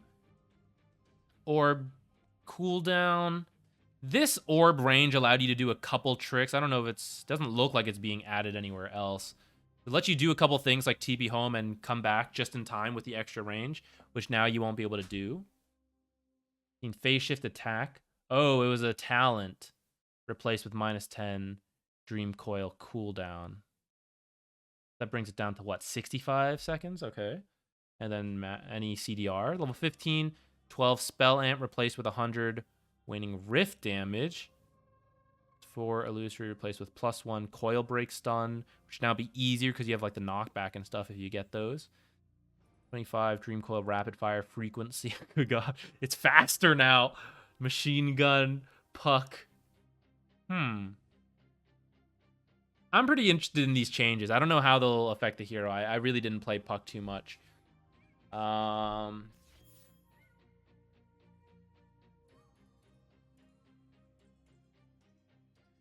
feel like some of the items that got added would be good for Puck, though.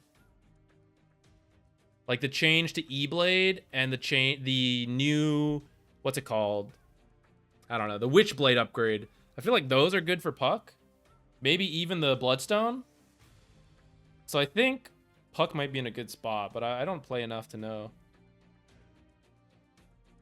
Silverbird, I can try. Let's see where we're at when we get there. And if I don't answer it today, feel free. I'm gonna be streaming tomorrow and then Friday, and so I don't know, it's patched, right? So we'll be streaming a lot. So if I don't get to that question, you can ask me later and I'll try to answer then.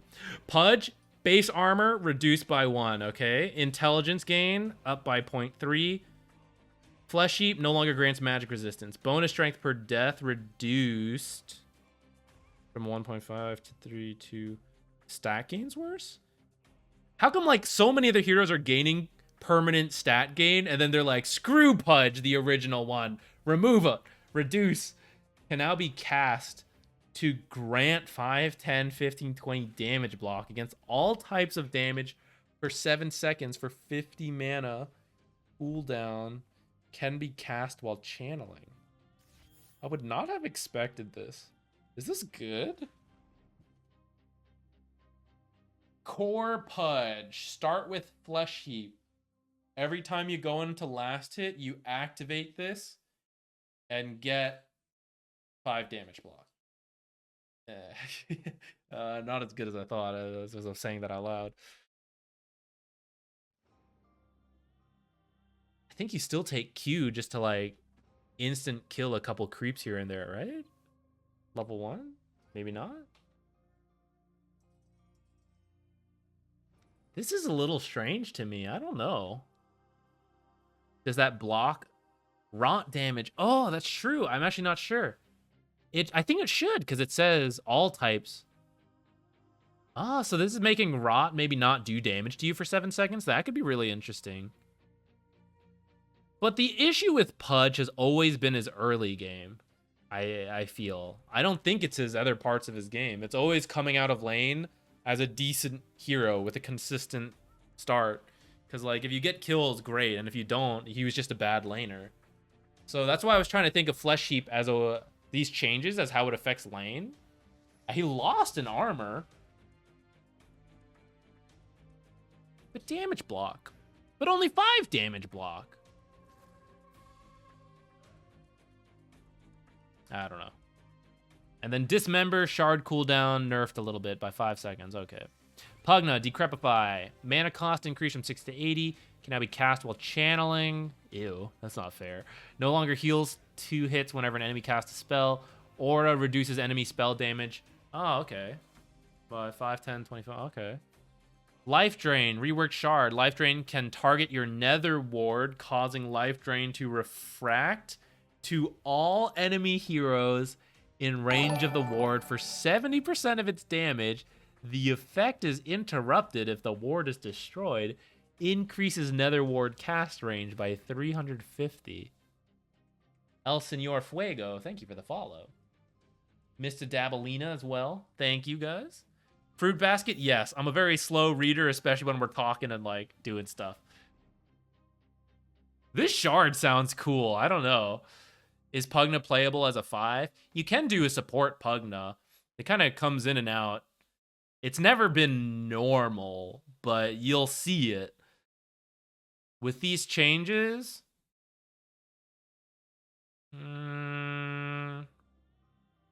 I mean, this is kind of good, but I think core Pugna still benefits from this. I don't think this is, like, only a support Pugna thing. And then the Shard is mostly for damage. I'm not sure. Yeah, Fruit Basket, that's what I kind of do if I just play on, if I'm, like, doing it myself. But when we do the live readings, it always ends up super long. Anything you learned from those 3 ranked games? Queen of Pain... She's been really popular. Let's see what they did. Blink, shard damage reduced by 50, which I think should count as like 100 if you like blinked on top of yourself. But I actually am not sure if it double hits. I think so. Scream of Pain, mana cost increased. Ooh, 15 mana level 1. That'll hurt her laning a little bit. Sonic Wave damage also reduced a bit. 30 damage, not the end of the world. Razor. Static link cannot be cast on a target that is already linked. Oh, you can't double link people? Boo. This is like a target to the refresher meta, I feel like. Level 20 talent, plus 6 seconds, static link duration replaced with 21. Eye of the Storm target replaced with 2 static link charges. Oh, maybe that's why. Now they have the double link charge.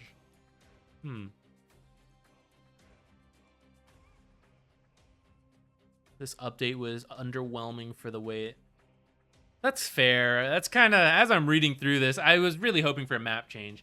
But what I really wanted, I don't know if it'll develop right away. I was hoping roaming would come back a little bit. And it did seem like they changed some of those. That's what I'm hoping for the most, is that 2v2s as a default will die off a little bit. And like roaming would come back, which is what I'm minorly hopeful for with these like jungle changes and the tower moving ever so slightly out. But I don't know. Maybe we'll see.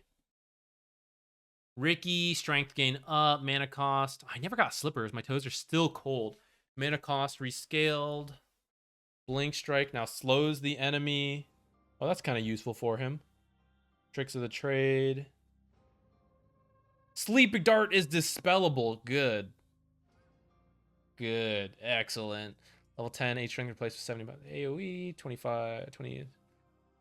Blink strike, slow duration. 75 AoE replaced with tricks trade. Applies a basic dispel. Can also be cast when rooted or leashed. Excuse me? Oh, that's just 25 though. These are overall buffs for the hero, I would say. I think this level 25 could be pretty good. It's kind of absurd to just give the hero in the late game, but it is a 25, so usually 25s don't totally change heroes. Especially Ricky, who's not like a super farmer, get to 25 super quick, Midas kind of hero. But that'll be nice for him in the late game. I don't know, we're not at Weaver yet. Fruit Basket says not good though.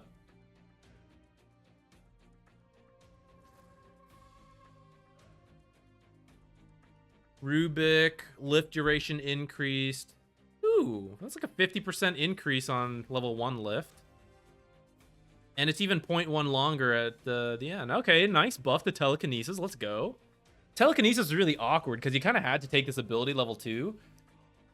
But then there's like 0.8 lift duration, so it felt really bad. 1.2 is much better, especially because it's a pretty long cooldown ability. So I like this change. Spell Steal, cooldown reduced from 20-15-10 to 20-12-4. You don't even need the axe. What's the axe do now? Now lets you steal 2 spells.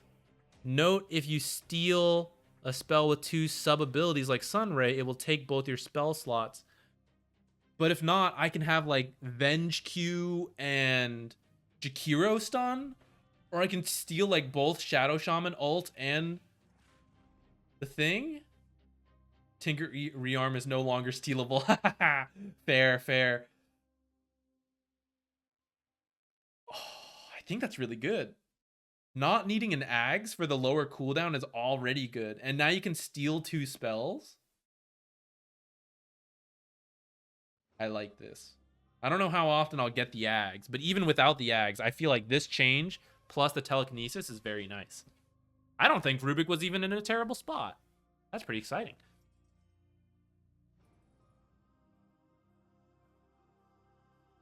Fruit Basket. I was thinking the Jakiro changes might be all right.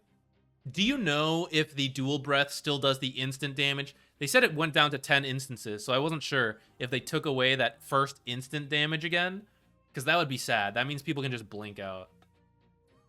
Or is it just the last one they changed? Sand King, base armor reduced by 1, or sorry, increased by 1. Damage interval reduced, better at killing off refractions. I'm assuming the damage is the same, but it actually didn't say anywhere. Guys, does this just do like over double damage now? I sure hope not. That would be crazy. It doesn't say anywhere, guys. I'm assuming it does less damage per instance. We'll have to check. Actually, we'll feel it. We'll just die instantly in Sandstorm if it didn't. Mana cost rescaled. Okay, that's not a huge deal to the hero. Well, 10 talent. Teen talent. Okay, I don't think these are game changers for Sand King. He pretty much just has like a better lane and a bit more consistent damage with Sandstorm, which I think is fine. Shadow Demon. Demonic Cleanse. What is this? It's now granted as a secondary ability with Ag Shard. Repeatedly applies a basic dispel on the target allied unit, removing negative buffs for the duration. At the end of the duration, the unit is healed. Units under the effect of disruption can still be affected by Demonic Cleanse. Scepter also grants charges to Demonic Cleanse. This seems really good. This used to be like...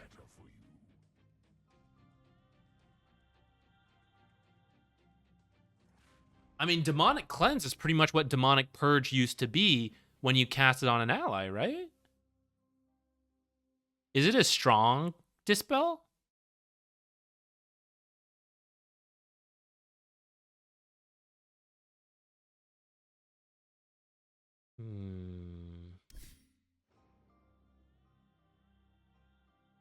Throw that on the list. Throw that on the list. I think people were saying Shadow Demon was like a little on the sleeper side good this last patch anyways.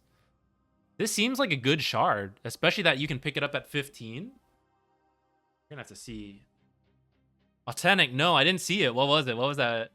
I've been reading this the whole time. I did not have a chance to play. I will not have a chance to play because I have work. But I'm glad, because before I wasn't gonna get to do this at all.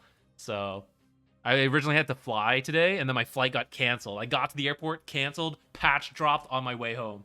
So no complaints. I wouldn't have gotten to play till tomorrow anyways. But now we got to do a fun stream with everyone and take a look at everything. I might try Shadow Demon. I think it could potentially be good. Shadow Fiend. Mastery. Shard now also fears the target for half a second. That's a little scary.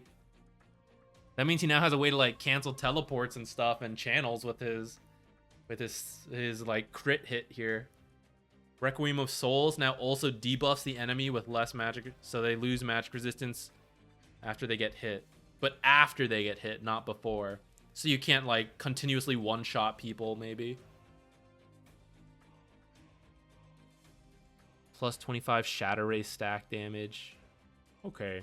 That's probably better. Well, Requiem got buffed by this, but maybe that's why. They don't want Requiem to be like a one-shot forever, and maybe like Shadow Rays is a little better. Shadow Shaman, damage reduced. I thought they were going to reduce 60 damage even lower. I was like, it's already dead, stop. But by max level, they really hurt the damage on this one. But now you heal. Whoa, wait. That's potentially kind of good now. Is it? Wait. It's better, so you don't die while doing it in the late game. In the early game, that's a 60 health, like a 120 health swing. You auto attack, they auto attack, and then you just shackle them for a couple seconds. That's a pretty expensive heal, though. 140 mana for a 120 swing is not very cost efficient.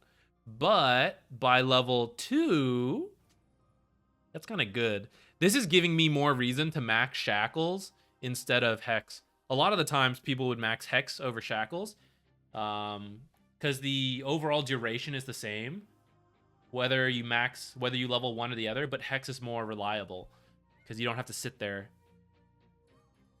But of course they could move around while Hex, which is the downside. But ooh, interesting.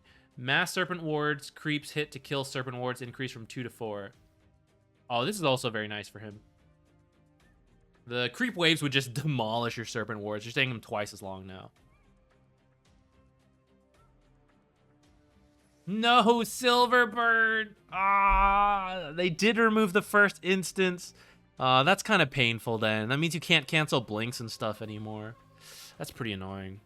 Swick, thank you. Thanks for being here. We will. Enough people asked. I will upload this whole thing as just like I don't know, for anyone who wants to see it on YouTube, it's there. And I'll do a condensed version later, either tonight or tomorrow. Does the shackle talent add to the heal? That's a good question. I don't know. Actually, the mods would have to post it often. Like, I have the links disabled, so yeah, I guess you wouldn't be able to post it. If you're in the Discord, you can post it there, and I'll check it out later.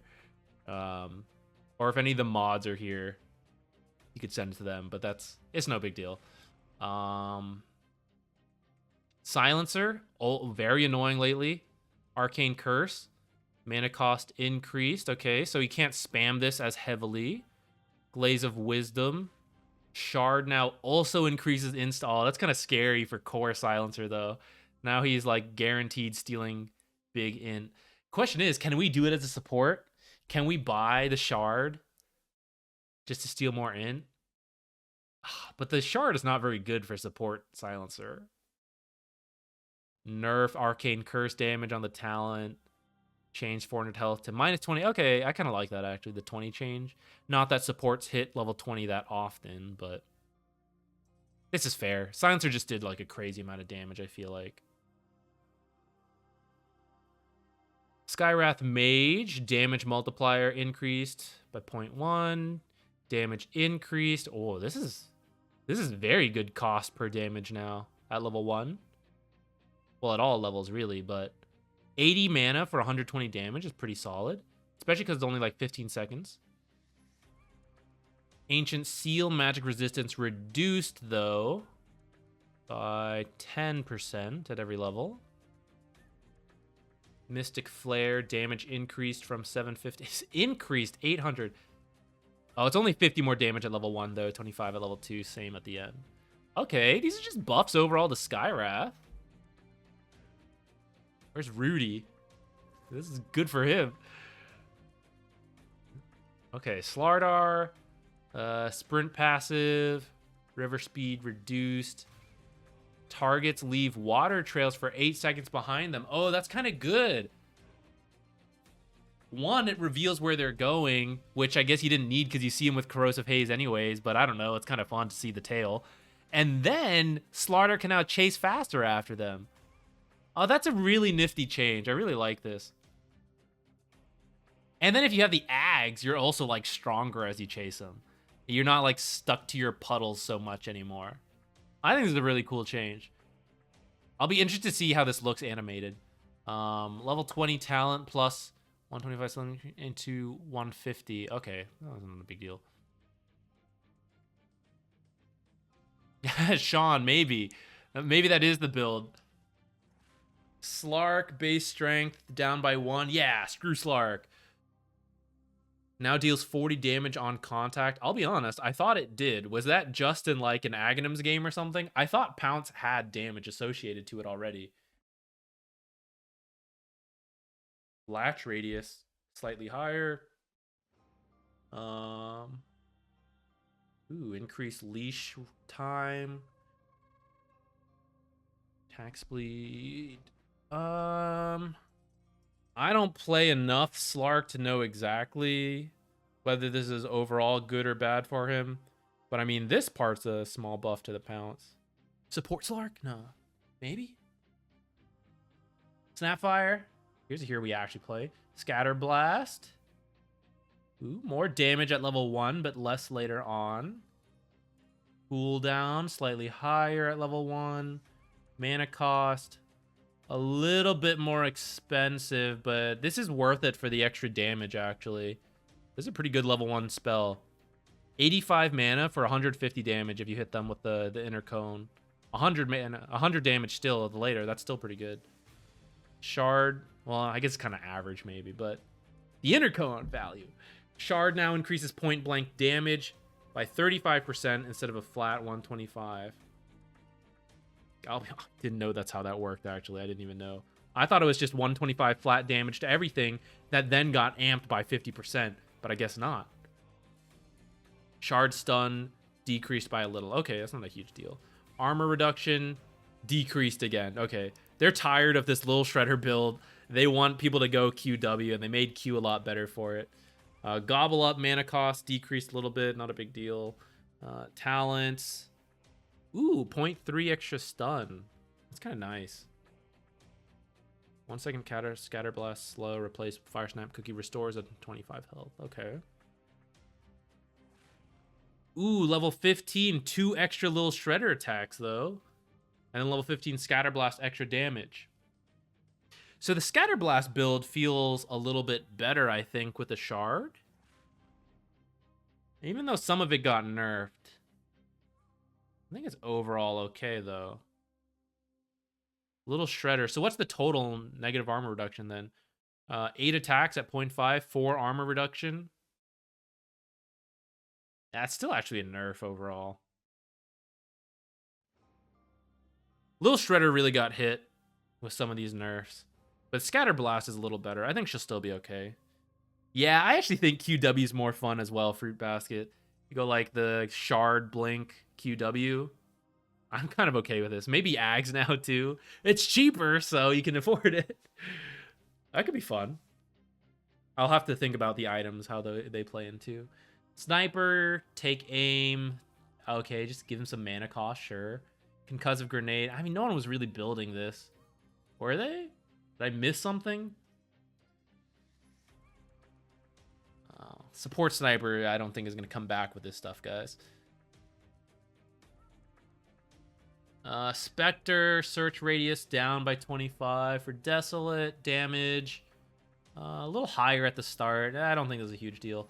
Haunt, mana. Okay, a little cheaper on Haunt.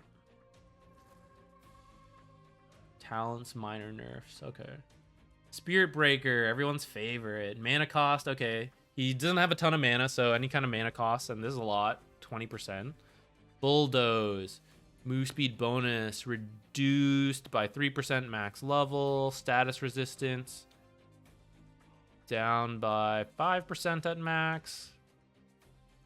Greater bash, damage rescaled, down by 2%.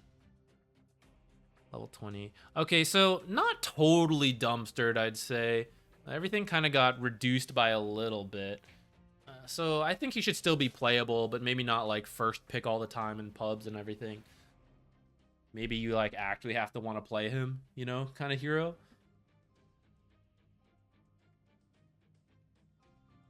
Storm Spirit, agility gain up. He got base mana. And base attack speed. Oh, that's kind of scary. Support? No. Probably not. Level 10, 20 attack speed. Okay, Storm is another hero who I think benefits from the new like right-click extended item with the Witchblade. Having said that, Orchid got nerfed kind of heavily for him. I guess Kaya Sange, or just a Kaya build at least, has been a little more popular. So maybe that doesn't matter as much. But he's like a right-clicky intelligence hero. And I feel like that's what that item was like pushing to.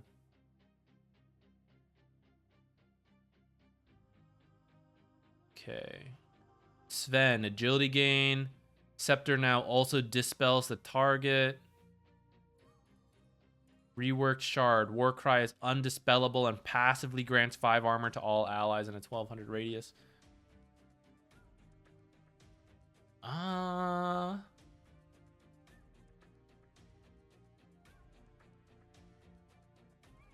This is good. Support Sven against like a heavy armor lineup, maybe. That's probably still a weird pick. The issue is Cleave is just no value as a support, really. Just like a whole ability that's kind of sucky on a support. But I've seen it done, so maybe. I guess you could just get stats instead of Cleave if you really wanted to. Lifesteal change. Oh, less God Strength cooldown. That's actually kind of good for the hero, I think. I think it's better than Lifesteal. Like, he was already frequently buying Satanic, so the Lifesteal was, like, redundant. Or Mask of Madness, which is, like, I think overkill with 15. But, like, he lives or dies by whether he has the ult. So I feel like that's a lot better for the hero. And then all the big Techies changes again that we kind of read at the start. So I'll probably skip all of this for now. I'll like here if you want to read this on the YouTube video, just like pause and read it. Here, something like that. But we kind of like tested this a little bit. Actually, there's more info. I kind of do want to read it, but it's gonna take so long. Stasis trap remove, remote trap remove, base movement speed down by 20. That sucks. Base damage increased by 12, base armor reduced by 2, and then base attack speed increased. Okay, so it will be better for right-clicking in the lane. Not so useless, I feel. Sticky bomb. I think you do take this one to use on range creeps if you're supporting, and then hopefully damage them as well. 3-second timing could be tough to do, though. Maybe you have to attach it and then auto-attack a couple times. Level 2, this value seems good. Level 1, this value seems like eh. Reactive Taser might be another way you could approach it. Just like people can't right-click trade you because they keep getting disarmed. But it's a long cooldown. I don't know how useful that is. You also can't secure creeps with it at all. And I imagine if you accidentally aggro creeps, you'll end up shoving the lane because you disarm all the creeps for a while. Proximity mine. Mana cost. Charge restore time change to be much cheaper or lower.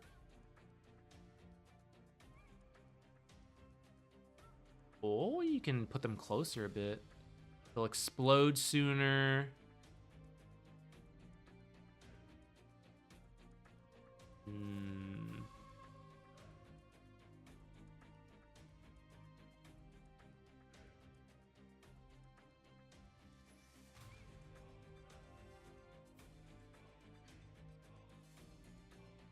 Mines now apply a 5-second debuff, reducing magic resistance of all enemies by 10, 15, 20. Interesting. The main thing from this change is that there's no like instant kill. Like proximity mines might kill them, but it's not so. You get a notification. I think most people just hated that the original ult mines. There's like no notice and you just die. There's like very little counterplay to that. There's counterplay, but it's very hard to coordinate in a pub. So. Ooh, the blast off self damage gets lower, actually. Combined with, like... The shard still has, like, the stun on it, right? Ooh, support techies. We might try it. I'll think on it.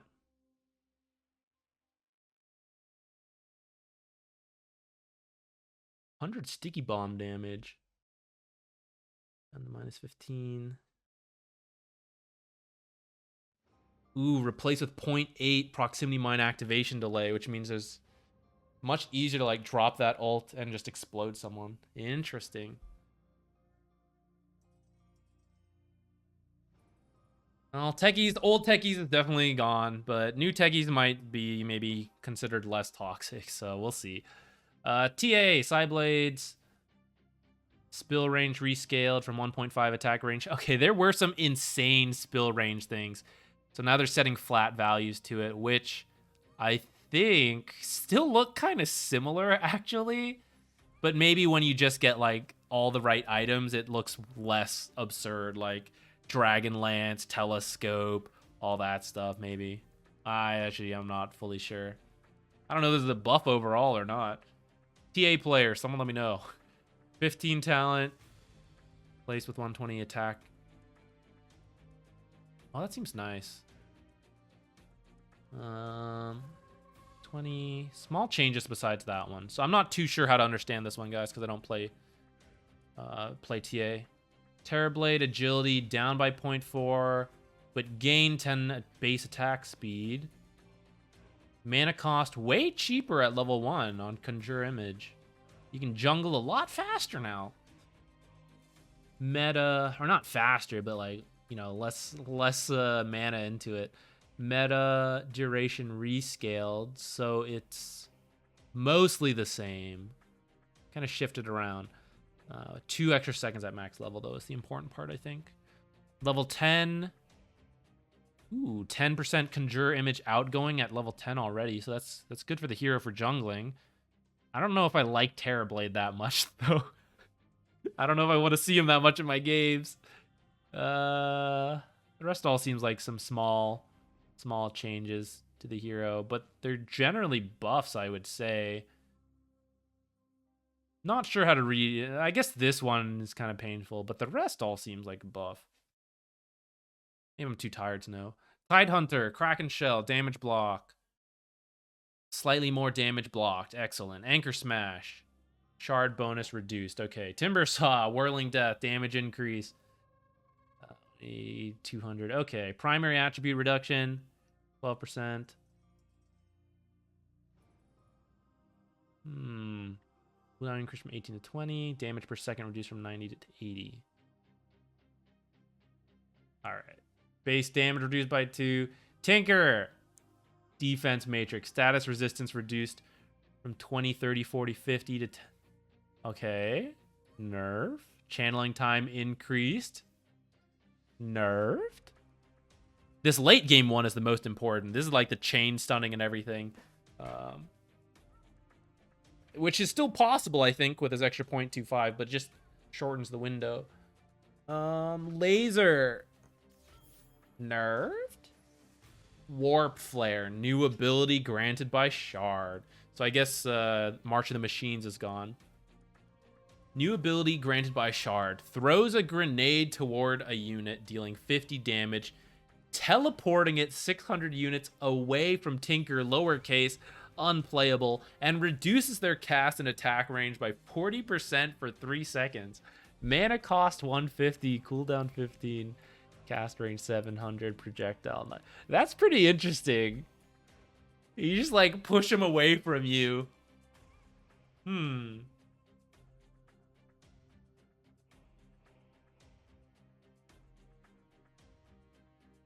That seems worse than March of the Machines, though, but kind of fairly so, because we're trying to nerf the hero, I feel. Talent, Keen Conveyance, cooldown replaced with plus 125 defense matrix absorb. Oh, this is fair, I think. This is good. Okay, I mean, overall nerfs to the hero. I'm not sure how to... I don't feel like Warp Flare sounds busted, but could be. Does this stack? Are they just like unable to attack after a while? They have like no attack range? I don't know.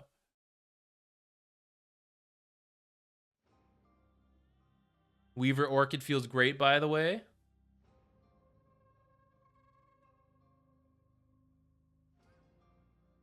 That makes him uncatchable. Well, you just need to bring multiple heroes, maybe, to catch him. I don't know. We'll see. Tiny. Oh, lots of changes here. Stun duration per interval increased. Support Tiny. Bonus damage multiplier to tossed units from 2.5 to 2. Oh, being reduced. Damage rescaled from 80, 150, 229. Slightly more damage on toss. No longer deals 30% bonus damage to the tossed unit.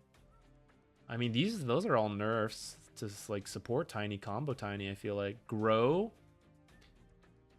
100, 200, 300 bonus damage to toss. At first, I thought this was going to be right-click damage, and I was like, what the hell am I reading? To toss, though, okay. Bonus damage is increased by 50% when carrying a tree. So support Tinies tended to not max grow, or at least for a bit when it was like out. Now you kind of have to get the toss combo.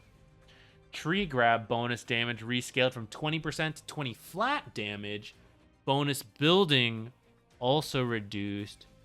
Tree throw now slows an enemy movement speed. Tree grow bonus damage. So you're just supposed to kill people with toss?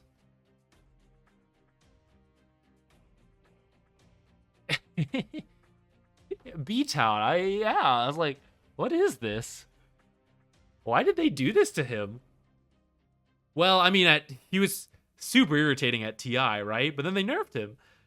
And then I really haven't seen much Tiny since then. And then they were just like, no, more. Well, this could be interesting. At level 18, Toss does 600 damage. Plus 50%. 900 damage? When you're holding a tree?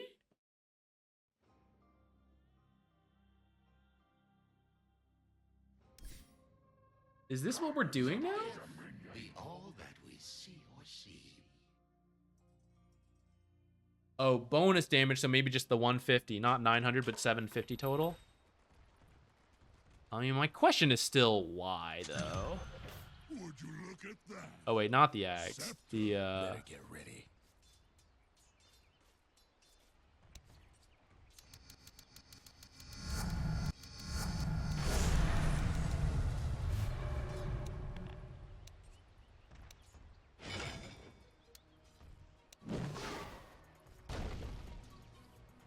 I don't know why I did it like that. I have no idea what, It's not how much damage we did with that.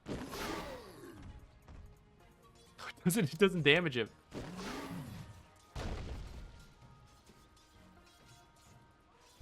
This is not doing as much as I thought it would.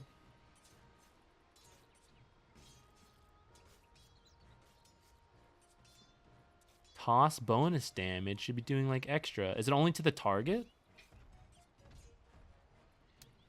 How much? He has 600. He should like die. Even with resistances. He did 450, which is only 600 reduced by 250.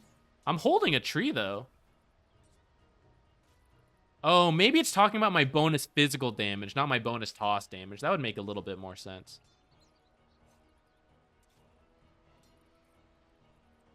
I still think this is very bizarre. I don't really know why they did this. I'm not sure. He was already not much of a hero. I feel like this did not bring him back, which I guess I'm okay with. I would recommend looking at Manta Shard treads. We were talking about that. Yeah, whether like Blink Manta be like Bat would be the thing. We'll see. Ooh, Treant changes, living armor, cooldown. God.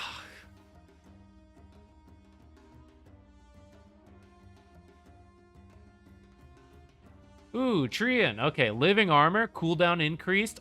Okay. 1 extra second. Duration increased. Holy shit, by a lot. From 12 seconds to 15, 20, 25, 30. Bonus armor rescaled from 5, 6, 7, 8 to 3, 6, 9, 12. And the total heal rescaled as well.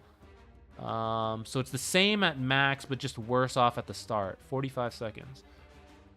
30-second cooldown. But when you max living armor,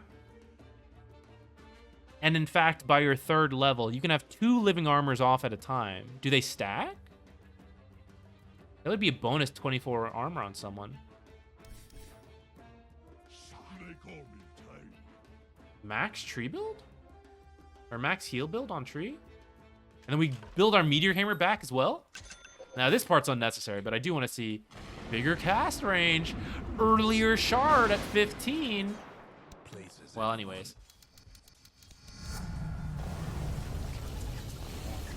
Oh, you can't do 2 at the same time. But we can be healing like 1 tower and then an enemy or an ally hero for just 30 seconds, actually. This is actually kind of ridiculous.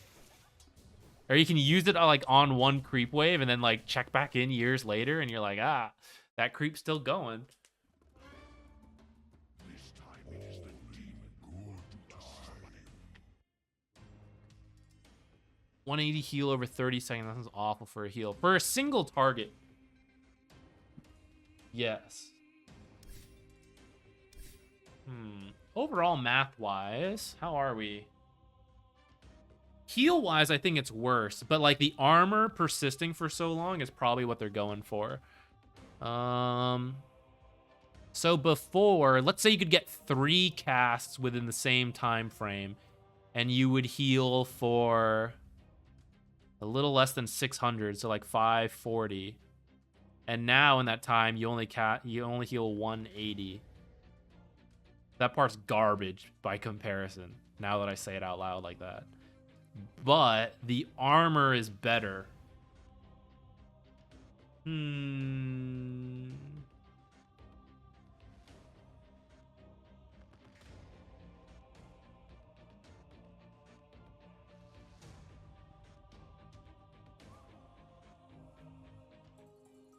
I mean, in the late game, the armor didn't, or the heal didn't matter that much. It was more about the armor. The heal was good for towers, though. So the fact that it heals so slowly now does feel bad. So not so good at just, like, constantly healing towers. But they do take a little less damage. But if you let them get too low... So, like, I think if you're defending, like, a full health tower, this is probably... maybe okay, because you're giving him 4 extra armor. But if a tower's low and you're trying to, like, heal it up to defend, then that's not going to work. Which, I'll admit, might be fair, because it's pretty annoying to play against Treant Protector. So maybe this is deserved. Yeah. And now you can, like, heal multiple things. You like, heal one hero and your tower. I don't know. Might be okay.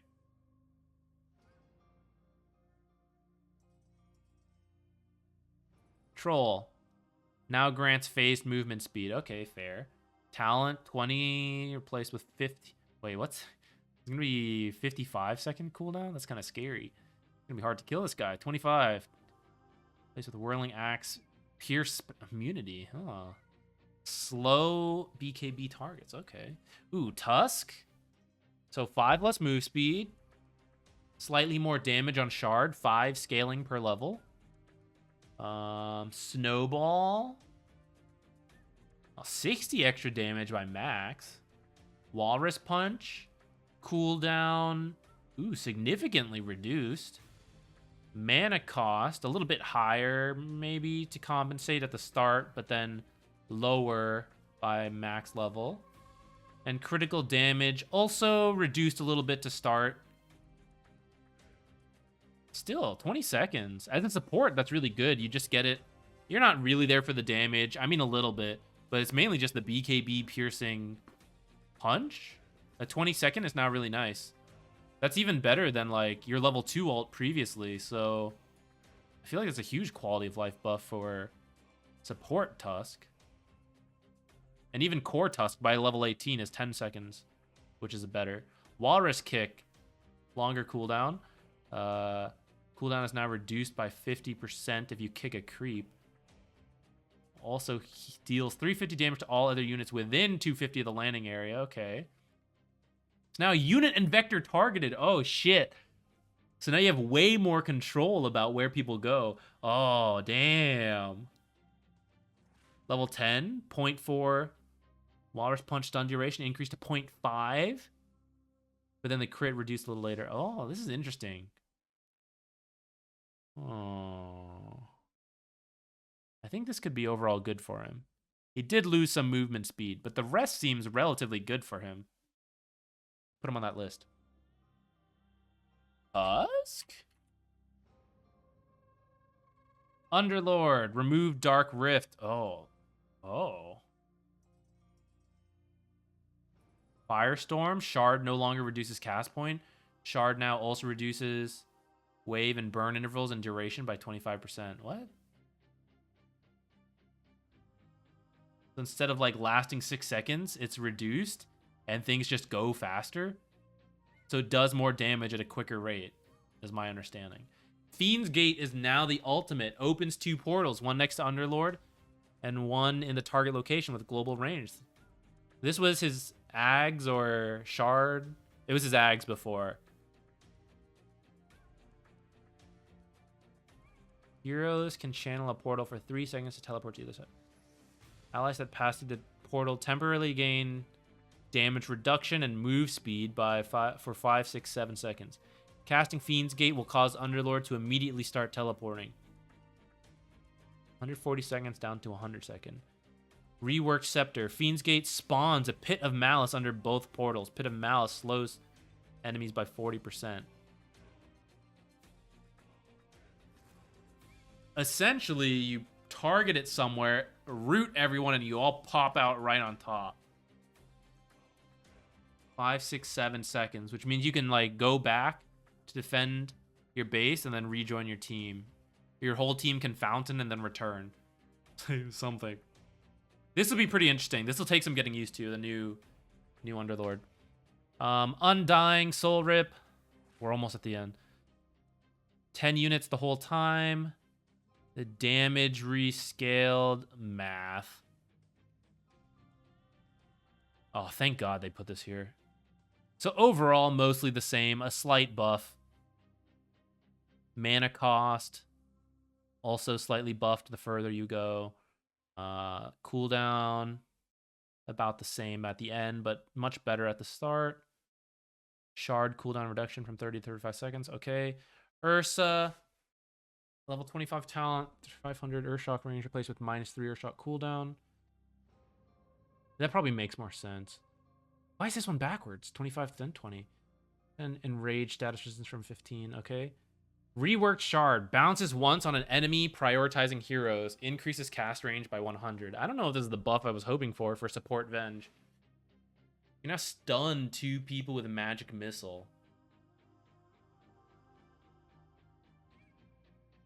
Is this what we want out of Venge?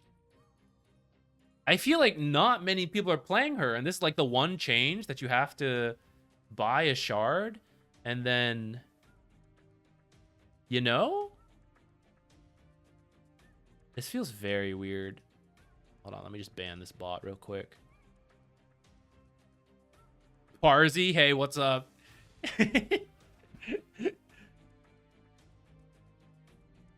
Weren't you sleeping? You woke back up for this? This, I don't know. This could be good, but it also just feels weird. I'll try it. We'll give it a shot. I'll need to... Actually, you know what? Having said that, the drum changes feels pretty good for her. And maybe the Vlad's change as well. So maybe these item changes will match her playstyle. But I'll have to try it out. Venomancer, base attack damage increased by 4. Thank you. No longer deals damage on the same ticket applies. Ah, darn. That's why. Damage per second increased. Ooh, from 614.22 to 30. 816. Ooh, just overall a little bit better. Oh, no, wait. By the end, it's actually a little worse. Oh, I see. Previously, guys, Poison Sting essentially added this amount to your base attack. Because it would proc instantly, and now it's not doing that. Which is a shame for his last hitting. That's why they gave him a bit more damage. As a support, this doesn't matter as much, but as a core, this hurts his last hitting a decent amount. Poison Nova. Bigger cast range. That's kind of cool. And then it goes a little faster. Ooh, 25 talent reduces 100 attack speed. Well, you're not going to see that often at level 25. This is interesting. Support Veno gets more value out of Poison Sting in the early levels. Core Veno, it hurts a bit. We might try this out. I don't think these numbers are enough to like massively change the hero or anything, but it might. I just like Veno, so it might be fun to play him. And I think some of the items might fit some of his playstyle. Gonna have to rethink that one again too. Viper. Level 10 talent change, corrosive skin damage, okay. 70 nether toxin max replaced with 40 nether toxin min max. And then 70 attack damage. Alright. This is a lot. This level 20 plus 8 poison attack magic resistance reduction. That's a lot of magic resistance reduction. I think by default it does 4 at level 4.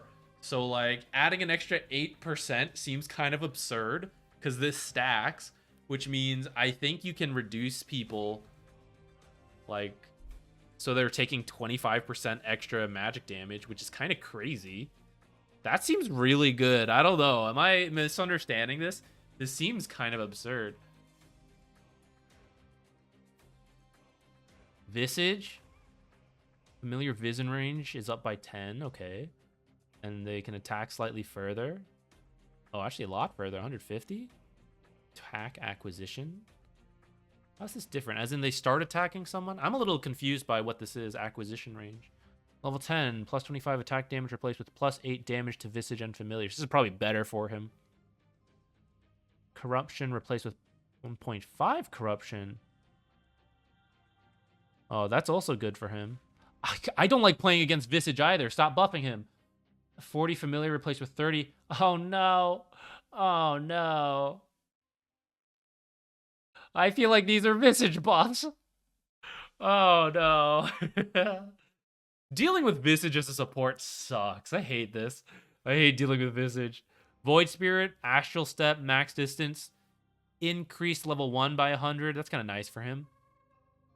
Kind of bad for me. I'm going to get killed more. Dissimulate, shard bonus damage, reduced from 175 to 135. Okay. Yeah, I'm fine with that.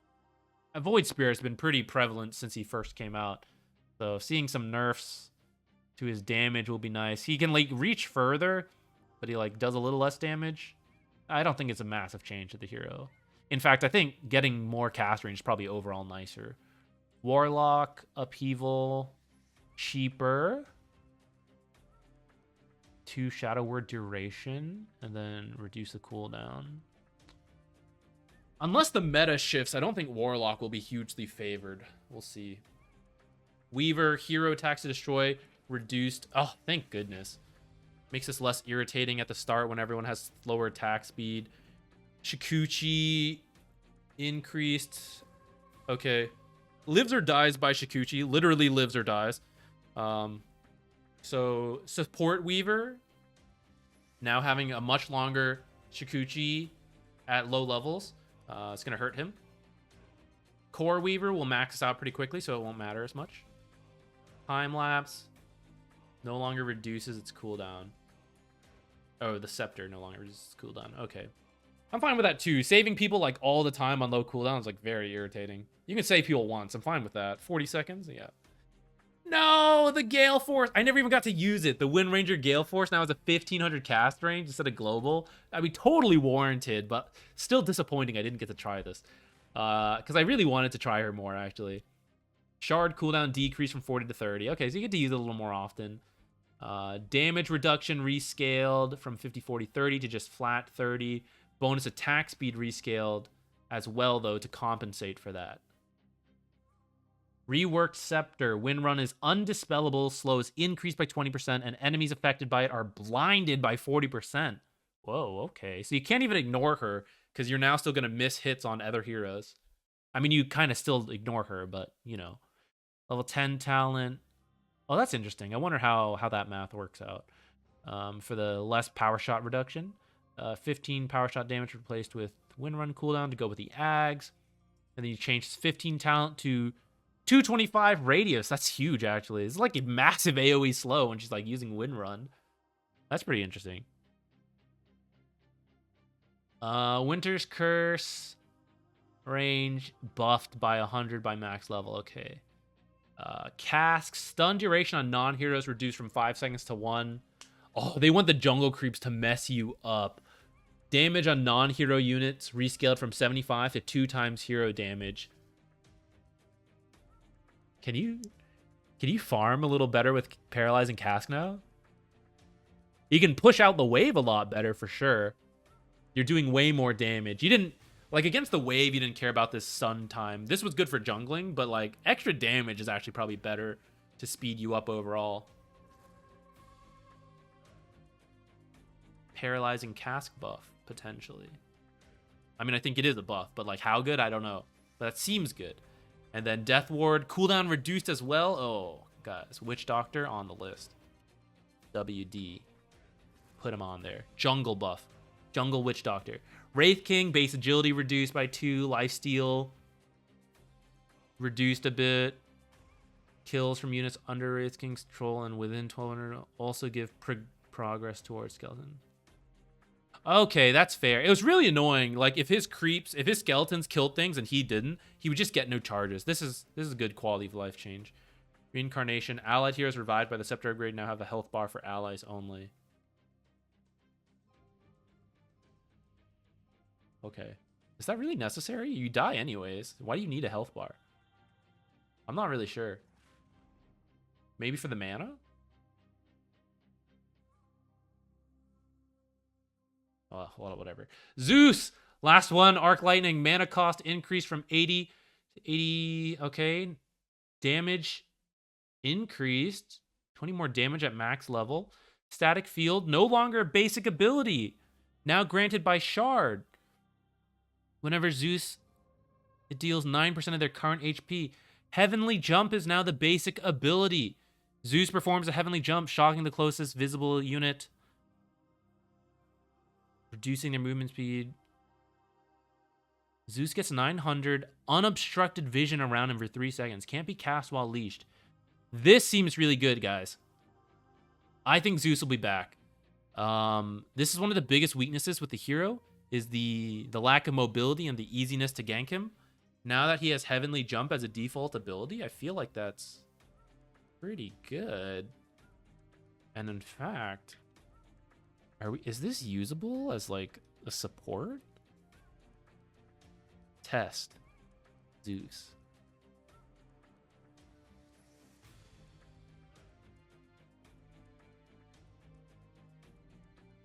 It doesn't damage them, but like say you take Heavenly Jump early, it's low mana, kind of a long cooldown though.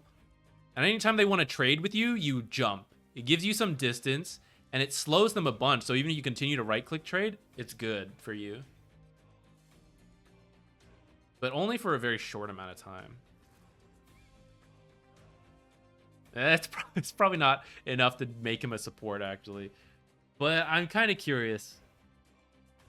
Maybe we'll keep an eye out for it. Okay, guys, we did it. We went through everything.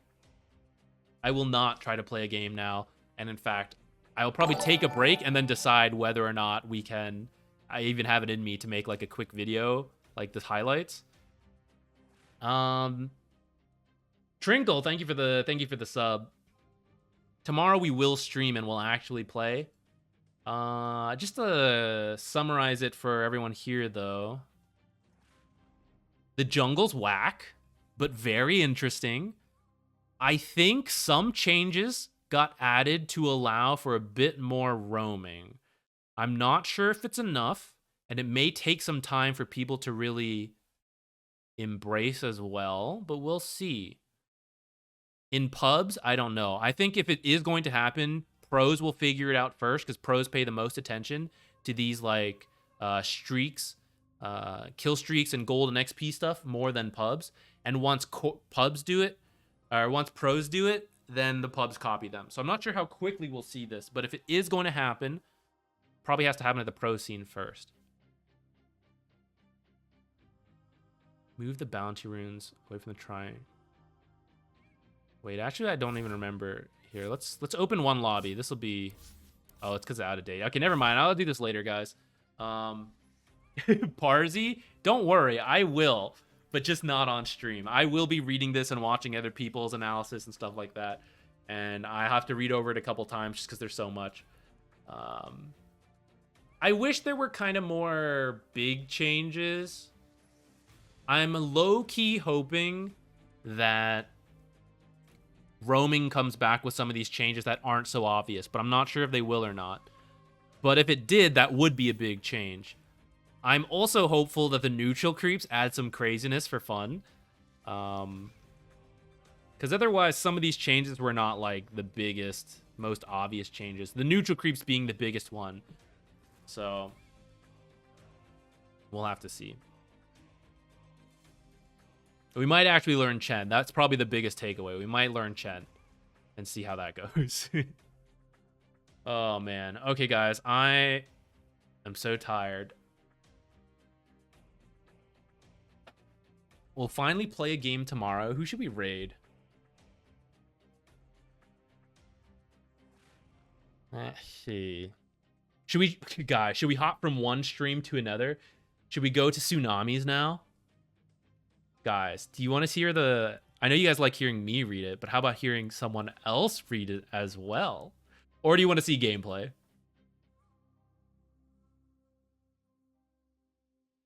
Visage with Dominator's back? No. Oh, this is a support nightmare.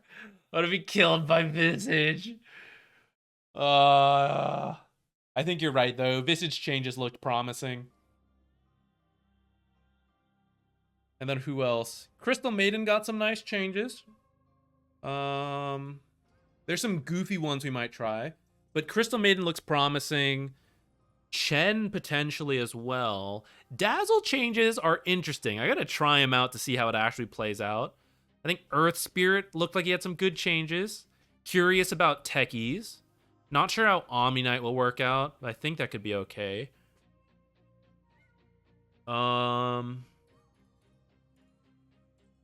Yeah, those are some of the bigger ones. Oh, the kobolds seem better. I need to test it to confirm, but they seem better, which is pretty nice. Oh, Rubik also sounded good. Yes. I forgot to add that to the list. Thank you. Rubik.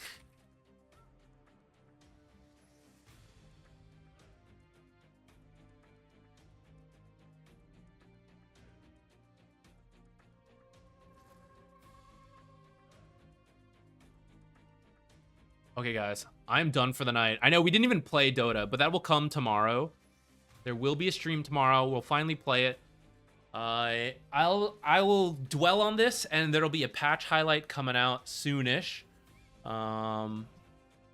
Either tonight or tomorrow, and then tomorrow night we will stream and we'll actually play. So thank you, everyone. Thank you for all the support. Special shout out to Root Sharabani with a crazy $100 donation. Should make you a VP. I'll figure out how to do that later. That's the biggest one I think I've ever gotten. That's crazy. Too generous, sir. Everyone else, have a good day or night, wherever you are. Enjoy the patch. Have some fun with it. And I will see you tomorrow for actual gameplay. Bye.